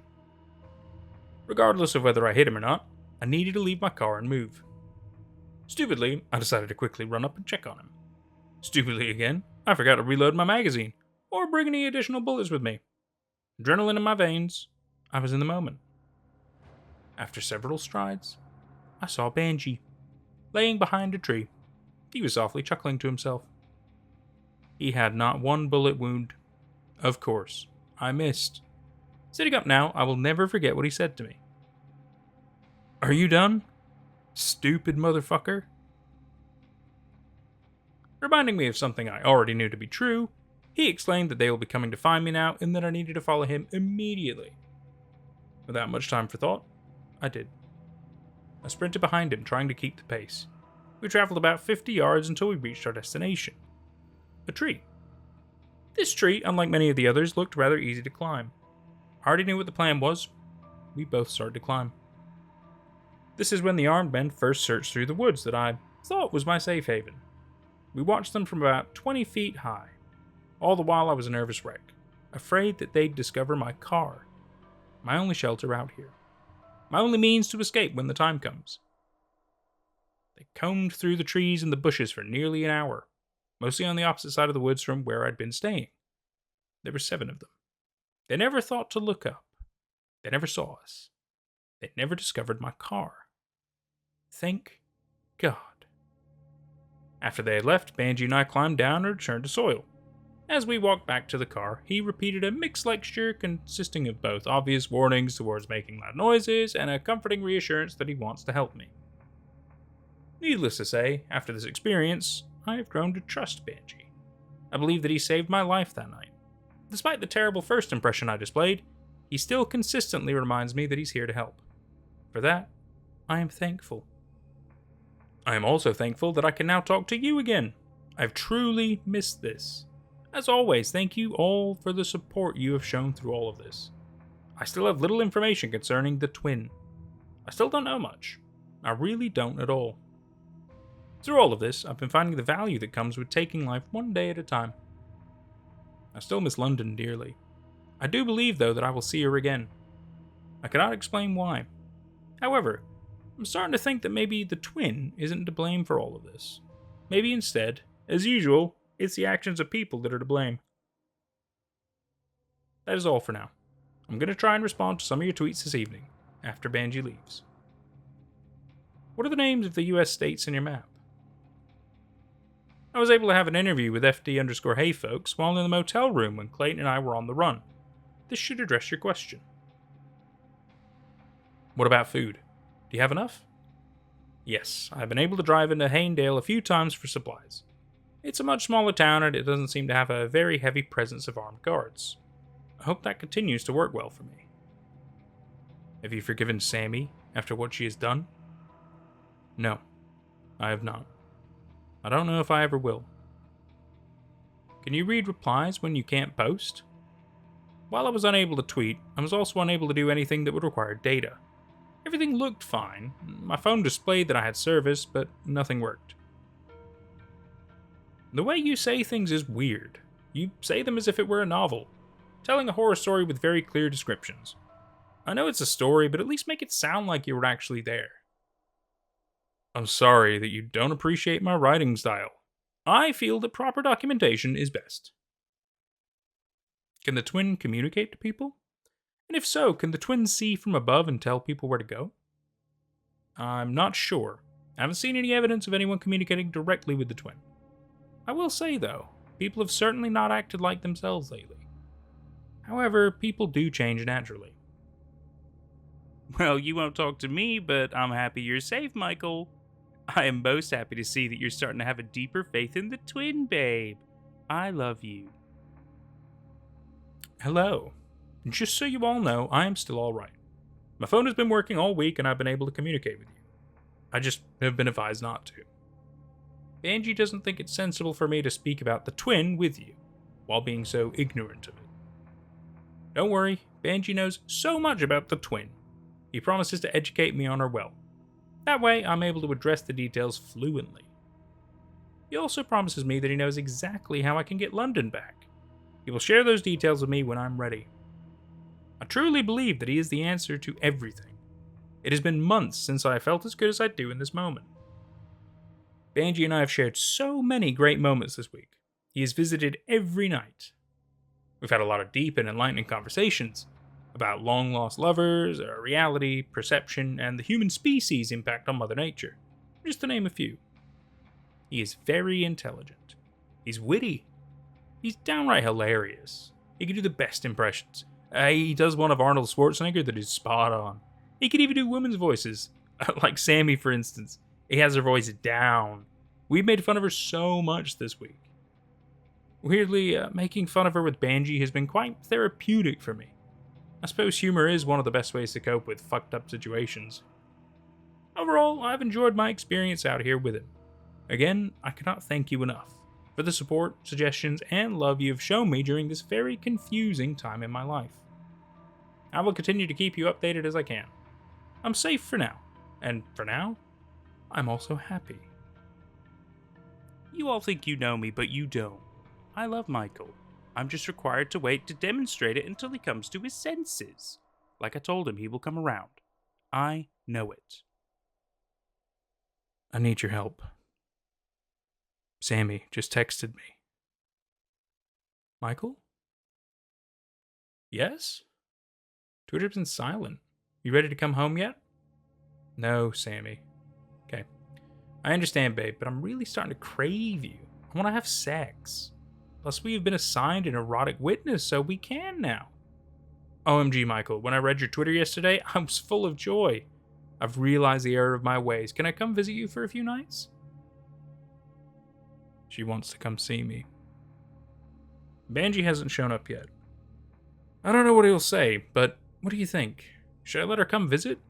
Should I trust her? Thank you for your opinions. Banji just got here. I'm gonna see what he thinks too. Don't worry, Sammy is not going to be visiting me. I don't think it'd be a good idea, and Banji says he thinks it should remain only him and I out here for now. I'm so excited. Banji shared more details with me last night. He told me how I can learn his insight about getting London back. He's given me permission to document those details here. So last night, Banji brought me some supplies when he came. He brought a notebook and a lantern. I'm very grateful for the lantern, as I'll be able to use it for a nightly light source instead of my car's headlights. Originally, I thought that lighting a fire would work, but Banji advised against it. He said that the armed men would likely smell the smoke. He definitely has a unique way of analyzing things from all angles. Needless to say, this lantern will be useful. Now, back to the details I spoke of. Banji told me that in addition to him teaching me about the twin verbally, it will be useful for me to transcribe the things he tells me. This is why he brought me the notebook. It's simple, really. As a reward for transcribing his teachings of the twin, when we're finished with the book, he will tell me how to get London back. I'm eternally grateful for Banji's generosity. He truly is a great man. No one else has been this kind to me since the twin first appeared. I will continue to keep you updated on the progress of our book. I feel that it won't be long until I am with my daughter again. After reading through your responses, I am aware that a lot of you have been concerned about me and my trust towards Banji. Do not worry, I'm in good company. No, I'm ready. So tell me, why shouldn't a blonde be a faithful servant to the twin? Why? Why?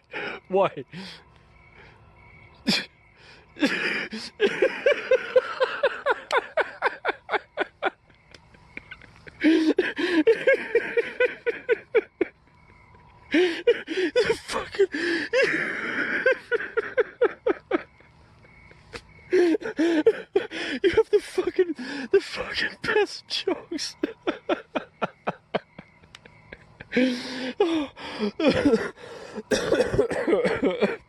Oh my god. Oh, can you give me another beer? Oh my god. All right. Thank you. I'm sorry about last night. Banji brought beer with him when he visited, and things became rather silly. Needless to say, I'm certainly feeling the after effects today. Good news though, we're making headway on Banji's book. I'm looking forward to tonight's visit, so we can continue progress on it with sober minds. Throughout the transcription process so far, I have learned so many eye-opening things about the twin. I cannot wait until I'm able to disclose them to all of you. After all, from the beginning, the purpose of this Twitter account has been to document her. So many other realizations like this have come from my nights with Banji. I trust him, and I trust that he will keep his word when he says that he will show me how I can be with my daughter again. I have to go now. I have a busy night planned, but if I have some time, I'll respond to some of your comments. May I ask what made you trust Banji more than you did before? At first I didn't think he should be trusted, but he has since proved himself to be trustworthy. Watch your video from last night. I did. It was just as hilarious as it was when it first happened. Can you show us that page you filmed last night? We couldn't quite get to see it properly. I may be able to photograph the page for you. I do not know if I'm allowed to, though. I'll have to ask Banji if it's okay. Do you think you can ever forgive Sammy? One day, I'm sure I will. I have a lot of maturing left to do. With time comes forgiveness. I am alone and afraid now. I went out for my daily hike a couple hours ago. I've been hiking out to the various roads that run parallel to the trees on all sides of the wooded area I'm hiding in. I do this to get an idea of where the armed men are every day. Today's hike started like usual, everything seemingly being the same as always. I counted for nearly all of the armed men I have become familiar with seeing, then started back towards my car. On my way back, things started to seem off. I had become familiar with the trees and landmarks around me during my time out here. Things seemed different. I couldn't quite put my finger on the difference. When I came around the final thicket of trees expecting to see my car, I found that my car wasn't alone. The armed men discovered it. I was able to record a quick video.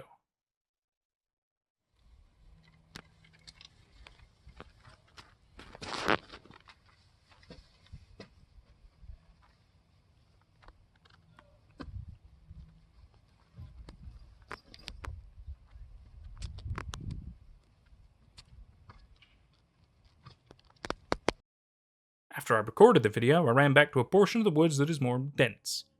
I've been here since. I could still see them. They are no longer going through my car. They're just standing around now. I suspect waiting for me to return. I don't know what to do. I am so scared. I hope that they aren't still there when Banji returns tonight. Okay, as far as I can tell, the men left about 10 minutes ago. There were 3 of them. They completely tore everything apart. I feel like I need to go and investigate. Is it safe though? What do you guys think I should do? I'm leaving for the car now. Shit. There's a problem. I've searched everywhere. My gun, car keys, and Banji's book are all gone. I'm lost. I don't know what to do now. I guess I'll just wait for Banji to show up tonight. He will know what to do. All of that work, night after night, all of it is gone. I'm so pissed off. I told Banji everything when he came last night. He didn't have much of a reaction to the news. He was surprisingly calm. He said it was time for me to move in with him. He told me to stay in my car until daylight, and that he would then return to guide me to his safe haven. He hasn't turned up this morning yet. I'm still waiting for him. He should be here soon. I feel as if an update is overdue. Firstly, I'd like to apologize for my absence. I am okay. I am safe. I am happy. I'm sorry for the delay in tweets. I've just been so focused on the transcription of Banji's book lately. We've been working tirelessly to get it done. It has been very labor intensive. Because of this, I have felt withdrawn from Twitter. I know that many of you distrust Banji, but I could not disagree more. It has been difficult for me to frequent Twitter and read your comments about him while at the same time being so close to him. I truly appreciate your concern, but the conflicting philosophies between you and I have been difficult to let coexist in my mind. I have a profound love for Banji. I believe his wisdom. I believe I can trust him. I believe this book is the key to being reunited with my daughter. I hope that makes sense. It's nothing personal. I've spent a great amount of time in contemplation about how to express my feelings concerning all of this. Now, about my current situation. After my car was discovered by the armed men, I waited for Banji to return through the night and into the next morning. He returned just as he had promised. We left shortly after. Banji insisted that it was no longer safe where I had been staying. After hours of hiking, we arrived at Banji's safe haven. He has been living in an abandoned mine under the wooded area.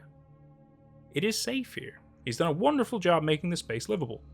But most importantly, we are now able to work on his book during the day too, and not only at night. During our hike, I was very afraid that he would be upset that I had lost our book. In true Banji form, though, once we arrived at his mine, he notified me that he had actually made it to my car before the armed men. I found our book, my keys, and my gun waiting safely on a table during my initial tour of his mine.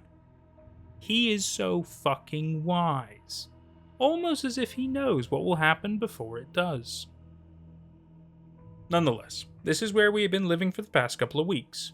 It has been a very nice place to stay. I will continue to update you on anything new. Like I previously wrote, though, I have exclusively been focused on transcribing Banji's book. Conforming Part 3 of 8. She is among the great, yet wondrous for those whom do conform. She will lead to peace in her glow. For those whom demonstrate immunity, she will confront with love firstly. She will confront with education disclosed by her faithful servants secondly. She will confront with her behavior projects thirdly. Finally, if her willed after subject evades to conform still, banishment to the stars will be worthy punishment. Immunity to conform is possible. Immunity to punishment is impossible. This is in fact enforced by the regulators. Fact is truth. Fact is unchanging. Fact is prophecy and policy. Her words are now implacable and awaiting enforcement. All will know of her, but few will know her.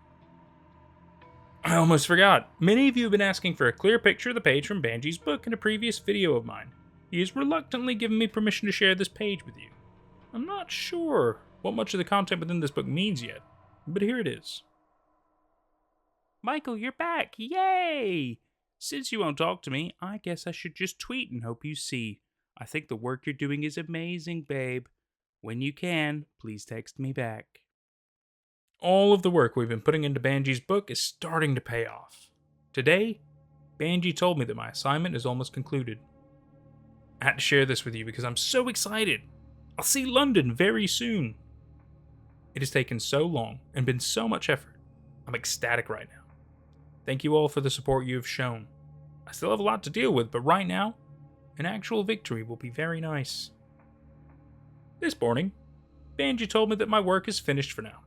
Our book still isn't done, but he doesn't need my help with it anymore. He says that I'm going to find out how to see my daughter again today. I'm completely overjoyed. Daddy's going to see you soon, baby girl. Michael, London is home, babe. She's back. I just found her in the backyard. Come home now, please. Really? Okay.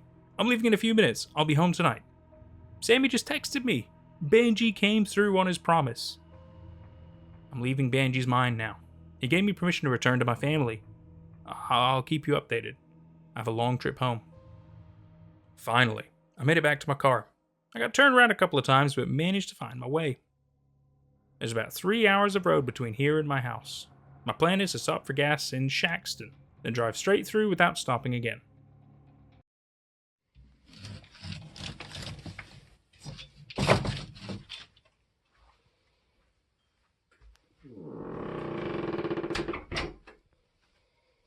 London? I'm home. Hello? Sammy?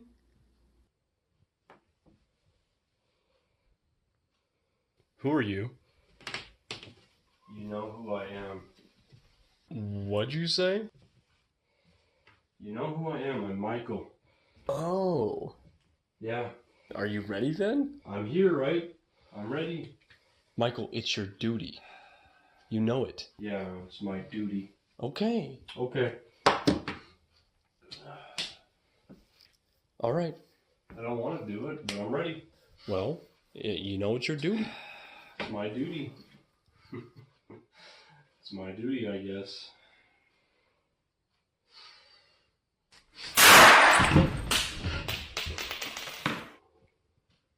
Thank you for your sacrifice.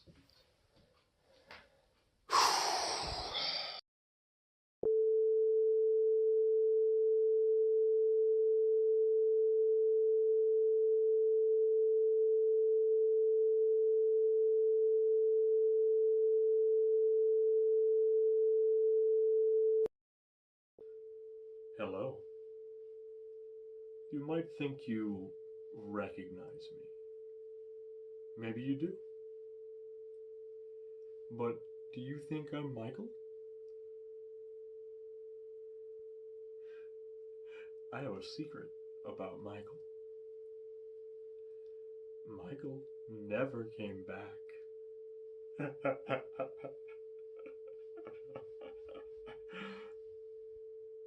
I am not him. I am not him. Figuratively speaking, though, we could all learn something from Michael. When the twin presents herself to you, do not resist.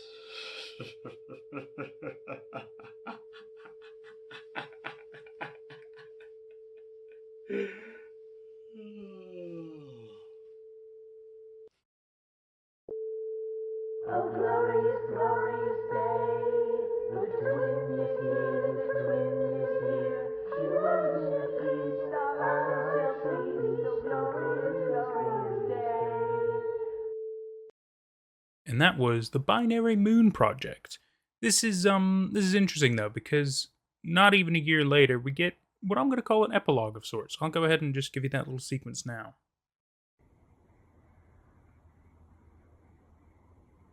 Oh, glorious, glorious day. The twin is here. The twin is here. She rose in the east. All eyes shall feast. The twin is here to stay.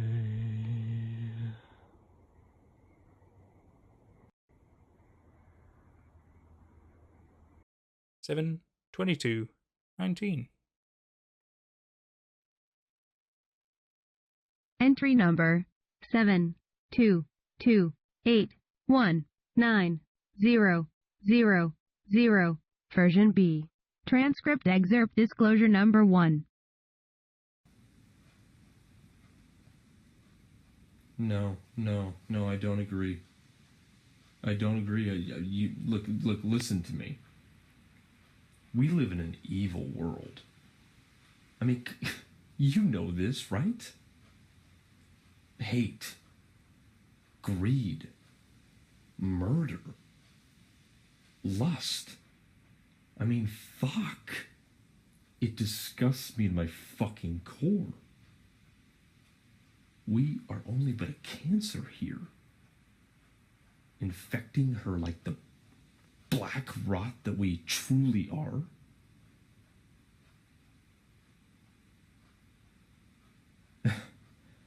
Don't worry though, right? It was really only a matter of time until she got her blood work done. She has. I mean, fuck, right? She's already nearly a year into her chemotherapy. Entry number 722819000. Version B. Entry number 722719001. Version B. Transcript excerpt disclosure number 2. Yes. Well, like, most people, some people just need to be shot because they don't belong in society. There are some people that deserve to be shot. People that commit severe offenses need to be deleted from the world. Thank you. Entry number 722719001. Version B. Do you want the documentation to continue, even if it is difficult to see?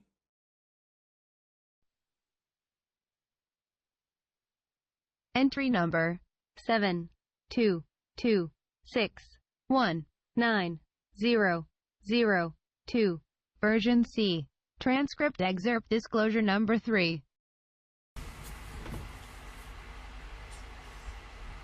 People are mostly good. Would you agree?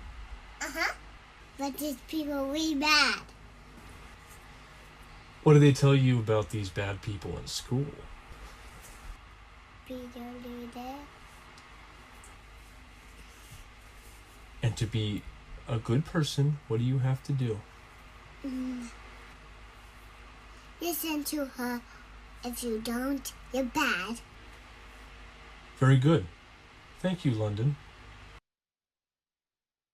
Entry number 722619002.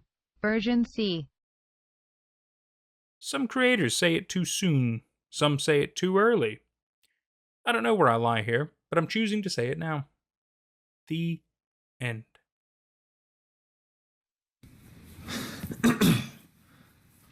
Hello. This is not Michael, or any other characters within Binary Moon Project. This is the creator of Binary Moon Project. I'm posting this video because I'm really at a loss.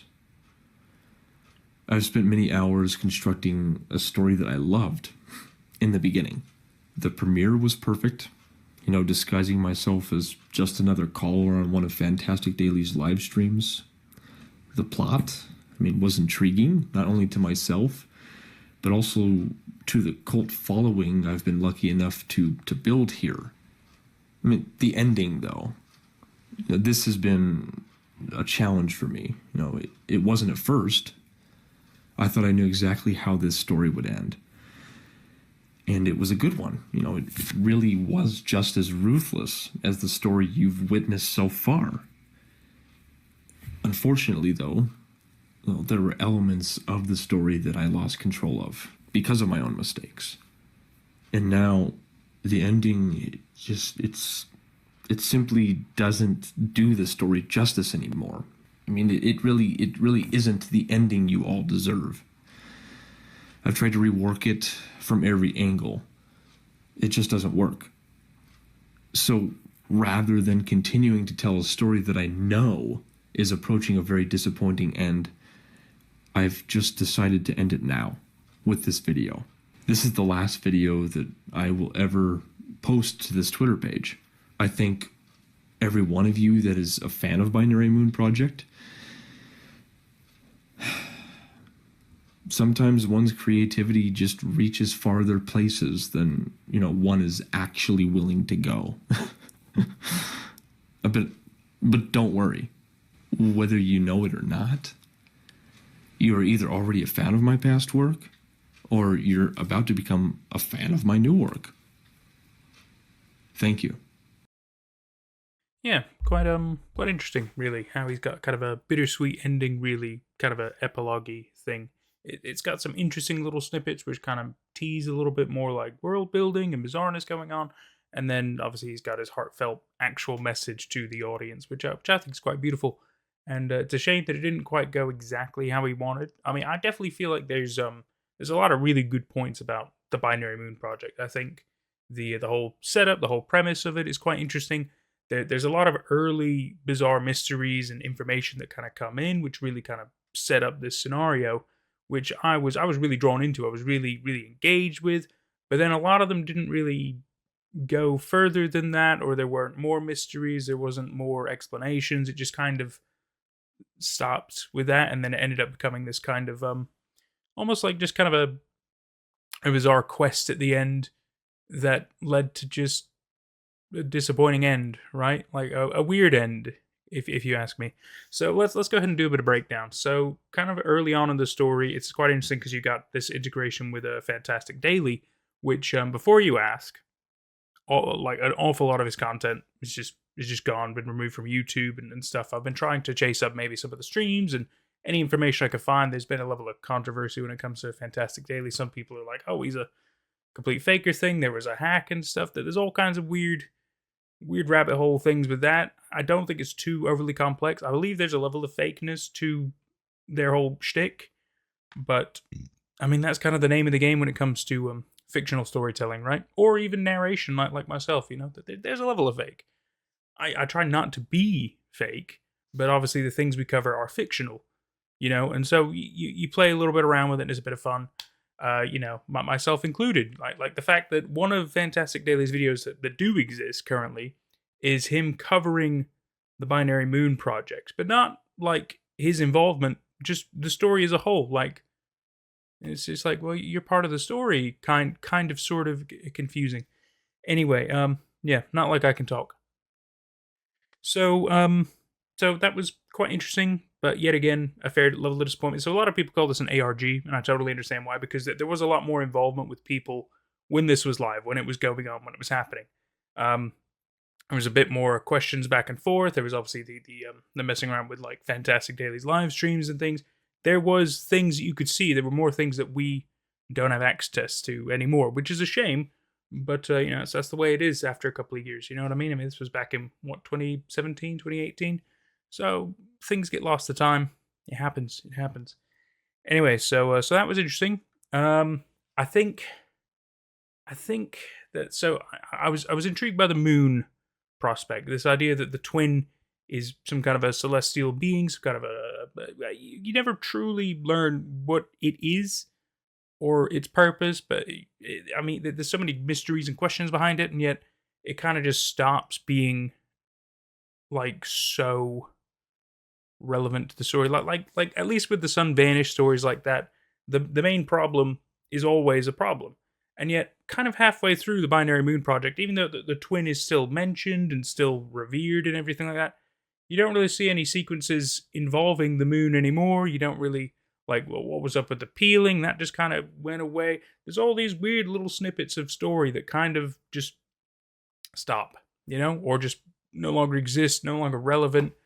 I just kind of, like nobody else was peeling. What's going on with that? Like, and then it makes you question things like Clayton and Benji. Well, I mean, at one point, he's clearly staying with Benji for quite a number of days. But if he's a follower of the twin, he must do trances, right? No mention of that. Nope, just Benji was such a red flag, by the way. Like, how is it not more obvious?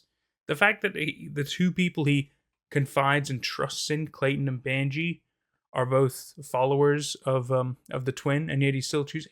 It's a weird kind of, the fact you continue to trust him and things. It's like, well, clearly he's not capable of doing things on his own, apparently. So he has to rely on others. Now, I get that. You've only got so many skills and tools at your disposal to kind of deal with the crazy situation going on, and then inevitably he conforms, not even being aware that he's becoming brainwashed, but he's still not really truly giving into the whole twin thing. But clearly, it's affecting him enough that he's not he's completely bypassing these red flags of anything related to people of the twin, right? And then at the end sequence, he just like kills himself. But who was? I don't know. It's strange, isn't it? Who was the one filming him? Because I thought that was Michael, but then Michael was at the table. Is the twin able to clone people? That's another question. There's so many questions, and sadly, there's not really any other answers. And maybe I just haven't looked hard enough. I've done the best I could, but a lot of this information isn't really out there anymore. And then when you've got like Sammy's Twitter account and Clayton's Twitter account, Clayton's only done 2 posts. He's got a couple of replies as well, but mainly to Sammy. Nothing engaging with people. So that was just a weird little snippet. Cute, but strange. Sammy had a little bit more engagement with her Twitter. Not massively. They both just kind of stop when they stop. And yeah, I don't know. Also, London gets taken, but then comes back. But obviously, there's no evidence she came back. So this dude is just totally believing, with no evidence whatsoever, that London has been brought back and everything is okay now, and he can go home, and everything's totally going to be fine. Yeah, there's certain things that are just kind of like, you go through all this turmoil, all this madness that you went through. I mean, you almost went to court with your wife and all that. There's so many niggles that are just bizarre, right? But those aside, I still thought the story was quite good. I still enjoyed the story. I thought there was a fair level of information, not a great amount of information. It definitely felt, well, like that one guy said, it definitely feels like a novel. But sadly, this novel doesn't really give you any answers to the mystery. It's just, you're playing along. But there's no truth, there's no uncovering. Like, even when you get that one, the page of information that Benji had him write down, it's very general knowledge nonsense, right? There's nothing defining in there. There's no weird nuggets of interesting lore or anything. It's just kind of, like, oh, well, you best behave and follow her rules, otherwise you're gonna get punished. And it's just like, it's not really telling us anything, sadly. It's just kind of basically saying, oh my god, don't break her rules, she'll get you punished. It's just, I don't know. A bit silly in my opinion. Anyway, that's my little ramble over. But here's the thing as well about Binary Moon Project. I'm still intrigued, and I hope you are too. Because there is one more thing. There's one more thing I need to share with you. And this is the last post, sadly. That was December 31st, 2019. And it's a Netflix series poster. And he's put a date on it, which looks like July 2021. I've sadly never heard if it ever came out on Netflix. I haven't found any information. Doesn't look like it has, sadly. Maybe they lost funding. Maybe the project was pulled. I'm not really sure. There's no information I'm able to find about it. Sadly, this is the last. But actually, some of his replies are talking about how, it won't be released for a little while. There is an ending, the ending he always wanted for the story. So there's a lot of promising sounding things in here. And I do hope, whether it ends up on Netflix or maybe on some other kind of a platform, even YouTube or something like that, that we get more of the story. Because quite frankly, I would like more of the story. I would like to understand a bit more about what's going on. You know, is it a spacecraft of some kind? I mean, clearly massive, like a Death Star type of thing. Is it aliens? Is it a celestial body that maybe it has some powers of manipulation, kind of like we've seen in a variety of analog horrors and stuff? I don't know, but I would be really interested to see more. But yet again, it'd be good to see not just like, because it's quite obvious there's a level of culty brainwashing going on with the people, and I get that. That's cool. We've seen a fair bit of that, and I'm cool with seeing a bit more of that. Maybe a bit more structure to it. Maybe more proper worshiping or something like that. But we do need a little bit more. Maybe like you think something like this is pretty obvious, right? You think maybe NASA or some other kind of like scientists or governments are like spying on this thing. Maybe they're looking at it through a telescope. They're trying to understand more about it. Maybe they send a rocket up to it. There's certain things that just, yeah, that feel left. They just feel like they haven't fully been explored. You know, and I get it. You can only tell so much in a story, especially with limited resources. I'm not complaining about that. I would just hope.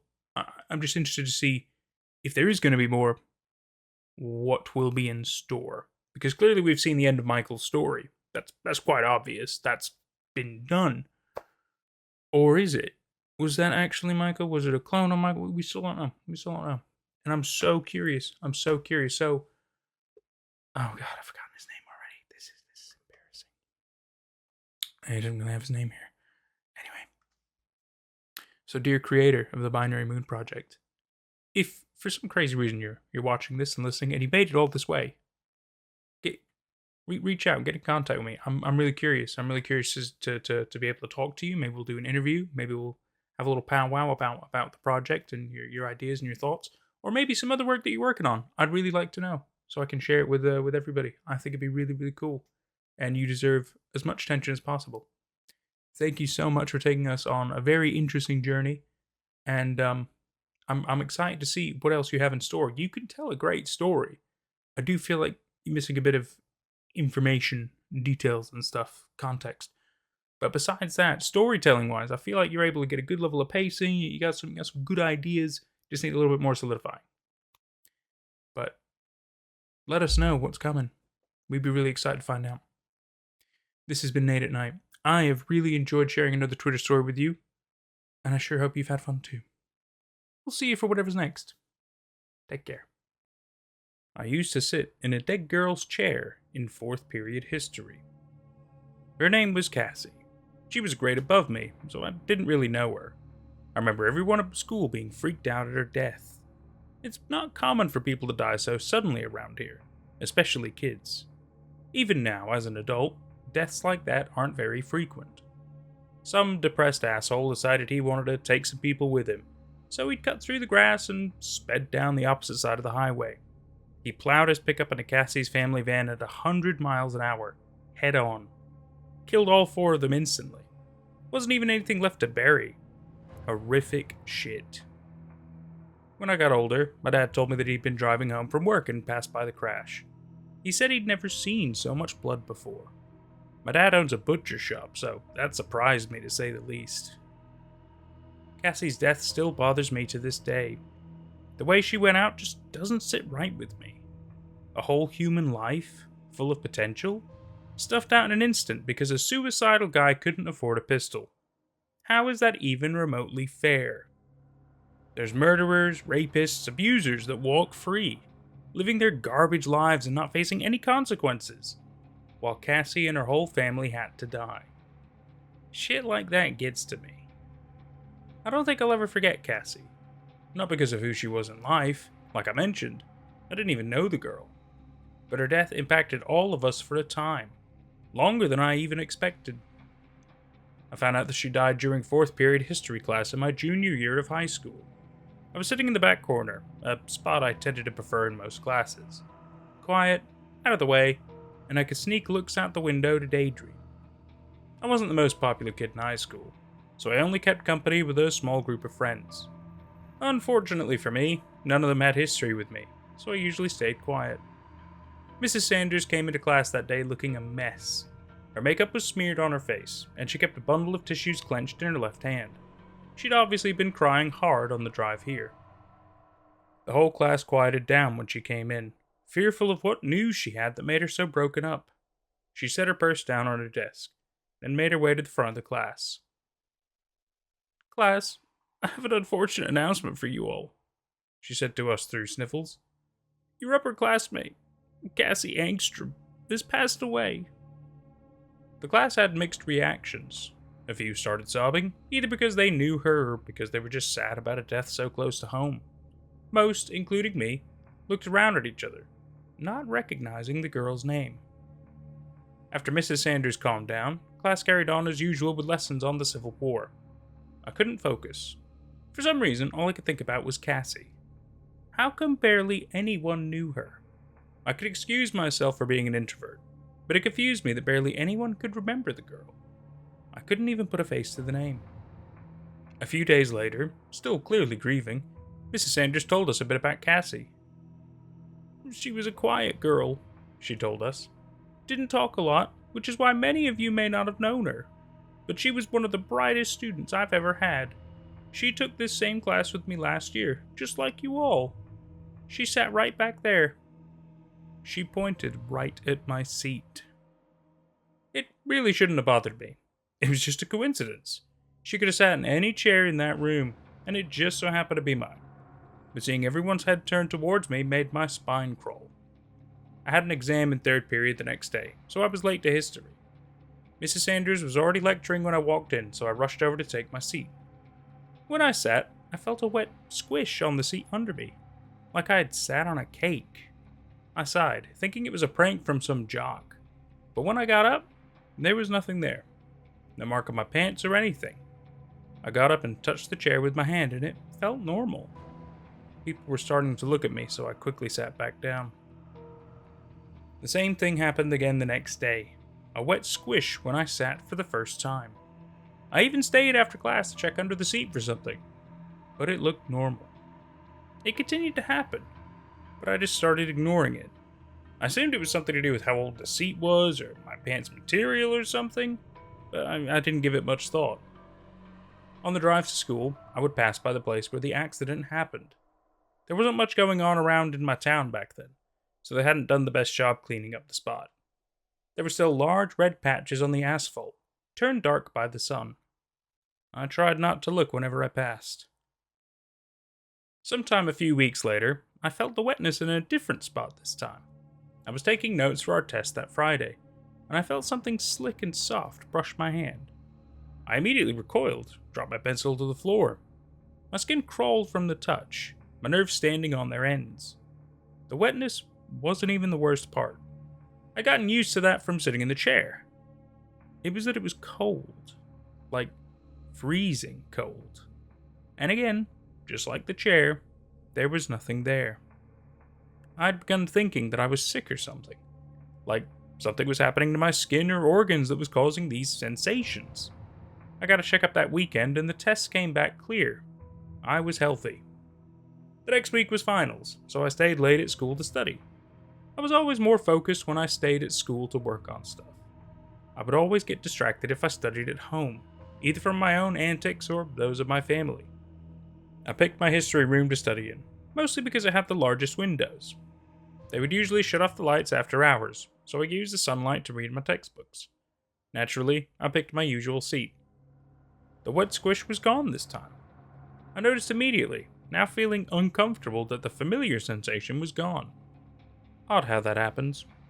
I'd sat in the seat earlier in the day, so maybe the metal wasn't as stiff? I just shrugged to myself and got out my materials. I stayed for a few hours, getting as much studying done as I could before the janitors would eventually kick me out at 9. It was around 8:30 when I felt it again. That wet brush. I jumped even harder than last time, forcibly pulled out of my flow state. My heart was racing, and I glanced around the room to see if anyone was there. Nothing. I took a few moments to calm down, breathing hard and closing my eyes. When I opened them, I saw darkness. It took this scare to make me realize that I could barely see my notebook, and I had been squinting in the darkness for the past 30 minutes. The classroom was covered in shadow, with the posters of dead presidents' faces barely visible in the dark. Starting to get creeped out, I took this as my sign to finish up. When I reached to close my notebook, I felt it. A cold, wet slop of what could only be described as flesh draped on my shoulder. I couldn't see it, but I could feel it. And God, I could smell it. I recognized the smell from my times helping my dad at his shop. It reeked of rot and decay, and I could feel streaks of putrid liquid falling down the side of my jacket. I was frozen. I couldn't move. I felt a deep chill form at the base of my spine and crawl to my nape. The previous touches had unnerved me and made me jump, but now I was truly terrified. I could feel its weight pressing on my shoulder, seeping liquid onto my skin underneath. The smell was unbearable. I looked over and I could vaguely make out what was touching me. It was barely visible in the darkness, almost transparent under the shallow glow coming from the street light outside. It was a slab of dark red meat, thinner towards the tip. What seemed like bone stuck out from one end, and blood was dripping out of tiny holes on the surface of the flesh. I heard a deep, guttural sound behind it, like someone gurgling water. It continued for a moment, and I could faintly make out words behind the noise. That's my spot. And that was I Used to Sit in a Dead Girl's Chair in Fourth Period History by Mother. Creepy name in a way. So I like the story because it's short, it's sweet, it's got a good little bit of detail into it. Nothing too crazy or graphic or anything like that, which is nice. It's got some like I said, interesting detail. The one thing that kind of took me aback though, right? Like, I mean, obviously, it's creepy and all that stuff. Like, you know, I'm quite used to that, so nothing super blows my mind, which is good in a way. Maybe, I don't know. Does that desensitize me? Is that a problem? I'm not going to read into that. But the thing that took me aback though is the fact that when they sat in the chair and it's like squishy and wet and stuff, and one of the first things they say is like, oh, kind of like sitting on a cake, and I'm like, how do you know what sitting on a cake feels like? That's not a normal thing to do. It's not like something that people do. Well, I mean, some people do it a lot every day, probably. I mean, I know it's a thing. I don't think it's my thing. I don't know what the appeal is, but you know, I'm not here to kink shame. Not like that. It's just, you know, it's kind of a giveaway. You know that. You know what sitting on a cake feels like. Just putting that out there. Which, you know, if you do know and that's your thing, power to you. You know, as long as you do things safely and with consent, then you know, who am I to judge? Just a strange detail to see. A little scary story though. Yeah. Besides that though, it's a good little story. Yeah, I don't really know what else to kind of say, really. The cake thing's really thrown me off now. Oh, man, that's going to be stuck with me all day now. So, well, this has been Nate at Night. I've really enjoyed myself, and I sure hope you have too. Let me know what you want to see next, and we'll catch you next time. Take care. Thank you so much to my YouTube members and Patreon members for all the love and support. It's thanks to people like you that we can keep growing.